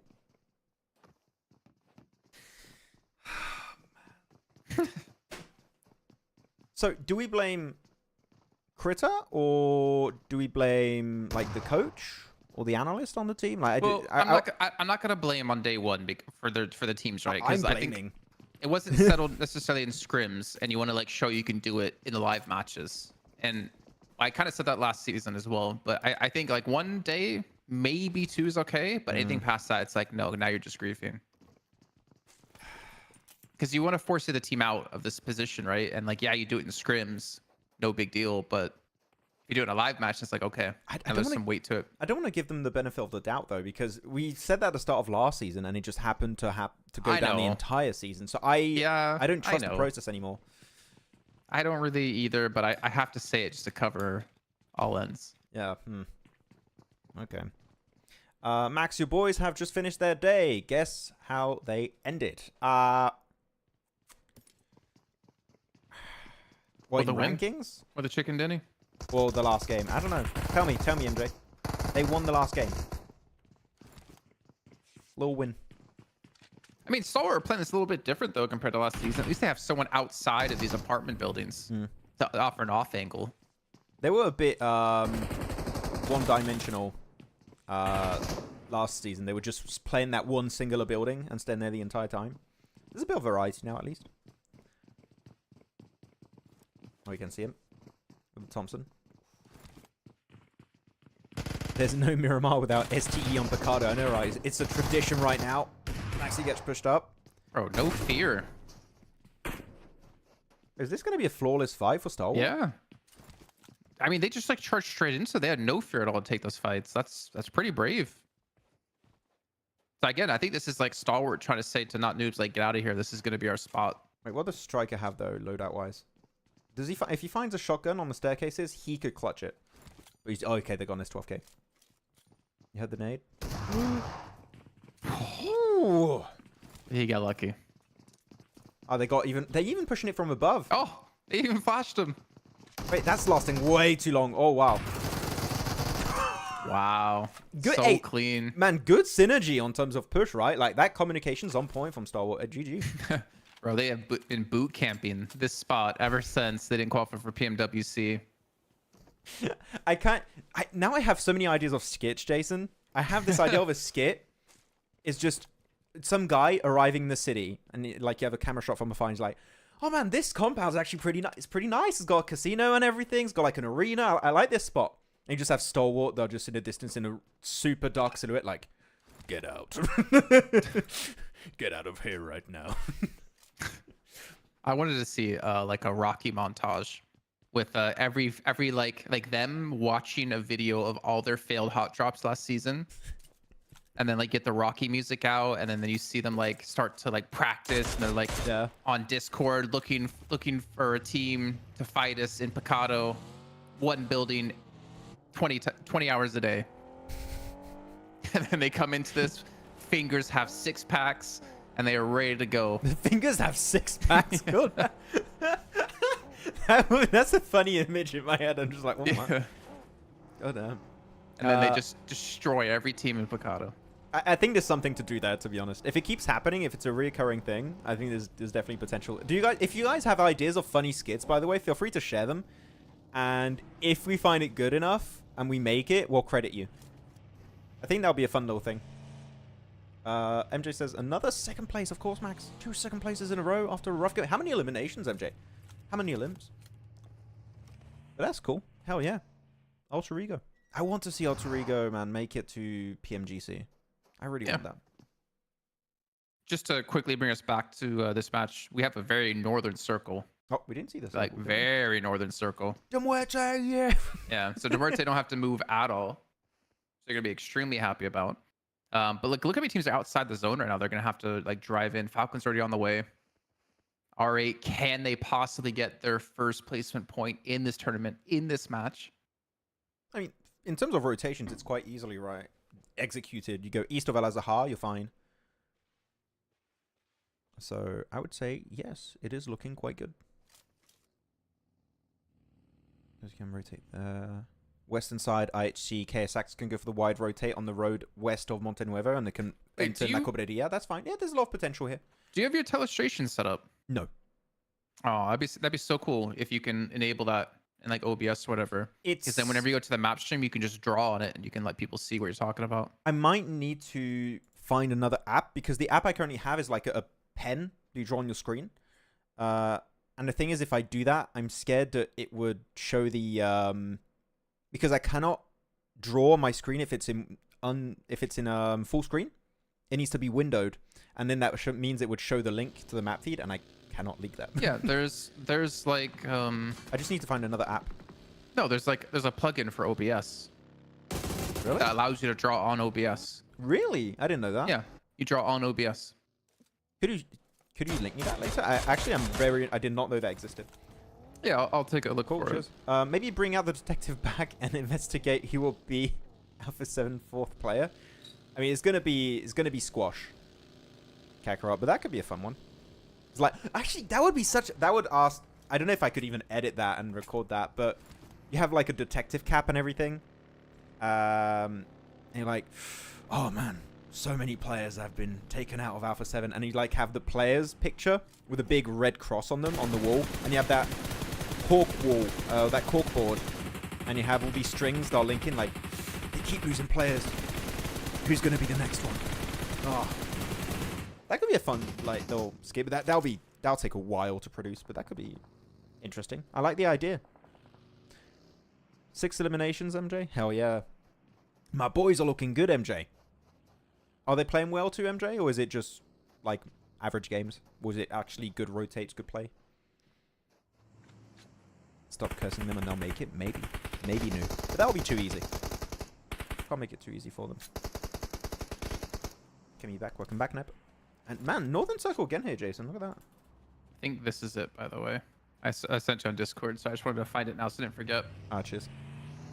You can take a look at that later. I'll take a look after the stream, yeah. Oh, if that works, that'll be amazing, actually. That'll be super cool. I could do telestration starting tomorrow. Yeah, I used to do it. And then, like, the only thing is you have to draw on OBS. Like, you can't draw on your screen. You have to, like, go bring your mouse to OBS and draw on it. Oh. But if you have OBS full screen anyways, then it's super easy. Cool. Yeah, we'll have to look into that. Yeah, so we're still going quite north here. We're staying in the north side. Look at all the teams just, like, I think almost every single person is in a car right now. You have to. What's happening with IHC and who's that? Leo, northeast of them. That's could be a bit of an issue on the west of San Martin. RA. That's the fight we're watching right now. If you hop off map. Yeah, it might be. Might be that one. Yep. Yeah, it is. There you go. The IHC. I heard even Federal left Influence. Yeah, I heard that too. Is it real though? Because I heard the rumor, but I didn't know if it's been officially announced. Yeah, who do you guys think is going to be the final player of Alpha 7? I'm pretty sure it's Squash, but what do you guys think? I don't see that confirmed on the Wikipedia at the moment. What, Squash? About Federal. Oh, Federal, okay. I don't think it's been announced. It's been a rumor for a few weeks now. Oh, that grenade on Forge. Hide Dami. Yeah, again, just another weird fight. Like, what's the point in this fight? I mean, it's only stage 2, but you're still taking a lot of damage. Every other team has moved north already around you to go get positions. I think you have a lot of these fights. Oh, damn it. KSX nice. is here as well. So you have Leo, IHC, and KSX here just like sniffing around. I think these kind of fights are the moment you lose a player, a lot of the teams fall in that sunk cost fallacy kind of situation where like, oh, we lost so much, we need to fully commit to the fight. It's like, no, you still have something you can make work out this game. Even if you lost one player, you can leave. But like, no, we lost one player, we need to go and fight them. It's like, you don't have to do that. Yeah. you can actually reach the late game maybe. The amount of like times we've seen players like be a solo, be able to get so many placement points for their team. Yeah. Is just insane. Like, it cannot be ignored. I don't get why more teams don't just cut tail and leave. I think it hurts their ego when they start losing a fight. They're like, I don't like that. I want to get vengeance. You can pay to get your ego fixed when you win a big chunk of money. It's just crazy. Like, you're betting that one player. So you're betting that Nerzed or whatever, it doesn't matter who it is, has a chance of getting more eliminations as a solo player, continuing the fight that you started and are losing, or getting away if you can, obviously depends, and getting a placement point or two. Yeah, maybe you should just leave. Yeah, it's the best approach. I wonder why. It'd be interesting to ask a pro. Yeah. I didn't like how they eliminated my boy, my homie. Had to get vengeance. My boy Jim. I was just Paraboy and order every time. Jim, no. Now we're gonna go extra hard, and that's how they won PMGC twice in a row. Him, Prabal or Prabal? No, not all teams have played equal matches yet. This is only day 2, so you have one group who's gonna play out 12 matches by the end of the day, and then you have 2 groups who have played out only 6 matches. Yep. Sorry, not groups, teams. So there's 5, yeah. So a fifth of the teams, no. Oh my gosh, it's so confusing. Let's just say no. I don't want to do the math behind this because there's some groups will have like 9 and some groups won't. Just gameplay wise, Regicide got this spot super early. This is the best compound by far in the circle. High ground, super strong. The one weakness is where Falcons are pushing from. I kind of like the idea that Falcons want to push this fight because the earlier you do it, the lesser chance of you getting third party. So, actually, if Falcons want to commit to this, I wouldn't hate it. It's very early. You're taking a pretty big risk, but you then enable a chance for you to get a win from that location. So, I wouldn't hate if Falcons full send it. But it is early, again. Recap Alter Ego Day. A win in Sanhok. Rough game at Erangel. Great 2 games at Miramar until someone slaughtered them at the end. Oh, unfortunate. Well, at least they got some points on board, right? And it seems like they're looking good when it comes to making it to PMGC. So, I need Alter Ego in PMGC. I mean, I'd imagine they're going to qualify. Or not qualify. They're going to get into it because of how many slots. Yeah, exactly. They had a good league. They had a good, okay finals, right? And then all the other slots like that teams get to have for qualifying through PMSL. Like they have to be like the next highest team on PMGC points, even if they don't make it. No, they should qualify. They get a ton of slots. They should be pretty safe. What's happening with that split? AOR just saw the split of Stalwart, got a knock, and just full center on their location. I mean, there you go. Get clutched up by Vic. Stalwart. For once, man, they won without losing a single player. Picardo. And they're out in 14th. Yeah, feels bad. That's gotta hurt. Speaking of that ego. What's happening here? Oh, alright, crap. Come on, please, placement point. Please survive, please. Just one. 8 versus 8. They did it. It's cleared. Nice. Yes. Still no placement points yet for him. But that's one step closer. So you like Regicide's position. The zone has shifted away from them, though. Yeah. I think Compound's still mostly in, though. I'll check the map feed after this fight wraps up. I mean, you can see right above them, right? Yeah. On the mini-map. So would you commit to this? Like, or what would happen? Like, most likely the zone's going to shift away from you, so where do you go? I would hold on to this position, try and clear all of the teams, such as Falcons, AOR, and then move from there. Because if you go downhill, you're just going to get backstabbed from the angle, especially by Falcons. They're going to be super willing to take that fight on you if they can. So I would just hold on to it until you have to leave and eliminate as many people as possible. While teams are moving, I want to look at the map feed just to look at what we're working with. Because otherwise, you would have to crash A1. You're going to get third party. You can play north of that location, but I wouldn't recommend it because they don't have too much info. I think, yeah, you just clear the southern eastern edge. What would you do, Jason? I'm not sure. That's what I was asking. I'm not sure. Yeah. I mean, because the thing is... Nice. If you don't want to move because there's so many limbs you could possibly get, but then if you don't move early, you lose. I mean, you have to go scout and find a compound, but you're going to lose a lot of the compounds that you could move to if you delay your move. But if you move early, you might not find a compound, but you also might not get the points that you could have had staying. So it's like a trade-off. Choco, why are you going solo, mate? Oh. Okay, nice clear, but they lose a player for no reason. That's so I know it's like, oh, they still won the fight. It's like, yeah, but Choco could have very easily waited an extra 5 seconds, and he got flushed because of it. I don't even agree with what you said about the they won the fight. Like, no, like that's a fight you should win cleanly. Yeah, for sure. Those are like fights you should get out with all 4 alive and then transition out into like a good late game. But it's gonna be so much harder than the fact they lost one. Unfortunately, at least they got a good transition point for info. They have cars up in working condition, so they can go downhill. Actually, I'm going to take a look at the circle again. All right, have a good spread. I mean, I feel like R8 or Mad Bulls, like that was one of their better maps. for sure last season. The R8 spread. It's still so weird to not see Zerich playing again. I cannot wrap my head around that. Such a weird decision.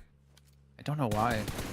Actually, maybe Regicide can go for where Giante is. That's a good dip. It's just you need to be very careful about scouting because it's hard to see players in those dips from where they are. I think... Oh, they're moving. Is that where they're going? Oh, yeah, on the Muerte right now. We'll see. MJ... You know what I... Oh, sorry. Oh, God. No, go ahead. I was just reading the comment of MJ. Fact for Max, your boys lead the Indonesia PMGC points despite Boom won the last 2 championships. Yeah, I mean, because they had amazing league stages, right? So I'm not surprised, MJ. Makes sense. Yeah, go for it. I'm trying to think, like, what's the point in picking up a 5th player unless you're going to replace someone on the team? Like, for instance, East joining Falcons, but, like, Action's still on the team. Like, if you brought him onto the roster, you're trying to replace someone. You're not trying to bring on a 5th player to run a 5-player roster. Like, that just doesn't make sense. So you're talking for Naomi in particular as an example, right? Yeah, so, like, if you're going to pick up Naomi, you have intentions... You should have intentions to drop someone off the roster of your current roster. I don't know. Like, I do think there's a sense of some players got picked up because they're not going to have other opportunities. Like, they're not getting picked up by any other team. So they ask, can they be a sub and get lower pay or something, I guess? I mean, would you... I don't even think you would give them a salary in that case. If you're not playing at all, yeah, if you're not playing at all and it's just you're trying to bench ride. Then again, it depends on how involved they are in the team, I'd say. Like... What if, you know, you brought on Maxman and he doesn't really have any intention to play, but he's like watching the matches and he's giving you guys feedback and he's analyzing stuff. Like if he's acting like that kind of input to a team, then I see that. Maybe he's a analyst assistant or something, or maybe the analyst because he's an analyst, but he can play. He's a player who analyzes for you, and then you can use him whenever you need to. That would make sense for a 5th. Yeah. Like, I'm curious what, you know, Xerich is doing right now. Is he watching the games to then, like, take notes and bring it up later? Or is he just like, oh, I'm going to go chill at the hotel? You'd hope he'd be involved, yeah. Yeah, so I feel like that's actually something really interesting. Maybe that's similar to how 4MV works or how a lot of rosters work with the 5th player. They're just actively giving analysis and, like, feedback. I think... Sorry, I'm now looking at the game here. Regicide, I think they're going to struggle. They got a lot of fights coming their way with 3 players now. They might have a bit of a rougher time. And also, the one thing I hate about this terrain is sure you have cars, and I said cars are going to be very, very important for their rotate, but the terrain is so rough to drive on that you might just flip your car and just get sprayed by a team that's already in position. Like, that terrain is horrible on this hill. It's so bad. So you might flip your car, but if you're a Maxman... Guaranteed. We're definitely flipping the car. Action is far better in game sense. He had a bad like few months. Team money, no. Please no. Okay, let's look at map again.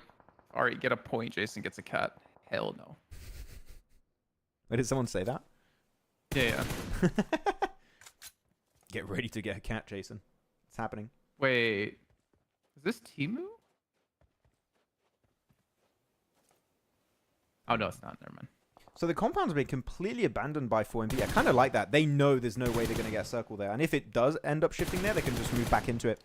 This is a very early flex from 4MV, but this is giving them big flex, yeah. This is giving them a big opportunity to win the game if they, depending on how their fights go. Oh, Doc hits these. All by Naomi ran. Yeah. This is the this is the kind of play that we'd expect from 4MV in the first season. Like, this is a really preemptive play. He looked away. Did you see him? Yeah. He didn't even care. He knew his nade landed. Jason, like, just like you said on the double nade earlier, you know, it's Doc, so I'm not impressed. But that was like the confidence he had that he knew he hit that nade that he looked away. Just no looksy. Whoop. Another one. He's got 2 more nades. He's going for the kill on that one. It would be funny if all his teammates, just when they loot nades, they just give them all to Doc. Yeah. Doc is just... He's insane. He's insane. He's built different. Come on, that's going to be a flush, maybe? Oh, no, a little bit short. I mean, he's checking if Naomi's getting res, though, I think, with those nades. Like, he's protecting his knock. Yeah. But the team, like, I thought they're going to rotate in. Arrow went down. I think English maybe picked that one up. Oh, wait, who knocked him over there? Did you see who got him? I'm guessing. And look at Apex. He's like in the zone. What is he doing? Look at the map stream real quick. I like the 2-2. I know exactly what you're talking about. I like the 2-2 split that early. Why are they doing this 2-1-1? This is super bad if you get knocked. Someone needs to help Apex ASAP. I feel like the damage Doc just did gets completely negated because of how they were split. Yeah, I mean, the moment Doc didn't have nades anymore, he just ran backwards. He's like, yeah, I don't have my favorite weapon. Wait, he didn't have nades and Arrow was knocked. Yes. Even and worse. he was like one of the players in the vicinity to res him. That's got to feel bad if you get 2 knocks with nades and you don't even get to confirm any of them. Can you imagine the comms is like Arrow talking to Doc? Doc, I've been knocked. He's like, oh, anyways. Wait, I'm out of nades. Oh no! I guess I'll go res you then, Arrow. I guess I've got time. Oh, Arrow's kind of stuck here. Yeah, Whenever smokes to he's plume. It's like, why even go back to res him then at that point? Yeah, It like took too you long. res him and you just leave. Yeah. Such a weird move. He's Oh a wait, bait, someone's that's close. why. Someone's close. Doc close. Does Doc have nades? I heard a pin. I think it was a pin from Did he- R8. No. You know what Arrow said? Doc, come res me. I got nades for you. I've got 5 nades. I'm like, ooh. Yeah. Oh, quite Takes the nades, interesting. comes back, and then he starts nading them again. Okay, they still have car already. I didn't realize they still had a car. Doc is like, Hey, R8 guaranteed placement points. finally. Imagine the first placement point they get is 10 placement points. They get the win. That's their first placement point game. Should you just give up on a team asking for a friend who's having a hard time getting over Falcons? Okay, Amar, what the hell? Don't talk about Colaris like that. Amar, I don't even want to. I was going to answer it seriously, but tell me if you're asking seriously or if you're just taking the piss right now. Oh, wait, what? Funny. Through the smoke. Rolls him over. The funny thing is that I can tell you haven't read the full sentence when you're reading it out loud. And I already read it. I knew what's coming. Because I know you're like, oh, you're being like super serious. Like, oh, yes. Dear, yeah. And then you realize the punchline at the end. You're like, oh, damn it. Oh, damn it. Oh. Oh, all right. You're pretty screwed here. Push is in a nice off angle, though. But then Fleek is also on an off angle. Yeah, it's really cool. Muerte took the position I thought maybe Regicide would take. So Regicide, I think, understood the team is there now because they've been shooting the entire time. Oh, double whammy there for Pusher. And when you're playing behind that slot, it's just super nadeable. There you go, double confirm. He just looks over at Doc on the stage, and Doc looks at him, and he just gives him the subtle nod. Like, yeah. It's like, hey, do you want to join 4MV? That's pretty good. Wow, look at the split 4MV have. This is kind of sick. It's too big a split. Let's be honest. It's kind of sick though. Is it sick? Like in a Kinda good sick. way, or is it sick like he's got COVID-19? Kind of sick. No, like Doc has a building, Reefus has a building. Like Apex. Apex is not Apex has surviving cover this. of the hills. Jason, do you genuinely think Apex survives this? I do not think so. Yeah, I do. He thinks he survives this. Okay. Yeah, if he doesn't shoot, he's got this. Oh, okay. He's gonna have to shoot. Because he just imagine every team rotates past him towards the rest of his teammates, and he just backstabs them all. I like the split they have on the west. It's just the Apex position that's a bit. Well, that's so many smokes. How many smokes is that? That's like 1, 2, 3, 4, 5, 6, 7, 8, 9. That's 10 smokes.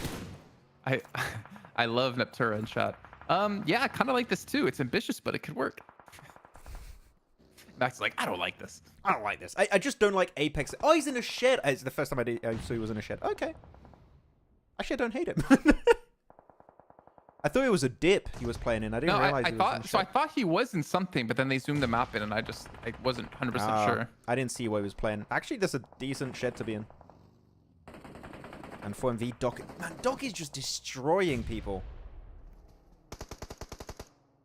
This is the... Jason, it's fair to say, this is the 4MV we were expecting on day one, right? This is the 4MV we're expecting at PMWC. Well, they're doing the reverse reject, you know?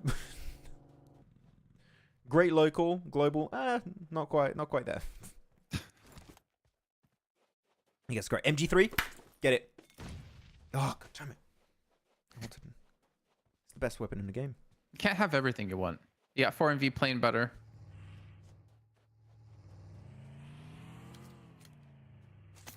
Groza? Aw. Disappointing. At least give my man a P90.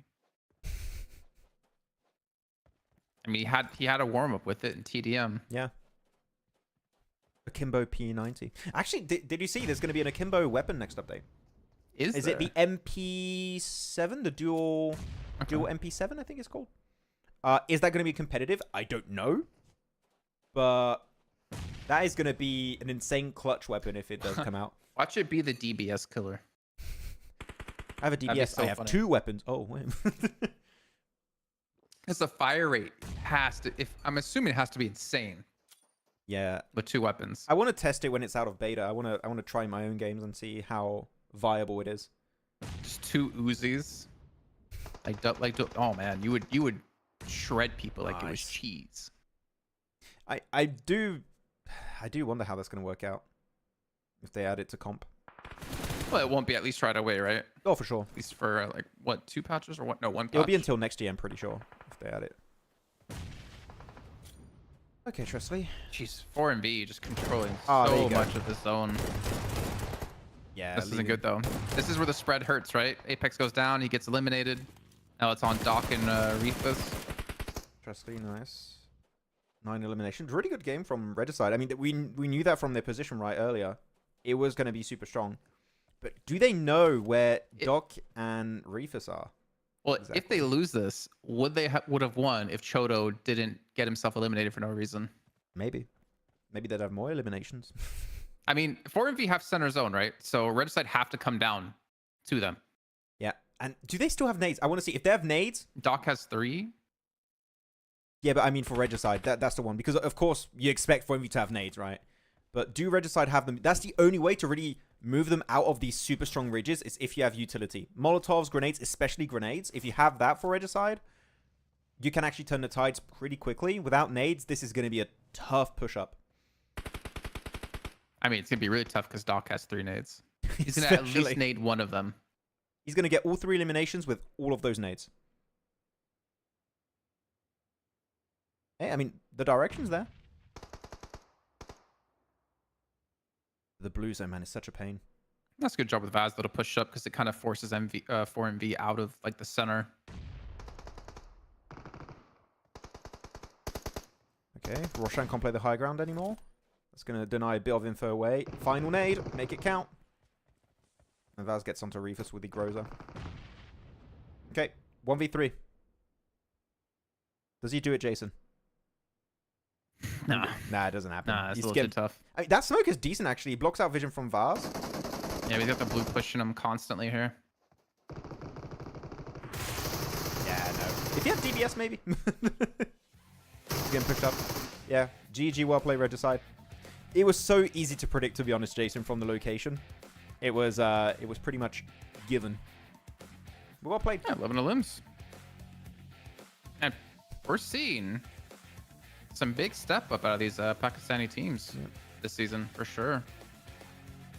And Choco's just waking up off his nap right now. So I, well, you guys won? Cool. Yeah, we won. Love that. Love to see that. Nah, GG. That was a clean game in a terrain that we don't see that many finishes on. So I enjoyed that.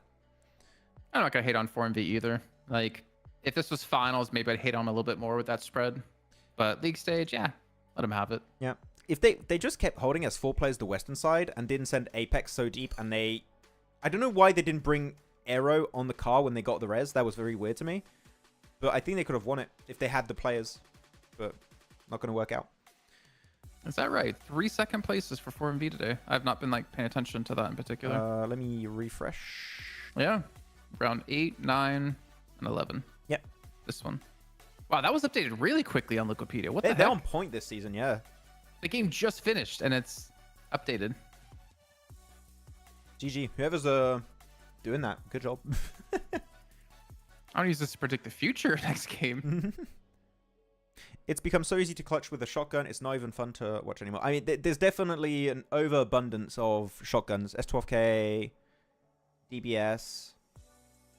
I want to see more variety. I would like to see a bit of a nerf on that. I would like to see a nerf on those weapons and the long-range recoil control of the M4.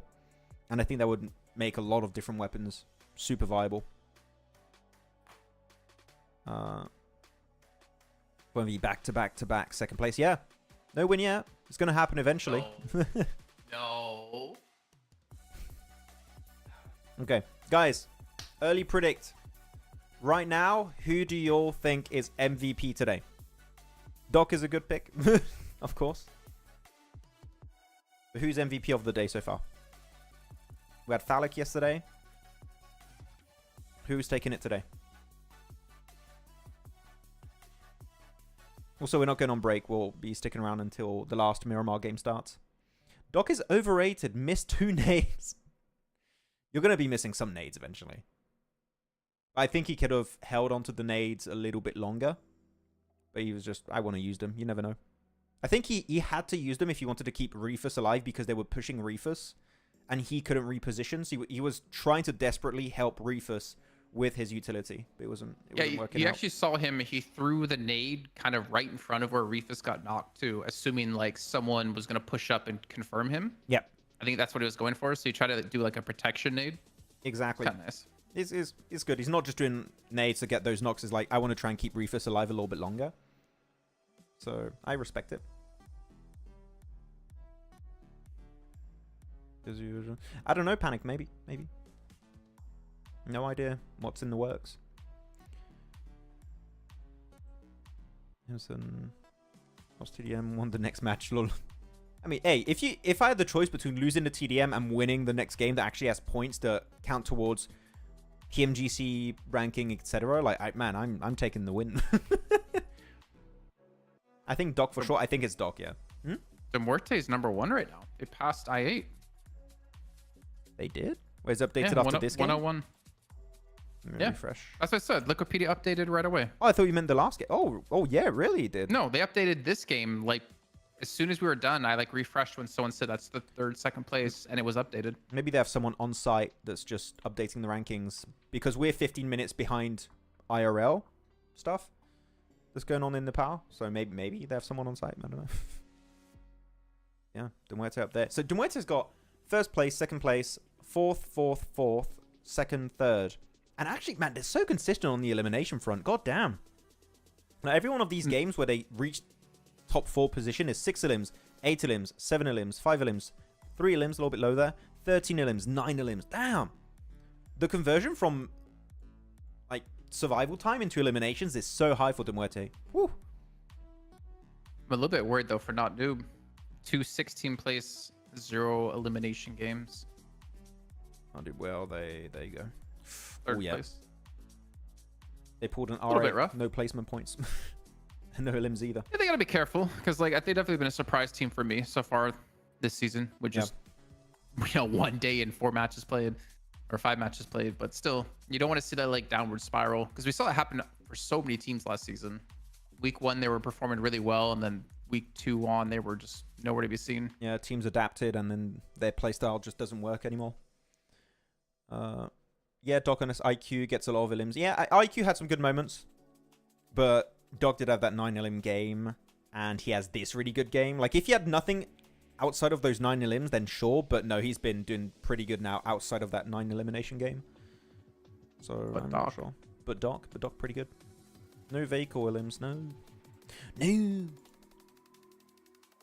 Doc was covering his mate, just needed to stop the push. Yeah, exactly. Those were supportive nades. Those weren't nades meant to knock. If they knock, of course, like, yeah, big W, but they were meant to just buy time for Reefus.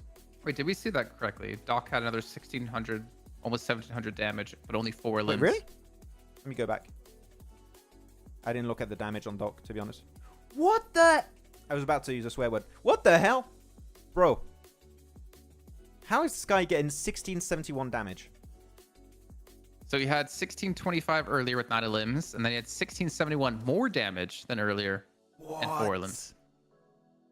This guy is cracked. When are you doing this in a PMGC, Doc? When are you doing this in a PMWC? When are you doing this in a PMGO? Come on, man. I want to see that. Is the game started on the map feed, by the way, for you, Jason? It's like they're in the countdown. In the countdown? Okay, cool. So about 5 minutes until game starts. Blades Edition will be great for Redicide. Yeah. Do we know when Blades around? When it's going to be around? I want to say week 2, but week 2? I want to say it, but we'll see. I feel bad for Doc. Why do you feel bad for Doc, Sasa? Why? Why would you feel bad for Doc? He's doing amazing. He was close in PMGC. Close in what aspect of doing well? Because their playstyle of sweeping edge was not working at all. Same for Mad Balls. So it was not working that well at the end. That's one thing I'd like to see. I want to use one team as an example during PMWC. It's U-Do Alliance. U-Do Alliance had a super oppressive playstyle in the league stage where they had these massive splits and they got away with it. And they just tried to replicate that in the finals and it was just not working. You should have a plan B. If you have one playstyle and you just ride or die that playstyle until the very end, you are going to have events where it's just going to fall flat on its face. You need to be willing to adapt. And that's why U-Do Alliance played horribly in the finals. Just didn't work out. What's kind of crazy is that the finals wasn't, like, skill-wise that much different than group stage. Because we only had one team who played in survival get through survival. Yeah. And that was Twisted Minds BR. So, I mean, theoretically, it's basically the same lobby as before. They just couldn't play the same style. And they, like I said, didn't adapt. It's really odd to think. You need to do some changes. But yeah, there you go. Muerte, as you said, Jason, 101 points overtaken. Muerte tied in placement points, just one more elimination. Not noob. Sliding down a little bit. 4MV jumping up 4 positions. So wait, who's not playing tomorrow also? Which group is not playing tomorrow? It is group D is not playing tomorrow. D, so we're not seeing DRS, not seeing IHC, Major Pride, and A1. Okay. The way they do the rotation is so weird to me because it's like, okay, Group E's out day one, B, D. then B, then D, then C, then A. Yeah. You could just do it A, B, C, D, E, or E, D, C, B, A. Exactly. Yeah. They do. It's so complicated. It's like, it's really hard to ever remember. I don't know. That's the problem. He's doing amazing. It's like, oh, I feel bad for Doc. He's doing great. It's like, well, Sasa, that doesn't make any sense. Jason, show your dog. I think Oliver wants to stay under the desk. But no, don't let him under the desk. He's not in the room anymore. Oh, he's not in the room? Oh. I don't want to move the camera. Like, I don't want to tilt the camera because I have to re-tilt it again. And he won't come up on my lap because it's too hot. Poor doggo. This bonus points are not enough. 10 points for number 1 and 5 for number 10. Not enough incentive to come first. Yeah. I mean, don't they have the rule of money for chicken dinners? Or do they not do that? Yeah, they do have that rule set. They have winner chicken dinner. Per win, you get $200. So in total there's $21,600 for chicken dinners. Oh, they do get money from TDM. 2,400. Oh, really? In total, but I don't know how that works. Oh, yeah. 1,000 for first, 800 for second. Oh. Award. MVP. That's in the finals, though. That's only final. Is it? Oh, okay. I don't know. For those show matches in the finals. About Chinese teams, where are they? In China. Amar? Geographically speaking, they are in China.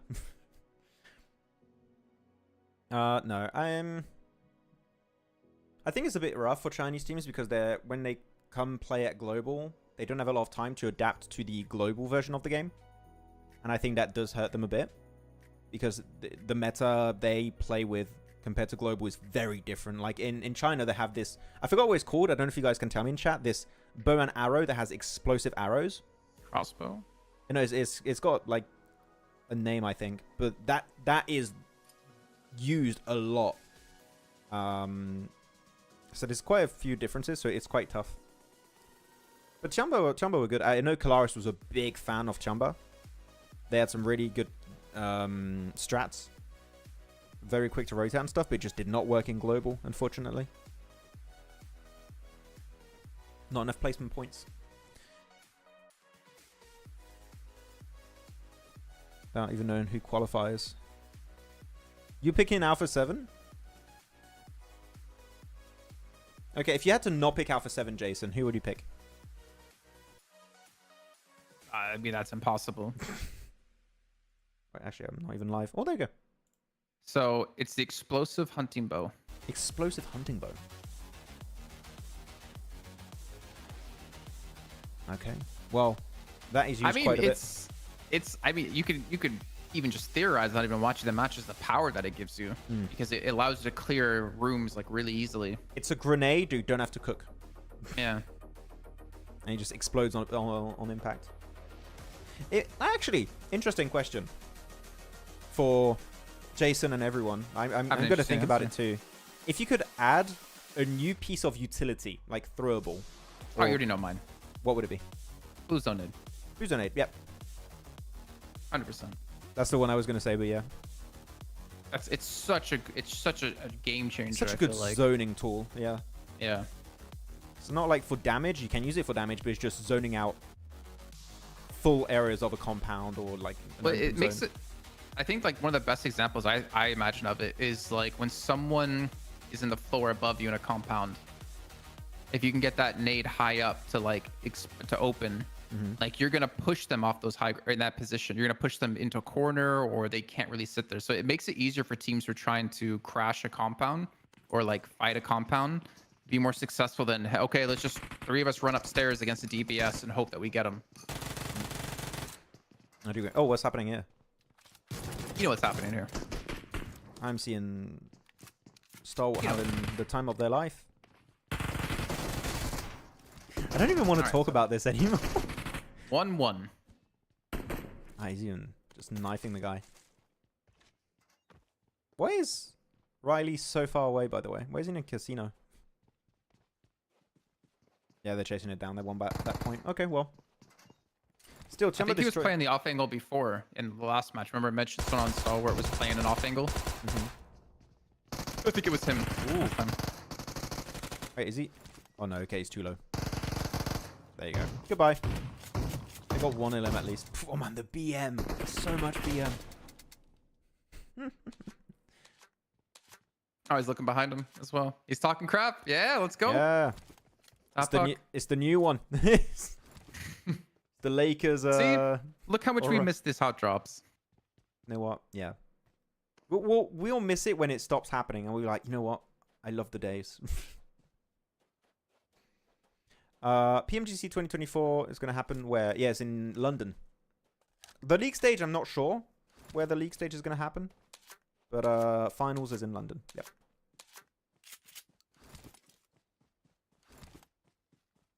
What if they do league stage in London as well, and we're just there for like a month if we get to go? I mean, I do like myself some fish and chips, so I'll fill up on that. And baked beans and Lucasade. I'm trying to think, because remember in PMWC, right? Like there's a buffet and they have like different types of foods. Yeah. But I wonder if you get to the UK, is it just gonna be British food? But then again, I guess their cuisine technically is a mix of like all cuisines around the world. Yeah, in hotels you have Western and Eastern food, I'm sure, but imagine some of the players are benched like, why? British food. No. I couldn't play. It's like, why don't you want to go to PMGC? I don't want to eat the food. Fish and chips? No, man. What do you mean? Fish and chips is great. I love fish and chips. Fish and chips, I'm like, eh. I'd rather do like a chicken schnitzel and chips. Oh. Actually, everyone in chat, while we're at the start of this game, what's your favorite meal? I want to know everyone's favorite meal. What's yours, Jason? Pizza. Like, do you have a specific type of pizza or just pizza in general? American pepperoni and pineapple. Like, together? Pepperoni and pineapple together? That's why I said and. Okay. Okay. American pepperoni and pineapple. But like, a lot of pepperoni. I like barbecue sauce pizza. Those are my favorite. Good stuff. I can understand it. I was not a firm believer in like different sauces on pizza until I had like a garlic sauce. Oh. And then some friends in when I lived in Canada told me that you should order a pizza with like the garlic sauce and just cheese, and it's just basically a giant thing of garlic bread, and it's amazing. It's like the best pizza you get from there. You just hacked a pizza into garlic bread. It basically is, but it's like super Yeah. good. Also, I do love a good curry, but I haven't had a good curry in forever, since I guess Saudi Arabia, but that wasn't even really like, you know, a kind of curry. A little bit different. What do we have as answers? What is a biryani? What's that? I don't know what that is. Pizza. Chicken. It's like rice, but with like, I think it's flavored and it has like different things mixed into it. Oh, 'Cause okay. we had it was in Saudi Arabia as well at the hotel. Chicken biryani. Butter chicken with naan. I've had that 2 days ago. Man, I love butter chicken. It's amazing. Oh, I love butter chicken. So good. Some Cassoulet. garlic naan. Cassoulet is good in Neptura. Korean food, yeah. And Korean fried chicken is fantastic. Never had it. I'd really... Oh, man, you're missing out. That is great. You know what's great? Orange chicken from Panda Express during PMWC. For you guys who don't know, like, little story time. We've done now 2 PMWIs and 1 PMWC in Riyadh. And every year... You don't really eat that too much with us, Jason, but every time... Oh, I love it, but I just don't. You guys do it secretly, or Really? you do it on days where... Not secretly. You do it on days where, like, I'm not in the mood for it. Oh. Just be in the mood for it. And we always eat once or twice. We order in some orange chicken from Panda Express in Riyadh, and man, it's amazing. I love that. Was it amazing last time? Yeah. Really, was it? Yeah. I bet you wish you could have had more if there was only some left over. Oh man, don't even. Okay, so Jiniro is a weirdo. Because It Jiniro... rhymes. It has to be true. Yeah, it's true. Jiniro the weirdo. She had her portion of orange chicken, and she just nibbled little bits off of each bite of orange chicken, like every piece of meat. So if we wanted to finish what she was eating, we couldn't, because she bit literally every single piece of chicken. She bit into every single one of them. So I got very angry and disappointed that she would do that. Well, similar to Stalwart last game, not noobs. They win the fight in Picado, and then they immediately lose 2 on a rotate out. At least kept 2 alive. Ah, my god. Makes me angry. Pakistani food. Never had that before. Pakistani food must be interesting. I'd love to have an event in Pakistan for PUBG Mobile, and like be able to see people over there and stuff. That'll be super fun. It have to be a PMGC because we don't get to go to PMGOs. Or it could be a PMGO. Who knows? I mean, Where's the PMGO? Yeah, it's Uzbekistan, right? Are there going to be some talent going there? I wonder. Don't know. There wasn't for Brazil, and the American talent were covering it, Oh, yes. and they're like really close to Brazil. So Actually, I guess not. what language do they speak in Uzbekistan? Uzbekistani? I don't know if that's even a language. I literally don't. I don't know. Can someone tell me?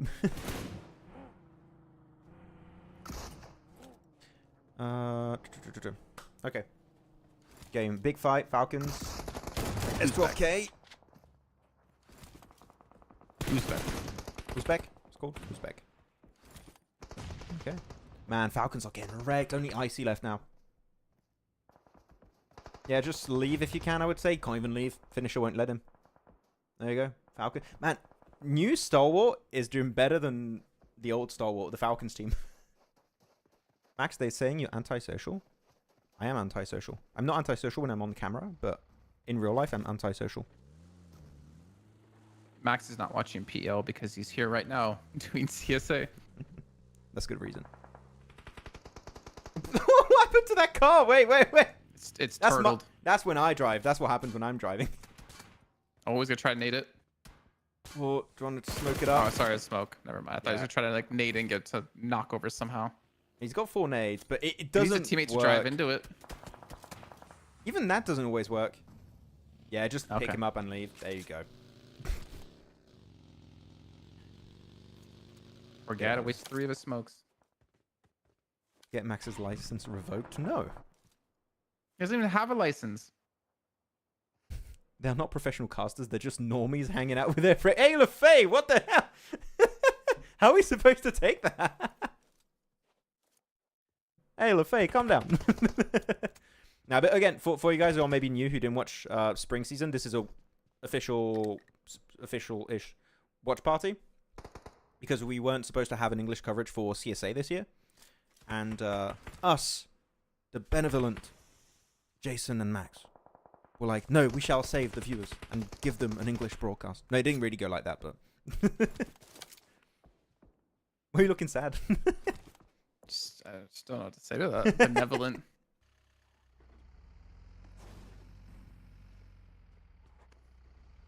Bro, need driving lessons ASAP. I know, right? Let's look at the circle. See what we're working with. Oh, you've got a little bit of a fight here. Not Noob versus Leo. I feel like we've seen this these kind of circles quite a few times. But you got zip lines now. Ooh. Yeah, you got the unplayable area to the west.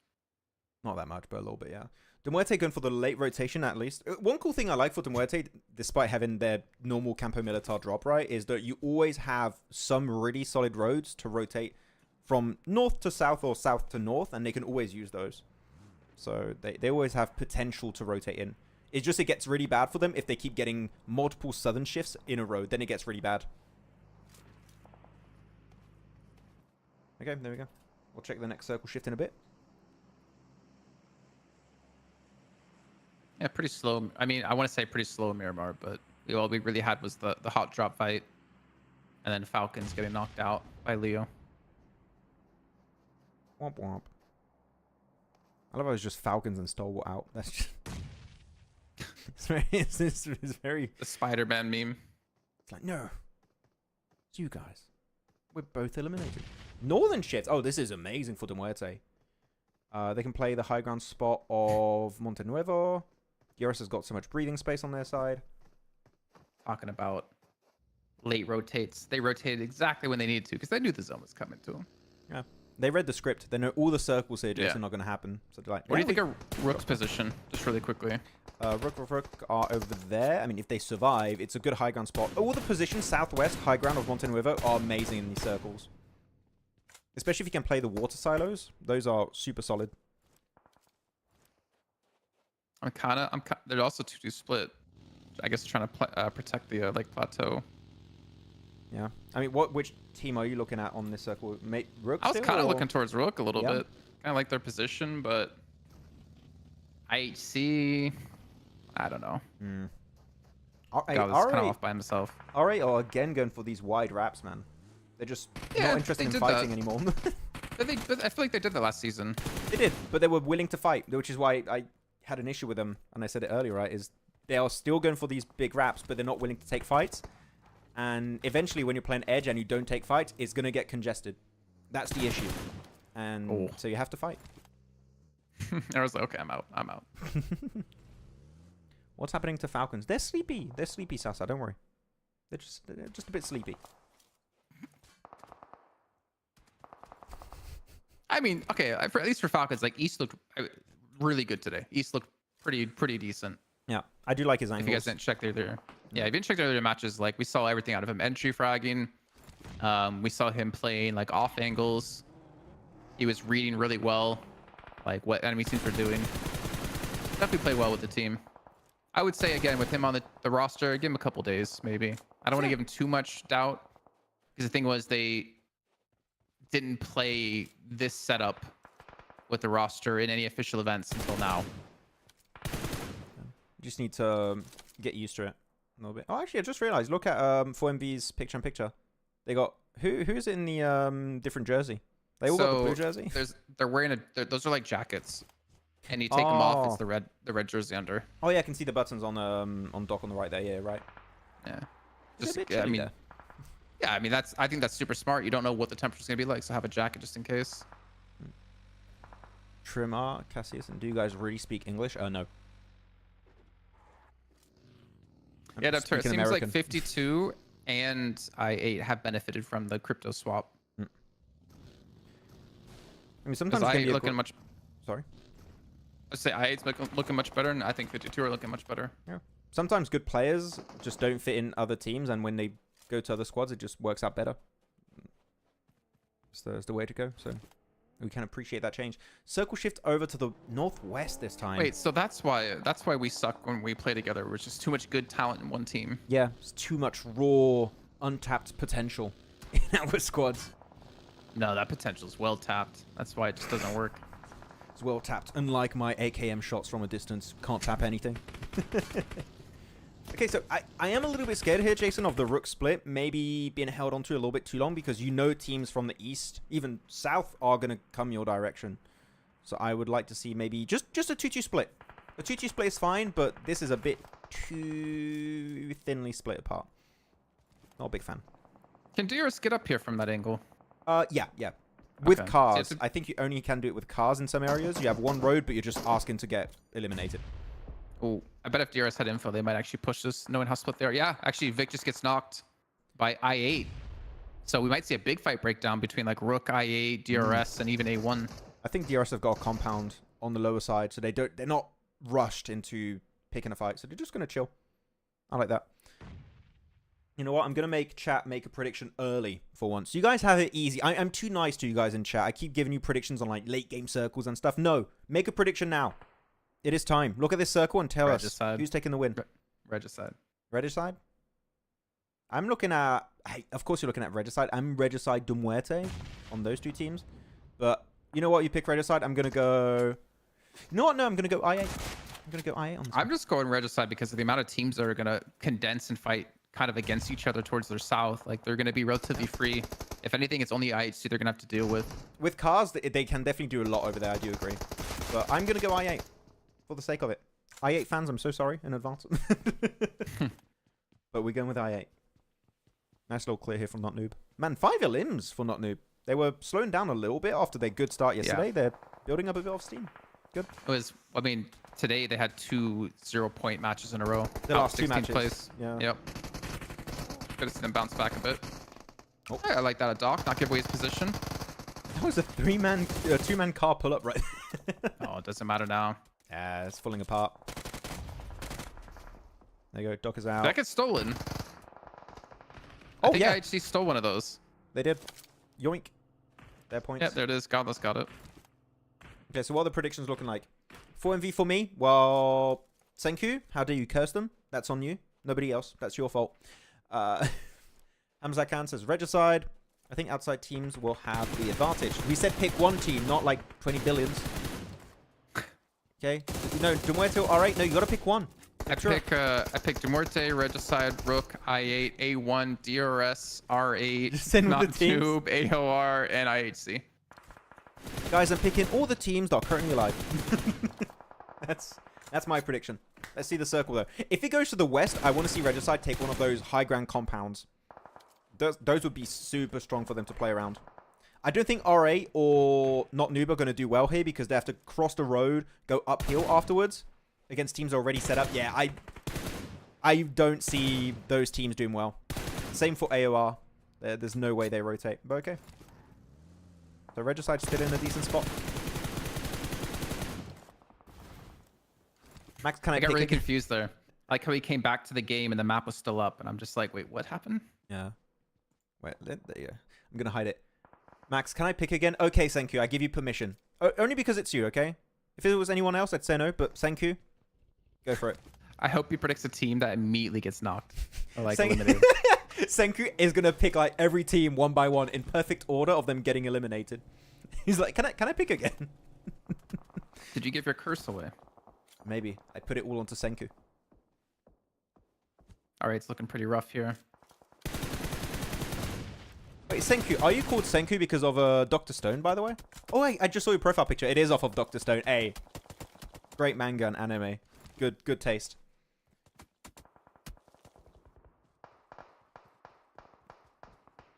Okay, so All right, big all right, move survive over. actually. That's kind of surprising. Where did they go? I was looking away for a sec. Where are they? Just they're on the east side, southeast side. Yeah, but they haven't moved in a circle, right? No, but they survived because they had like 3 down. Yeah. They managed to stave it. I don't expect them to make it very far. Oh, wait, flick it. Good evening. Senku's taking too long to pick. I think we have to invalidate any pick now. Nah, it's fine. He's got time. We go DRS. He go DRS. Oh, okay. He picked.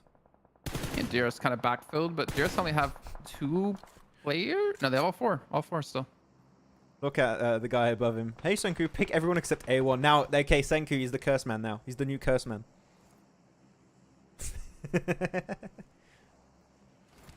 Reg Max or DMR Reg Max? Who's Max? Me. No, Reg Max or DMR Reg will be first place. So he's saying like, oh, I guess. I could be first place. I could be. I think Regicide will be first, but he thinks it's Regicide or DMR. Muerte. That's my guess. be. No, Regicide, you can see the way they're like spread out. They might get some company from Foops. They Might just force a regroup, and IHC is just still playing the high ground here. they just want to delay their rotate until they know exactly where the circle is kind of going to finish. Yeah. They're just delaying this move as much as humanly possible. I'm surprised Fleeker was able to make it up to that hill. I'm surprised IHC or AOR didn't take shots their way. Rook or De Muerte? Rook have two people. Niptura always picks two teams. It defeats the whole purpose of a prediction. You pick one team. Okay, where's it going? Pull the shift, Jason. Where's the circle going? Just center. It's gonna center up. I'm saying it's going to center up south. So it's going to go south. It's not going to center up. It's just going south. Southern It's gonna shift. center up somewhere in the northwest to east-south direction.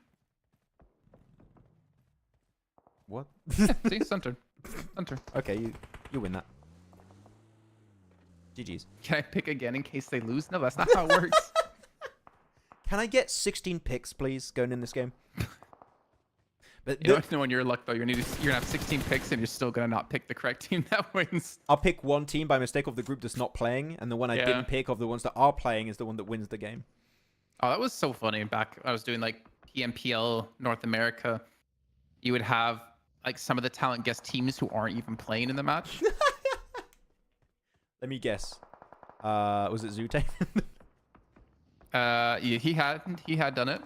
Ochuk did it a lot too. Seven did it a couple times. Yeah. I did that a few times in EU too, when we had groups. When the groups rotated like every match. 11 elimination DRS chicken dinner. Mark my word. Oh, okay. Abby's going for the like mathematically accurate prediction here. Abby's on site right now, and he saw the game finish already. That's not fair. Okay, big push DRS. Nice little smoke there to block out also some vision from the door. Come on, DRS, take down the first pick. Whoa. Wait, he got two? Killer Joe. Oh, man, that was a bit... Yeah, but no, like Slonic's not there to help, so that's unfortunate. But I'm surprised did you see he just peeked out of the door through the smoke and he got instantly headshot. That was such a sad way to go. Wait, no, my picks are fighting. They're both going to just nade each other. Regicide have two knocked, just FYI. Oh, yeah. Okay, I8. Where's Man, it? this rock is so strong for I8. Sorry, one knocked. My bad. This is the whole reason why I picked I8. This rock they're on right now is really solid to get info for free. And you can, if you got mini 14, well, he's got mini 14. Awesome. Nice. Got the ammo too to work with. What was it, 130 he had or something? Yeah. So it's About good. that. They just need to be careful about IHC because they have a similar high ground position, so you don't want to get pushed out because of it.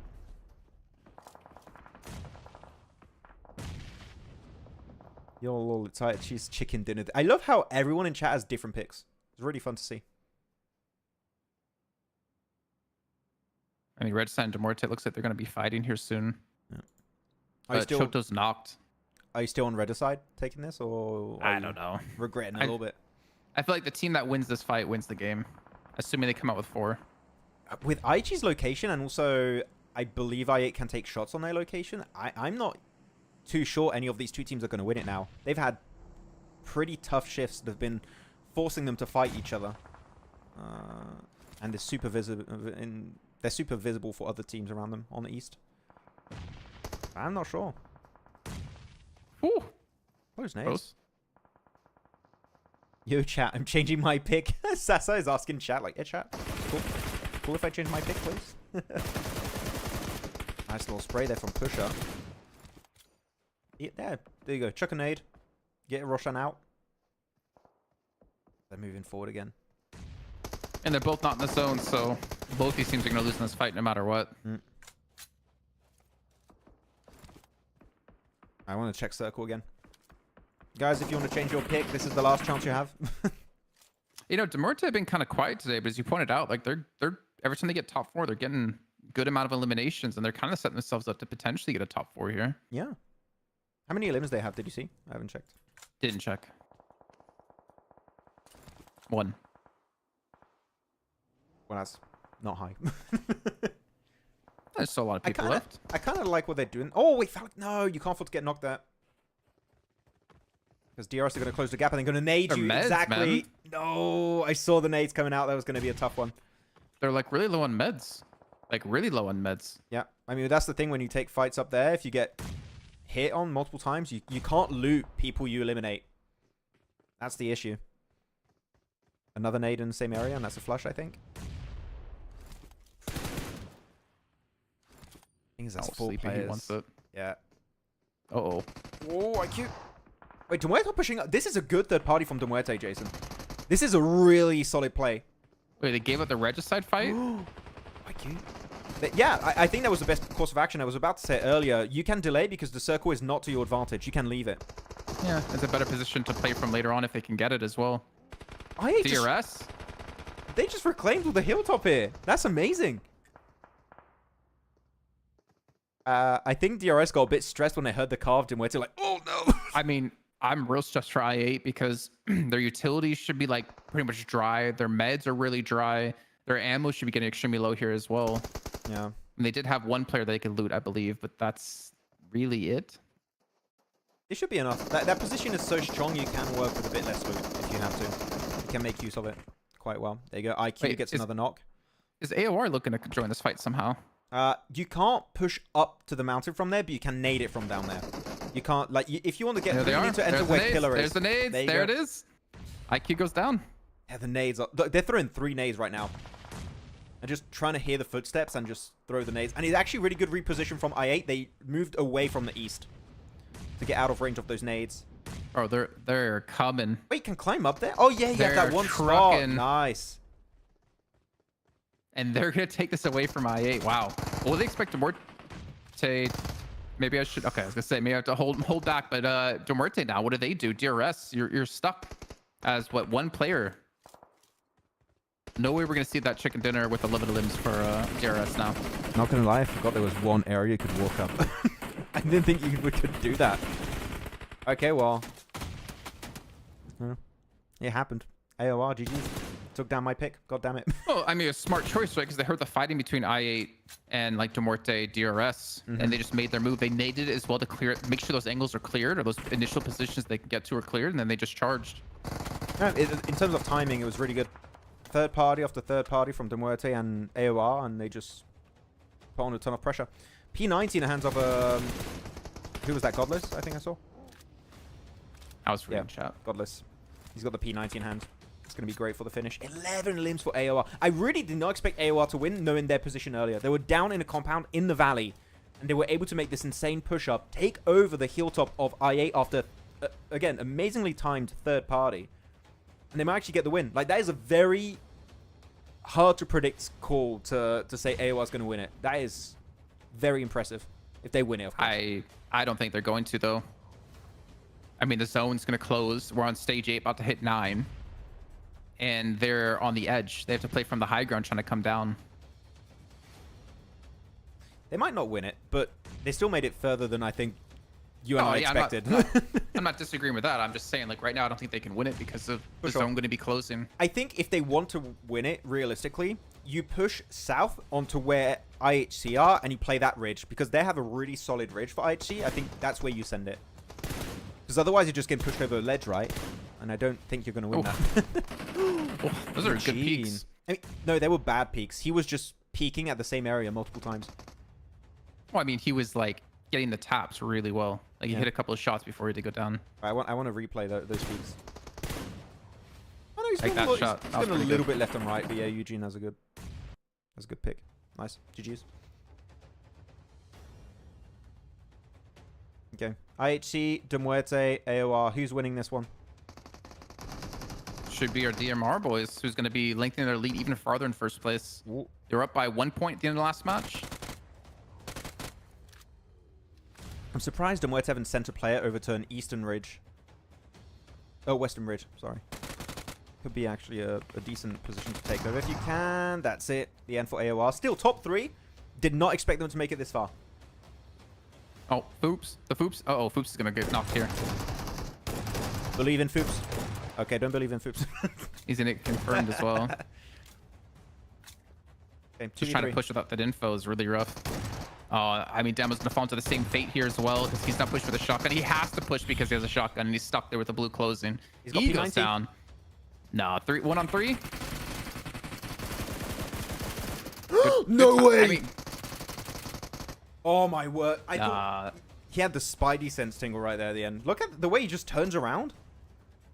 he ran out of ammo, unfortunately, there too. But Yeah. I actually think the push here at Muerte was so good they just missed their shots. Because he had an angle from above, he had an angle from the front. Like, he should have got that knock from above. Like 100%. I guess he ran out of ammo. Yeah. Yeah, but GG. Muerte take the win. I think the best play from Muerte, and tell me what you think on that, Jason, was delaying the fight versus Regicide. They're like, seeing the circle. This fight makes no sense for us to take. Even if we win the fight, we might lose players and resources. Let's just wide wrap north, near DRS, third party potentially that fight, and just play the ridge and delay it as much as possible. I think that was the big move. It was, again, very silent, but gets you in a strong position for the late game and then allows you to maybe play out for the win. So, love that. Max, the Muerte have had an insane day. What's the rankings been looking like for them today? 4th, 15th, 2nd, 3rd, 1st. Yeah. And look, Their even second was 13 limbs. Yeah. Their third was 9 limbs, and their first tier was 11 limbs. Insane. And even their 15th place game, they got 5 elims. So again, which is when I'm looking at teams that have bad games, they still brought points on board, right? So And they had 33 points from a limbs only in 3 games. I mean, okay, let's look at it this way. They've had 3 games out of their 12 where they didn't place 4th or higher. That is insane consistency. Sorry, 4 games out of their 12. I don't where they think didn't place top 4 or higher. I don't think we're going to see a Muerte MVP because I think the spread of eliminations is between all the players. So I still think Doc will be MVP, but the team as a whole is MVP for sure for today. That is crazy consistency in terms of placement points, eliminations, like all aspects of the game have been nailed down. And Eugene's got sick tattoos. Yeah, well, the Muerte play every day until the last day. Like, their group's not subbed out to the final day of leaks or of the week. Like, bro, this is actually crazy. Yep. Like how well they played this week. We're going to stick around until we get the overall rankings and MVP of the day. But yeah, prediction, guys. MVP of the day. Who is that going to be? It's got quite a few picks to go for. Still think Doc, but could be anyone. Are you going for Doc too, Jason, on MVP? Yeah, probably. Yeah, I mean, you kind of have to. Can I AFK really quick while we wait for this? Sure, go for it. Okay, I'll be right back. Interact with chat. Yeah, so yeah, chat. Tell us, who's the MVP? Who's it going to be? I want the predictions now. Okay, you guys have a few minutes, about, I'm guessing 3, 4, 5 minutes. Muerte Eugene. Oh, I was thinking Eugene, but then I was like, nah, Doc has had too good of an individual day. So I'm still going to go with Doc, but Eugene is a good shout.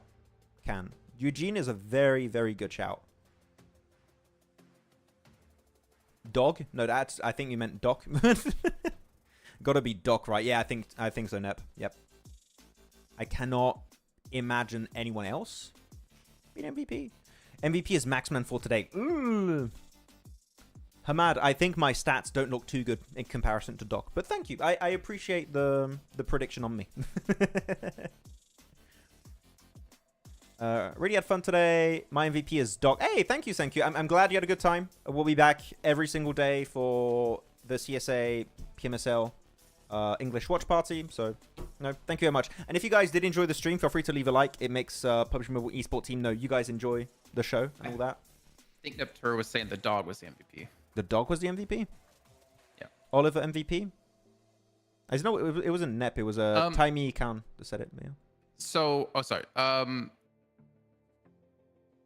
I think it has to be Doc, even though Eugene played extremely well. Their team did play extremely well today because Doc had like 1,600 damage in 2 matches. Also true. So he had like 3,200 damage. No, he had like 33, almost 3,400 damage in just 2 games alone.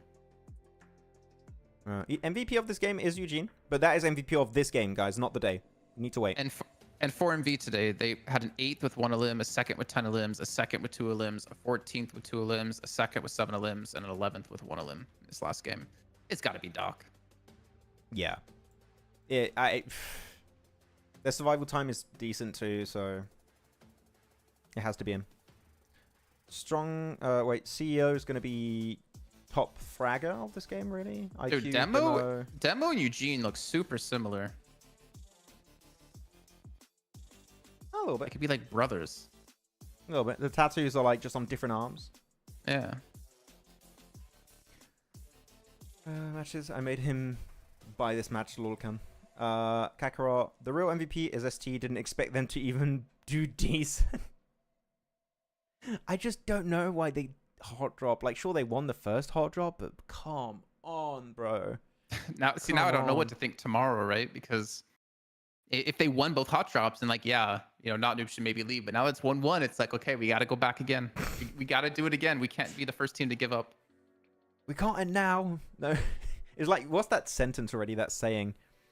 All gamblers stop before they win big or something? Yeah, exactly. Yeah, Exactly. every hot dropper quits before they win the next drop or something. That's a pretty good one, actually. I'm a gambler at heart. That's why I hot drop. I love gambling. IQ? Nah, I don't think IQ's MVP.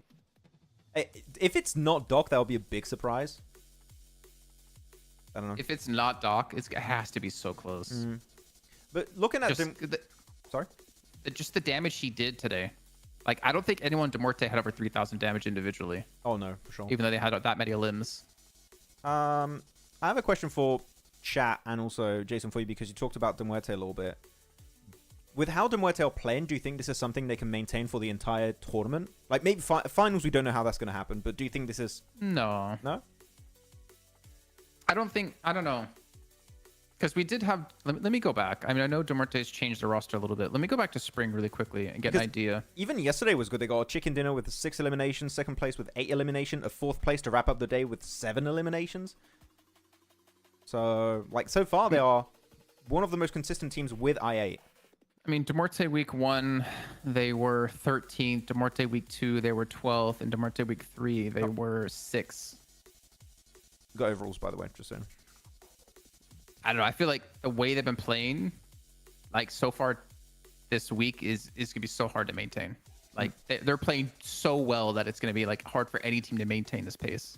I'm going to go the different approach. I like having a bit of a split desk. I think it's interesting to have different perspective. I think they can maintain it. The reason why I'm saying that is their playstyle is not super flashy. And for me, when the team is not flashy and they keep getting points on board, is something very...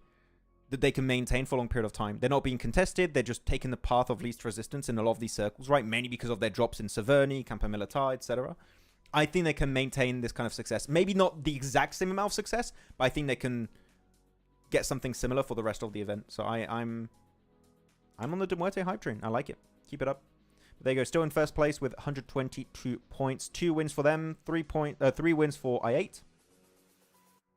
As we go down, you're going to have Not Noob, Regicide, Leo, IHC, DRS, 4MV, Major Pride, and KS Axe. Actually, KS Axe, out of their 2 wins here, Jason, they didn't have much, did they? No. What was the rest of the day for them? It was...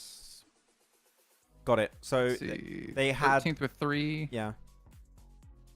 Go on. Oh, go for it. I didn't think you found it. Go for it. 13th with 3, 14th with 0, 1st with 9, 1st with 13, and then 12th with 0, 12th with 0. Yeah. So they got 3 elims outside of their wins. Just 2 big games and then nothing. And even yesterday, they had a 3rd place with 0 eliminations. So yeah, 2 big wins and then nothing on Erangel. Rough. Stronger, Rook, Falcons, Rook, and AOR. Or no, I guess AOR is able to push, but Falcons and Rook not able to pass any teams in the first 6 games is kind of surprising. Like, Falcons 19 points, 18th place. Yeah. I'd expect them to be first, but I expect a little bit more. I find it even worse when you're looking at 52, right? Because they got great players on their team. T24 OP, Crypto, all that stuff. They got 1 chicken dinner. They have 11 placement points.